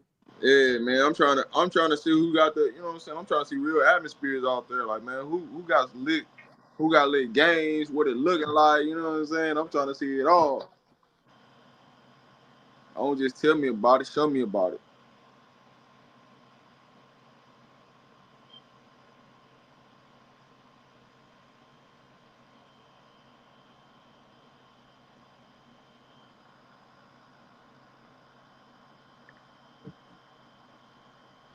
Hey, I tell you what. Win, lose or draw. I got to get to one of these games in Valhalla because the Golden State game in Valhalla the other night lit. This game right here, snoozer. And it's not a bad game, but it's a snoozer. It's just no energy. It's very plain. Spice it up, man. Let's go. Let's hoop.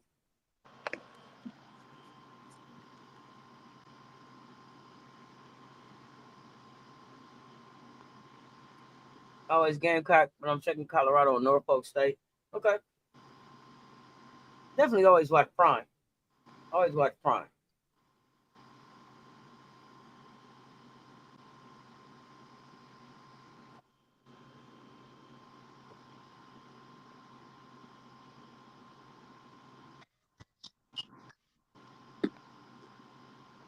Boy, it like never fails, man. Never fails.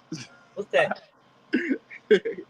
You know when somebody just randomly hit you about the blue, you know what time Oh, it is.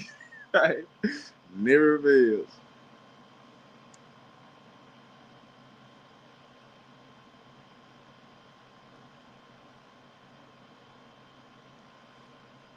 But it was like, hey, listen, if I was to ask you the same question you asked me,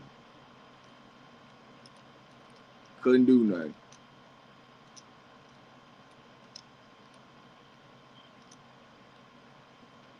Couldn't do nothing.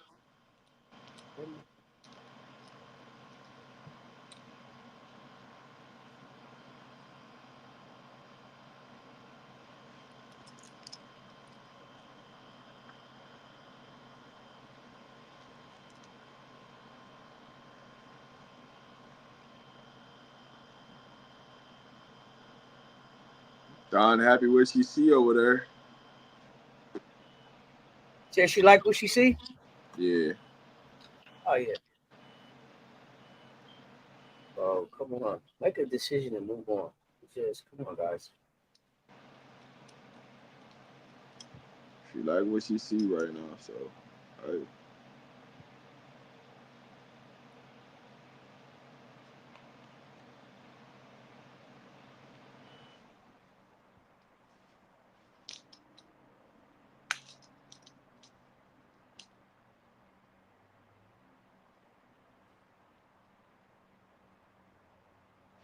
Always a Gamecock, but I'm checking Colorado and Norfolk State. Yeah, man. Hey, listen, you wanna, check out Colorado football? Just hey, I'm always around. Always around.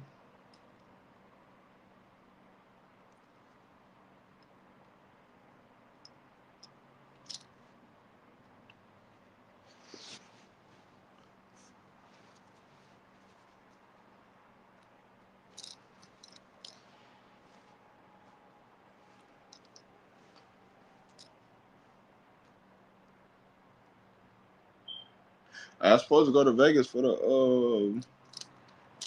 the Bud fight too. Tickets Oh, going. that's what I'm talking about. Tickets going to sell on Friday, so yeah.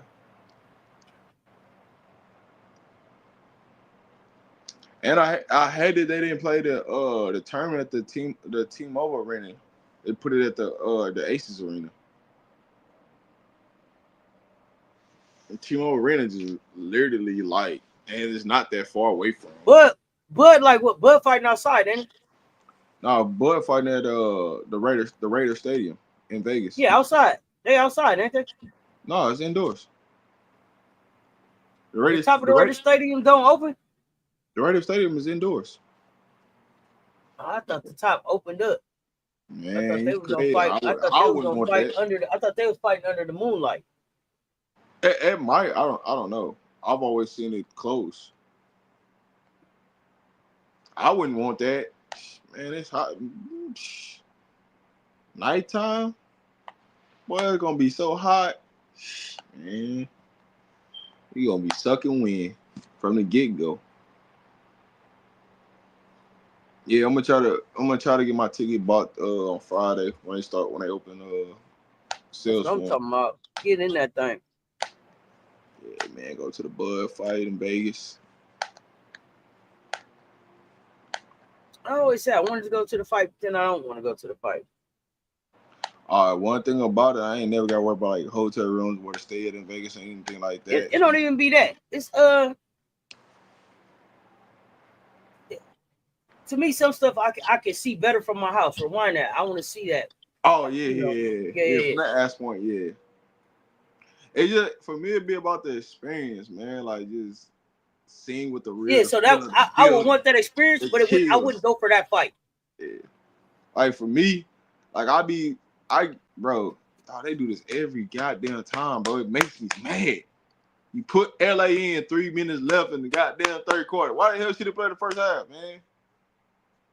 But anyways, it be like as a coach, like you be having man, when you hear the fans scream, you hearing this, that, you just get chills in your body, like, yo, I like this, man. Like, man, keep it going. But then from a fan's perspective, you just want to be part of the engagement, like, yo, like. So I really be going just for the experience, the feel, just to see, man, what it feel like when a big time man event happen, what that look like. Oh, no doubt. I mean, Deshaun Jackson at Delaware State.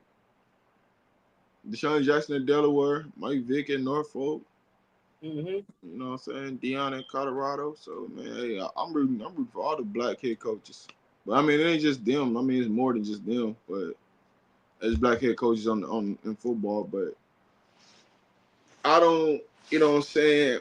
I see what some other coaches do. I just don't. I mean, I ain't no big support of it.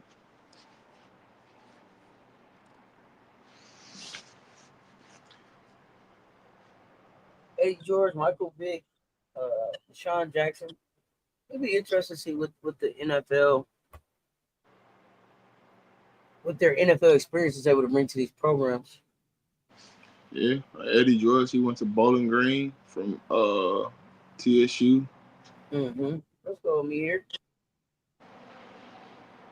One thing about the Valks, they're gonna play 40 minutes. Tell me about it. You got to close them out. Like, ain't no, hey man, this game over, it's a wrap. Nah, man, you gonna have to hoop. As long as it's time on the clock, they think they in the game. They think they got a shot. It's time on the clock, we got a shot. Shoot it. It's time on the clock, they got a shot. See what I'm saying? Mark. Hey, quietly, Kate Martin been understanding her assignment. I ain't gonna say, hey, when they call on her, she been ready. I ain't gonna hold you. Man, what point of that game is she shooting that thing? Okay, Tiff. Nice. Let's go, Tiff. Nice. Way to get to the rack, Mitch. I can't believe we couldn't use that in Las Vegas. Man, look who she guarding. Look who she guarding in Seattle, man. Guarding them guards, man. They trying to have me guard post players. And man, what y'all doing? And so now that she got to guard a guard, guess who got to guard her guards? And it's not bigs. It's just like she looks more relaxed in Seattle than what she did in Vegas.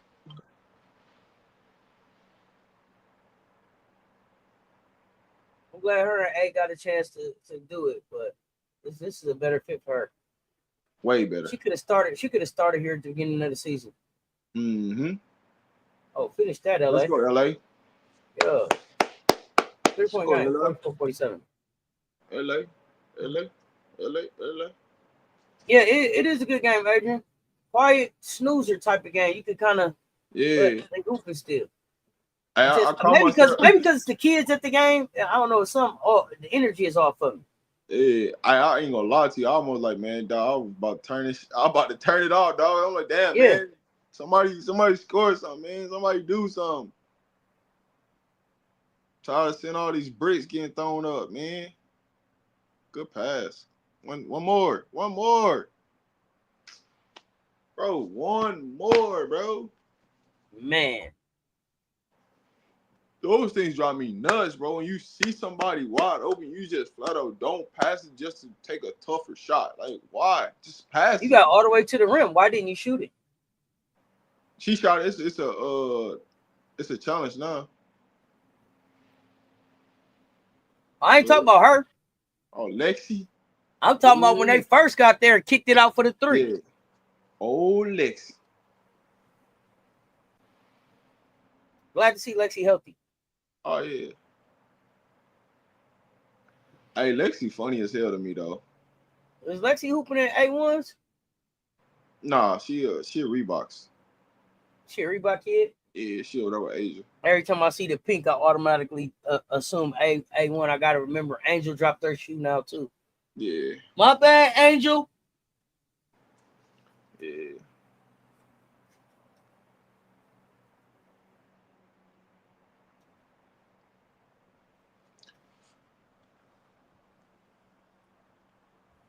Seattle trying to close this thing out. Refs been calling lots of fouls. Yeah.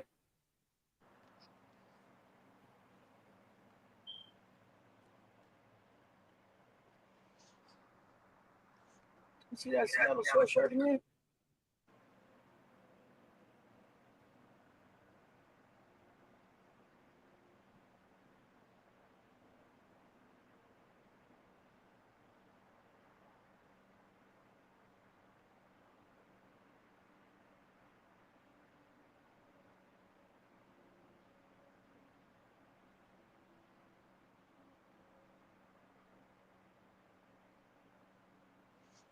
Should be a fun fourth quarter.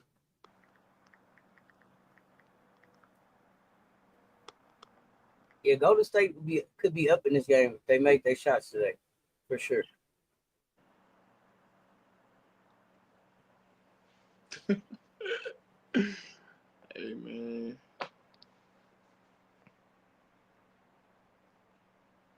I used to be a big Lexi fan. Like I used to rock with Lexi.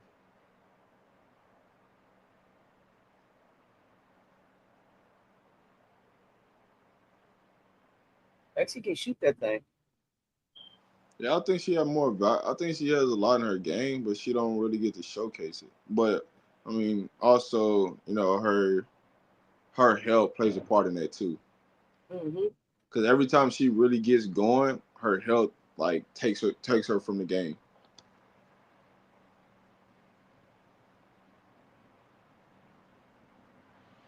Got too far. You gotta bang that. Shoot it. 48-44, 4-point game going into the fourth.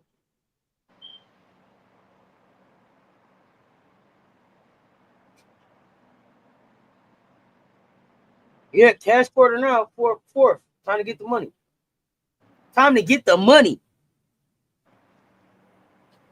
Bro, they need to start with this, dog.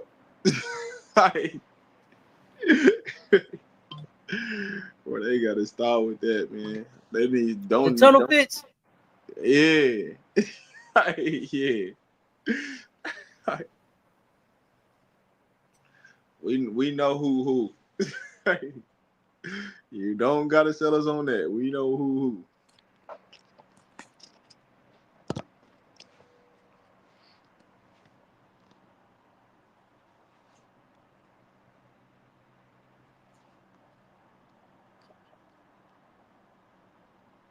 Let's see what you see.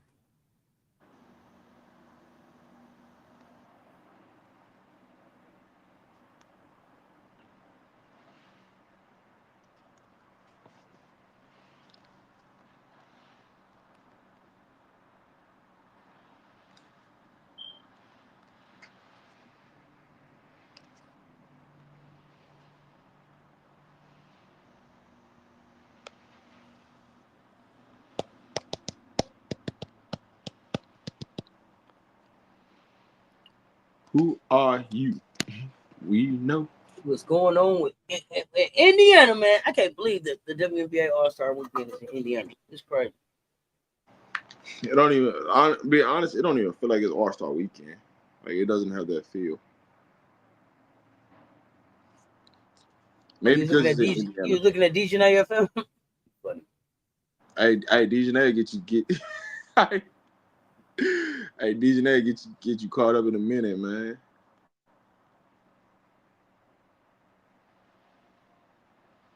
I'll be trying to figure out DJNA at times. Like when I first seen DJNA, I'm like, oh, okay.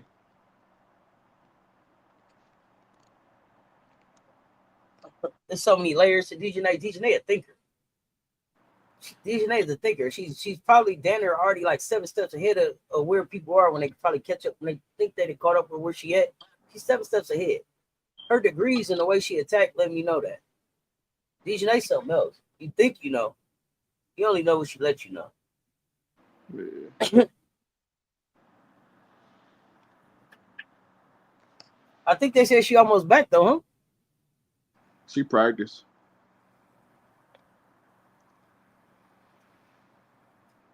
Oh, DJNA would get you in trouble? Oh yeah, she definitely get you in trouble now. Yeah, man, get you. Get caught in cookie jar if you want to.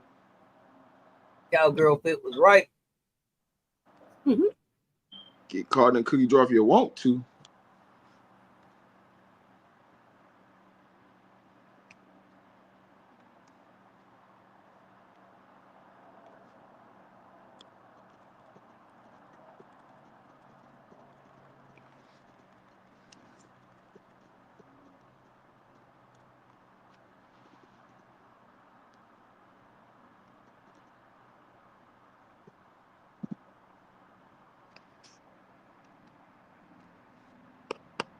Uh-oh.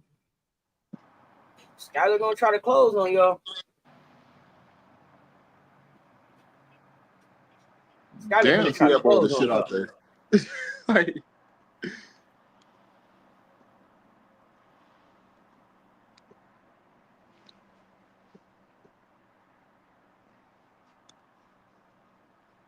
let's get it, Tiff.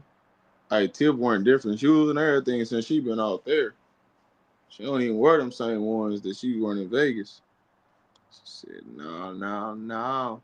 No, no, no, no.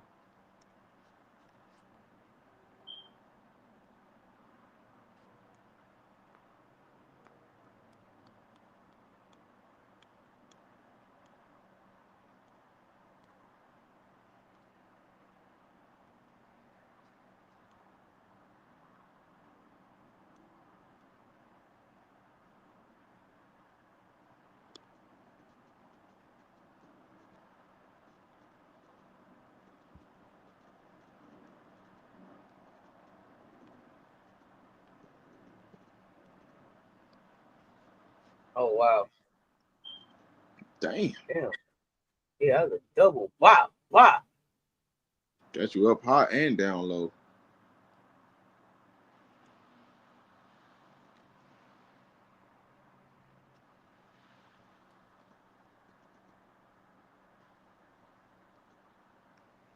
Seattle's court? Not really. I'm not a fan of the court.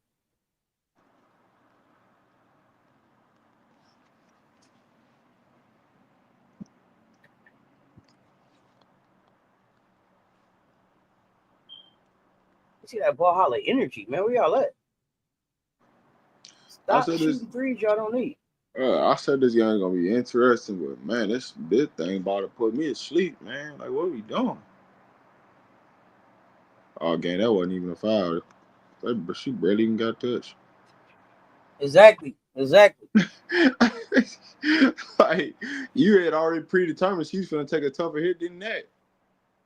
I like the court minus the lightning bolts within the 3-point line. Okay. Come on, man. You had already predetermined that.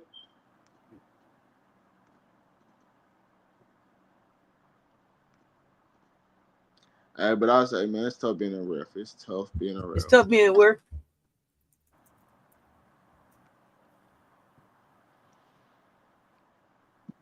Tough being a dang on ref.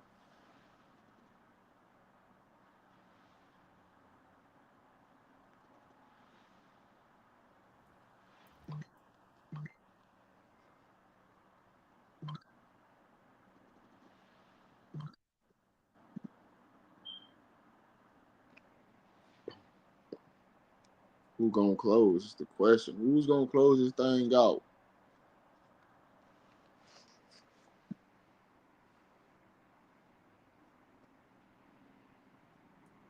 Who won it? That's why. Man, I hate when people start dribbling at you and you start running the complete opposite, knowing that the ball coming to you. Like, come on, man.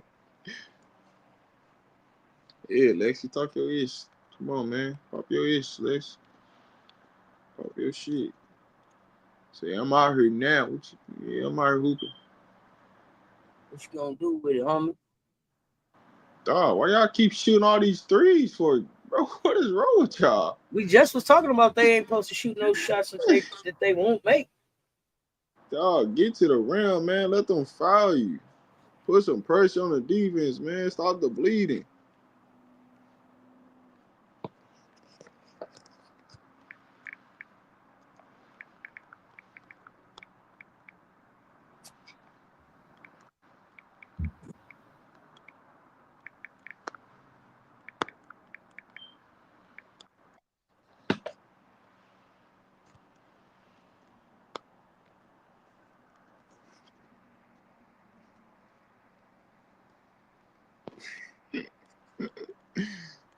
bro. Skylar just Diggins. Skylar be always, she be messing me up when she put that little crybaby Oh, face Skylar on. just Diggins. She put that little crybaby face on, you know what's gonna happen. As long as it don't get to a crash out. Let's go. Good pass, LA. Bang, bang. Good pass, LA. That's what I'm talking about. That's how you pass the basketball.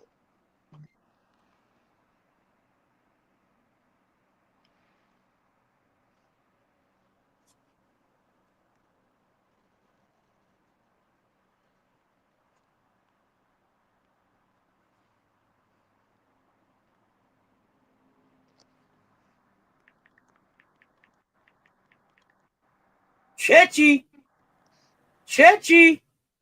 2-point game. It's a ball game now. Do you believe? Ball game time. We're going to close. Can somebody close? Welcome to the dub. What's the playoff matchup you want to see the most? It was a nice little run for Golden State, for sure. Phoenix, Minnesota. Really?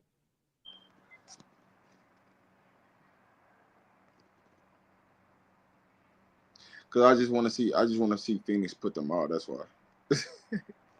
I think that's gonna be the team that's gonna put them out. But nah, on a serious note though, I ain't gonna hold you. I would love to see Washington versus the Aces.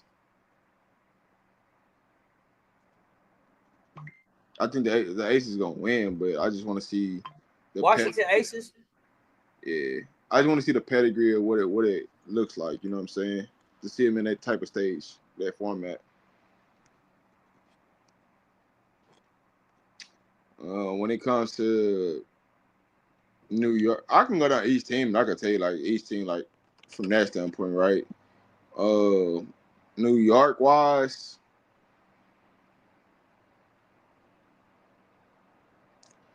I'm probably most intrigued with watching New York versus Indiana. I don't think nothing else intrigues me like them playing the Aces or them playing New York. I think I would just get bored watching it. Yeah, nah, it's that Phoenix Falcons. I watched that for over 7 games. Oh yeah, I like the way they got after it. Yeah, now that I like that. Sign me up for that every time. I wouldn't hold you, dog. If the Valves had got a center, like I would love watching them against a lot of teams. Mm-hmm. If they had a center, I wouldn't mind watching them against New York. Get after New York. I like their defense. I like the defensive intensity of the two teams. Atlanta, I want them to figure it out. I ain't gonna hold you up. I had Las Vegas taking it all. Now, when I'm being honest, looking at contenders right now, I got Phoenix winning it all. I got Phoenix knocking out everybody right now. My thing of it is though, you just better not get a line with Atlanta and Phoenix back to back. You better not get a line like that. It's gonna be hell to pay the captain. Oh yeah, you gotta go through a lot. If you get those two teams back to back, man, good luck. You probably going home. 1, 2, 3 can't come. Good luck. Y'all got Minnesota winning it all. Minnesota barely winning now. Hold on 1 second, y'all. I'll be right back. Adrian. Oh nah.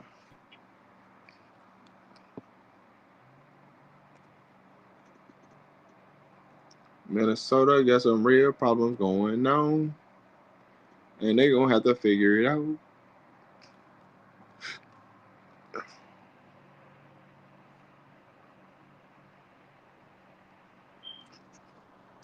And they gonna have to figure it out.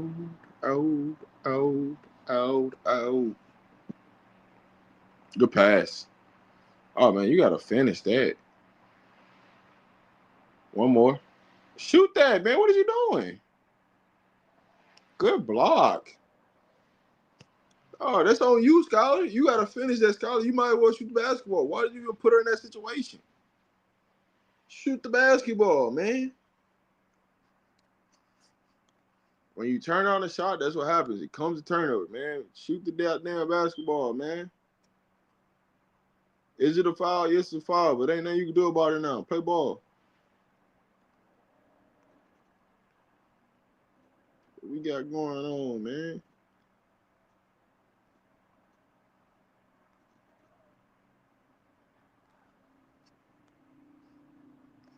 That ain't going basketball, man. Stop doing all this dumb stuff, man.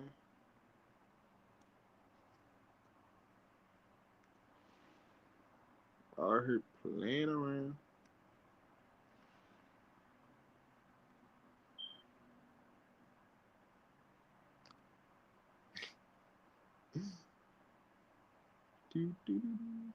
56-52, Seattle up by 4. Oh, 5 minutes to go left in the fourth quarter. Go get your bucket. Let's see. Scholar. Oh, what another block by the Valves. Back-to-back blocks, back-to-back possessions. Bash, I got to score. Get down here. Get on the pressure. Oh, good one. Finish in the bucket. Veronica Burton, 4-2. 2-point game. Seattle up 56-54.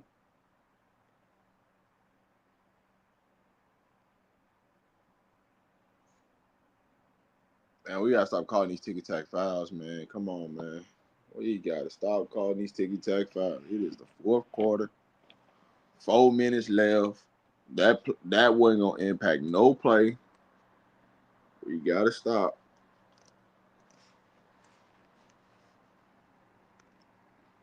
Neka with the ball at the top of the key.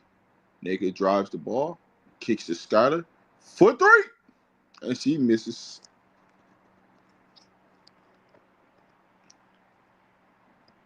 Foul on Wheeler.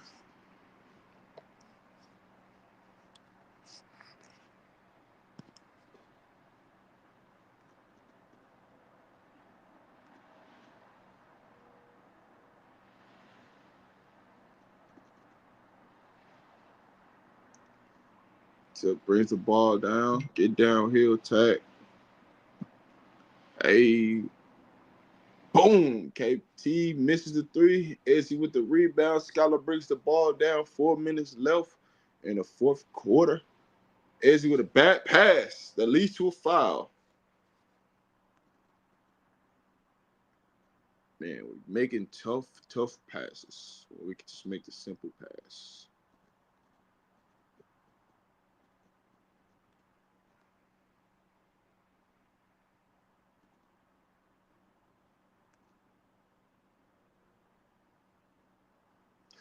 Urquhart with the ball. Passes to Neka on the dribble handoff. Comes to set the screen. What is looking to pass after she picks up the dribble. Gabby with the ball in her hands. Coming down, a little shake and bait. Erica Willer shoots from 3 and another miss. KT with the rebound. Out to Tip. Tip turns the ball over to Gabby. Gabby comes down the court for the layup, and she misses again. Man, Seattle went 0 for 5 in the last 5 field goals they shot. 2-point game. Under 3:30 left. And another turnover by Golden State.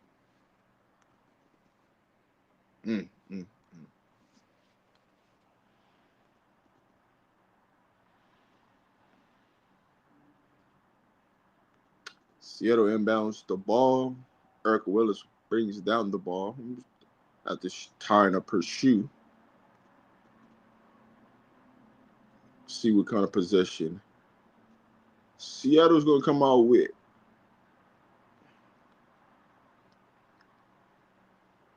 So here we have a high screen set for Izzy McLemore. Izzy McLemore goes past the ball to Scholar. Scholar's looking for Neka. Neka gets the ball down low, makes a move, makes a quick steal, and gets another foul. And now Seattle's in a bonus for the rest of the game. At the free throw line to shoot 2 after she missed the layup opportunity.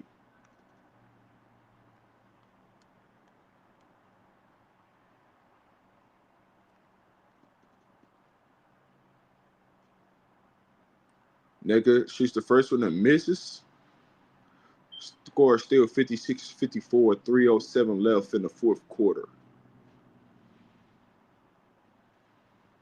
Nigga shoots the second one, and nigga makes the second free throw. So we have a 3-point game, 57-54. Seattle up with 3 minutes left in the fourth quarter. Veronica Burton passes the ball to Tip, who passes for another dribble handoff to Veronica Burton. Veronica Burton comes off another screen, down back to Tip. 5 seconds left to go. 3, 2. LA shoots the ball from the corner and misses from the wing.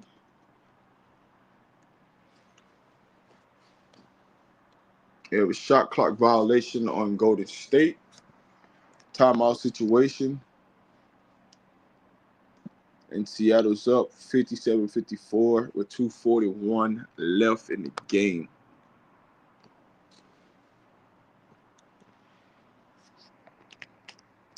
Commercial break.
How's Lexi doing today? Lexi's been she's been so today.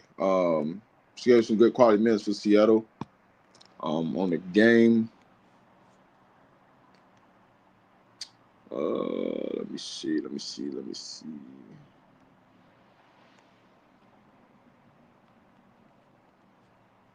Lexi Brown's 2 for 5, 7 points, 3 rebounds, 1 assist on the game. Neckers is the leading scorer for Seattle. 60 points, 8 rebounds, 1 assist, 1 steal, 1 block. Erica Wheeler is the second leading scorer for Seattle with 13 points, 2 rebounds, 2 assists. With Skylar Diggs is shooting 2 for 10 today with 1 rebound and 6 assists. When you look at the Valkyries, you have 2 players in double figures right now, both leading scorers at 10 points. Veronica Burton at 6. That's about it for the Golden State Valkyrie, as they have across the board evenly distribute. Nobody's separated themselves, but the leading scorers have a tie of 10 points. Frank Wright, what's the word? What's going on, Frank Wright? Why are these coaches taking out players that contribute? LA taking out the other night. Paul hit the 3. It's just they going with their rotation. They script whatever they got as far as minute wise and how they want to play the game. So that's why they keep taking players out. As Skylar gets the ball in the dribble handoff, she kicks it over, swings it to Ezzy. Ezzy gives dribble handoff to Erica Wheeler, who shoots a 3 and misses another shot. When you look at the last 5 possessions, Seattle's been 0 for 7, sorry. As Necker just got the offensive rebound and gets a put back to give them a 5-point lead, 59-54 with 2 minutes to go on Golden State. Who wants it? That is the real question. Tip down. KT sets the screen. What are we doing? We shoot a long 3. Miss. KT with the rebound. Oh, man. Man, who fouled her? Yeah. Oh man, who fouled her?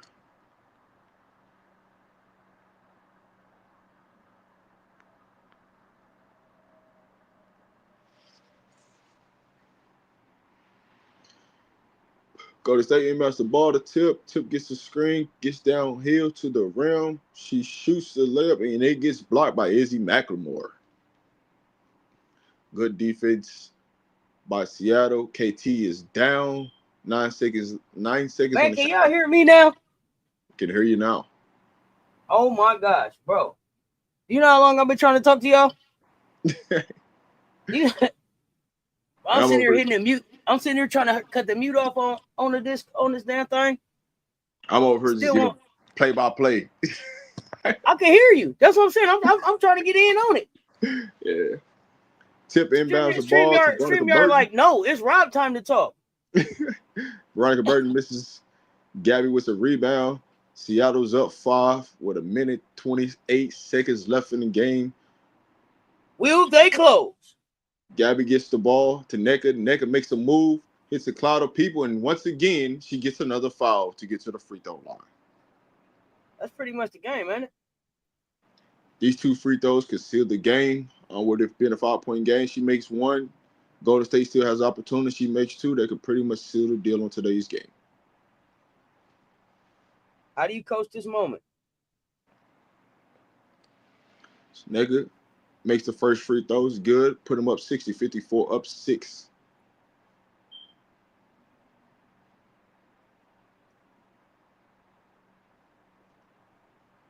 Golden State, you going for 2, you going for 3. In this situation, you go for 2. You go for a quick shot, go for 2. Play defense. Nneka makes both shots, and Seattle's up by 7. Bro, the flopping that's going on is crazy work, man.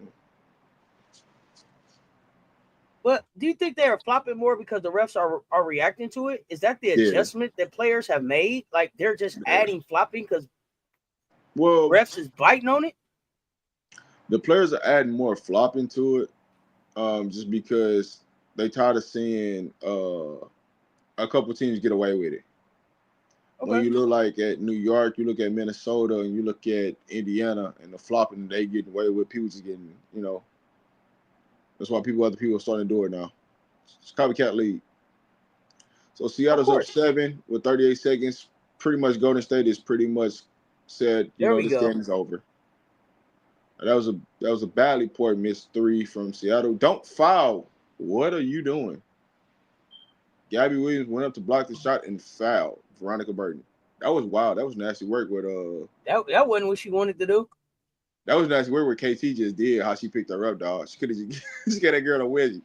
Hey, get your ass up, man. Let's go. We hooping. Get up. And I gave her a wedgie. I ain't got time. You see how she picked her up? Yeah. But I ain't heard wedgie. I ain't heard wedgie in a long time though. You got me with that one. Pick that girl straight up like she ain't got nothing on underneath that, man. Come here, man. Get your ass up. Boom. Seattle makes both. Golden State makes both shots. Ooh, we got a foul. Too much time came off the clock.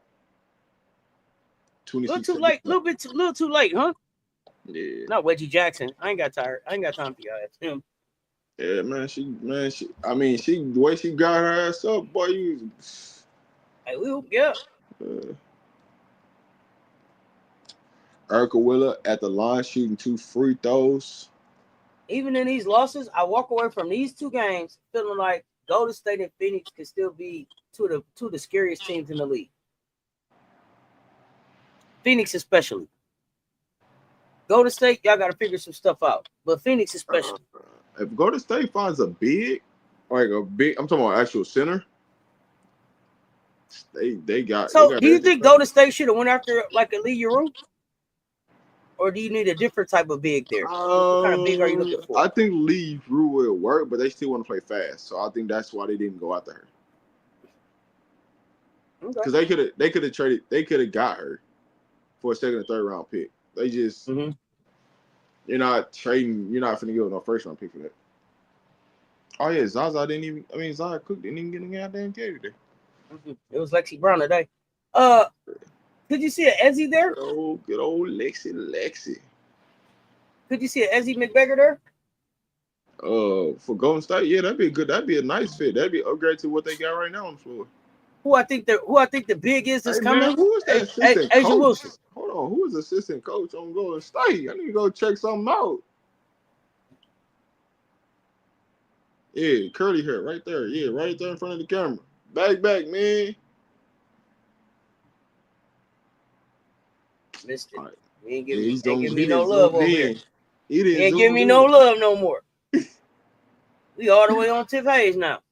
I know he caught the view too. That's why he came back. He like, damn, let me zoom in. He caught the view too. I was trying to see her face. Missed it.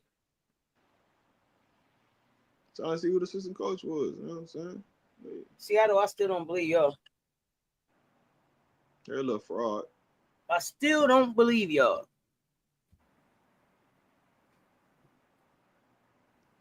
Yeah, man, I need to know who that assistant coach is.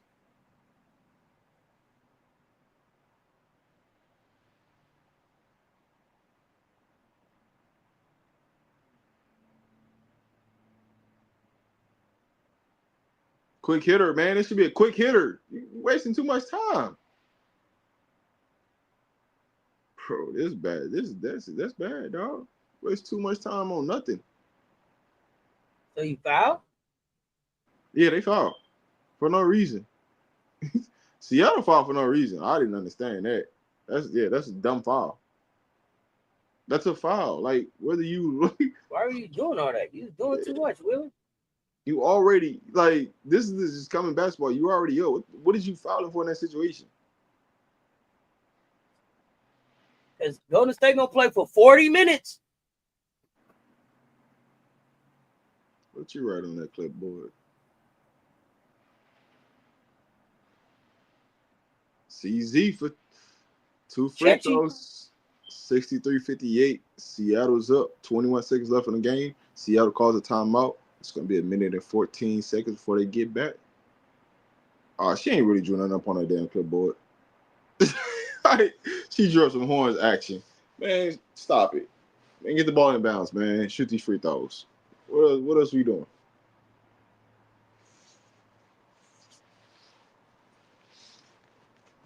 Get the ball in first. Oh, so he got more drip than everybody else on the floor, dude. That's crazy.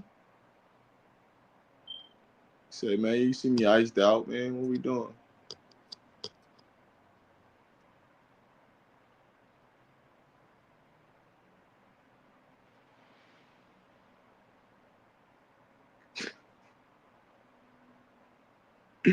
Caitlin Clark is out for the game. Just been reported.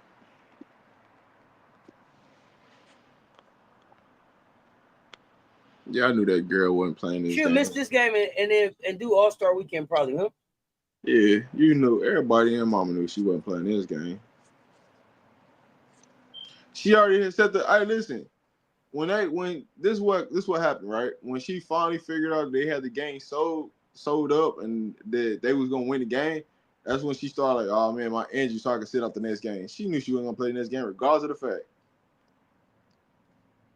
It was like activate injury. Yeah, like, and just think about it. All right, you ain't gonna play in this game, so that means you should miss the whole All-Star Weekend. If it's your groin is hurt, that means you shouldn't be doing no activities in. So let me ask you this: what hurts more, the groin injury or the quad injury? They don't know. Oh, you asking me like personally? Yeah. Your groin hurts more than your actual quad, but if you depends on the serious But this is the second time that we've heard of groin injury, right? So it's a lingering groin injury now, right? Yeah, but it depends on the what kind of grade your groin versus what grade your quad is. Mm-hmm. Because those matter, right? If it's a grade 1, it's really kind of to pain tolerance, right? Grade 1 is really pain tolerance. When it goes up to like 3, hey man, you shouldn't be walking, doing a lot of stuff. Like, what you doing? Shit, go sit down. So for me, I don't could she be hurt? She could, but like far as the way they playing this situation, I don't think it is what they saying it is though. That was just a bad decision. Like, why did you shoot the ball terrible. from 30 fucking feet for what? That was terrible. I'm just trying to think of like, what are you doing right? I used to do this a lot in AU. I would put two people all the way on the opposite end of the court to make you feel like I'm finna throw that ball all the way back there just to clear it out so I can get my best free throw shooters the ball. Bro, why just throw the ball in the back court, fool? Like, you got all this room, throw the ball in the back court.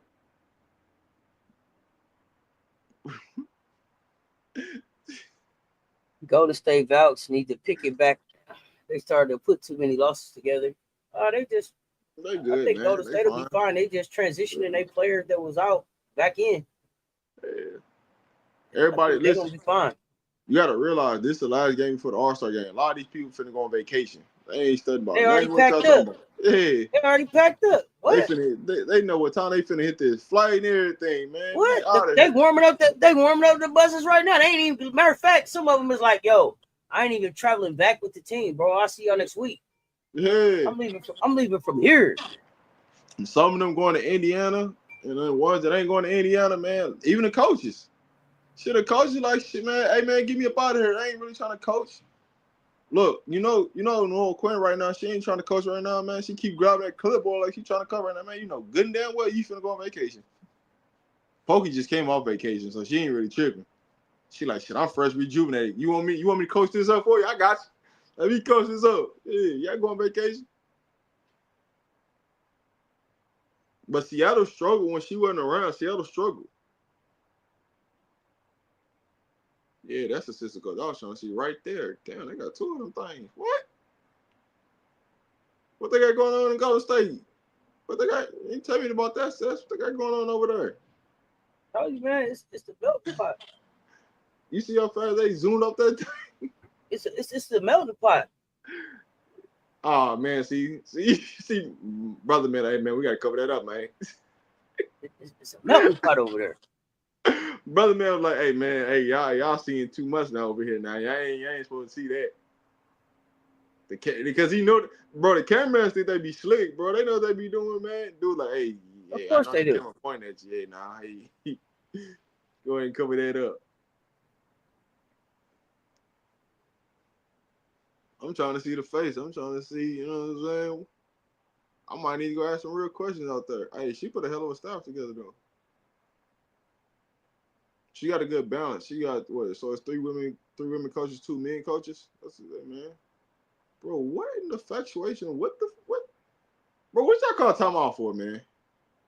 What did y'all call timeout for? They call timeout to say we not really trying to win. 1, 2, 3 Cancun. I got flights to play. Come on, ain't no fouls. Cut that out now.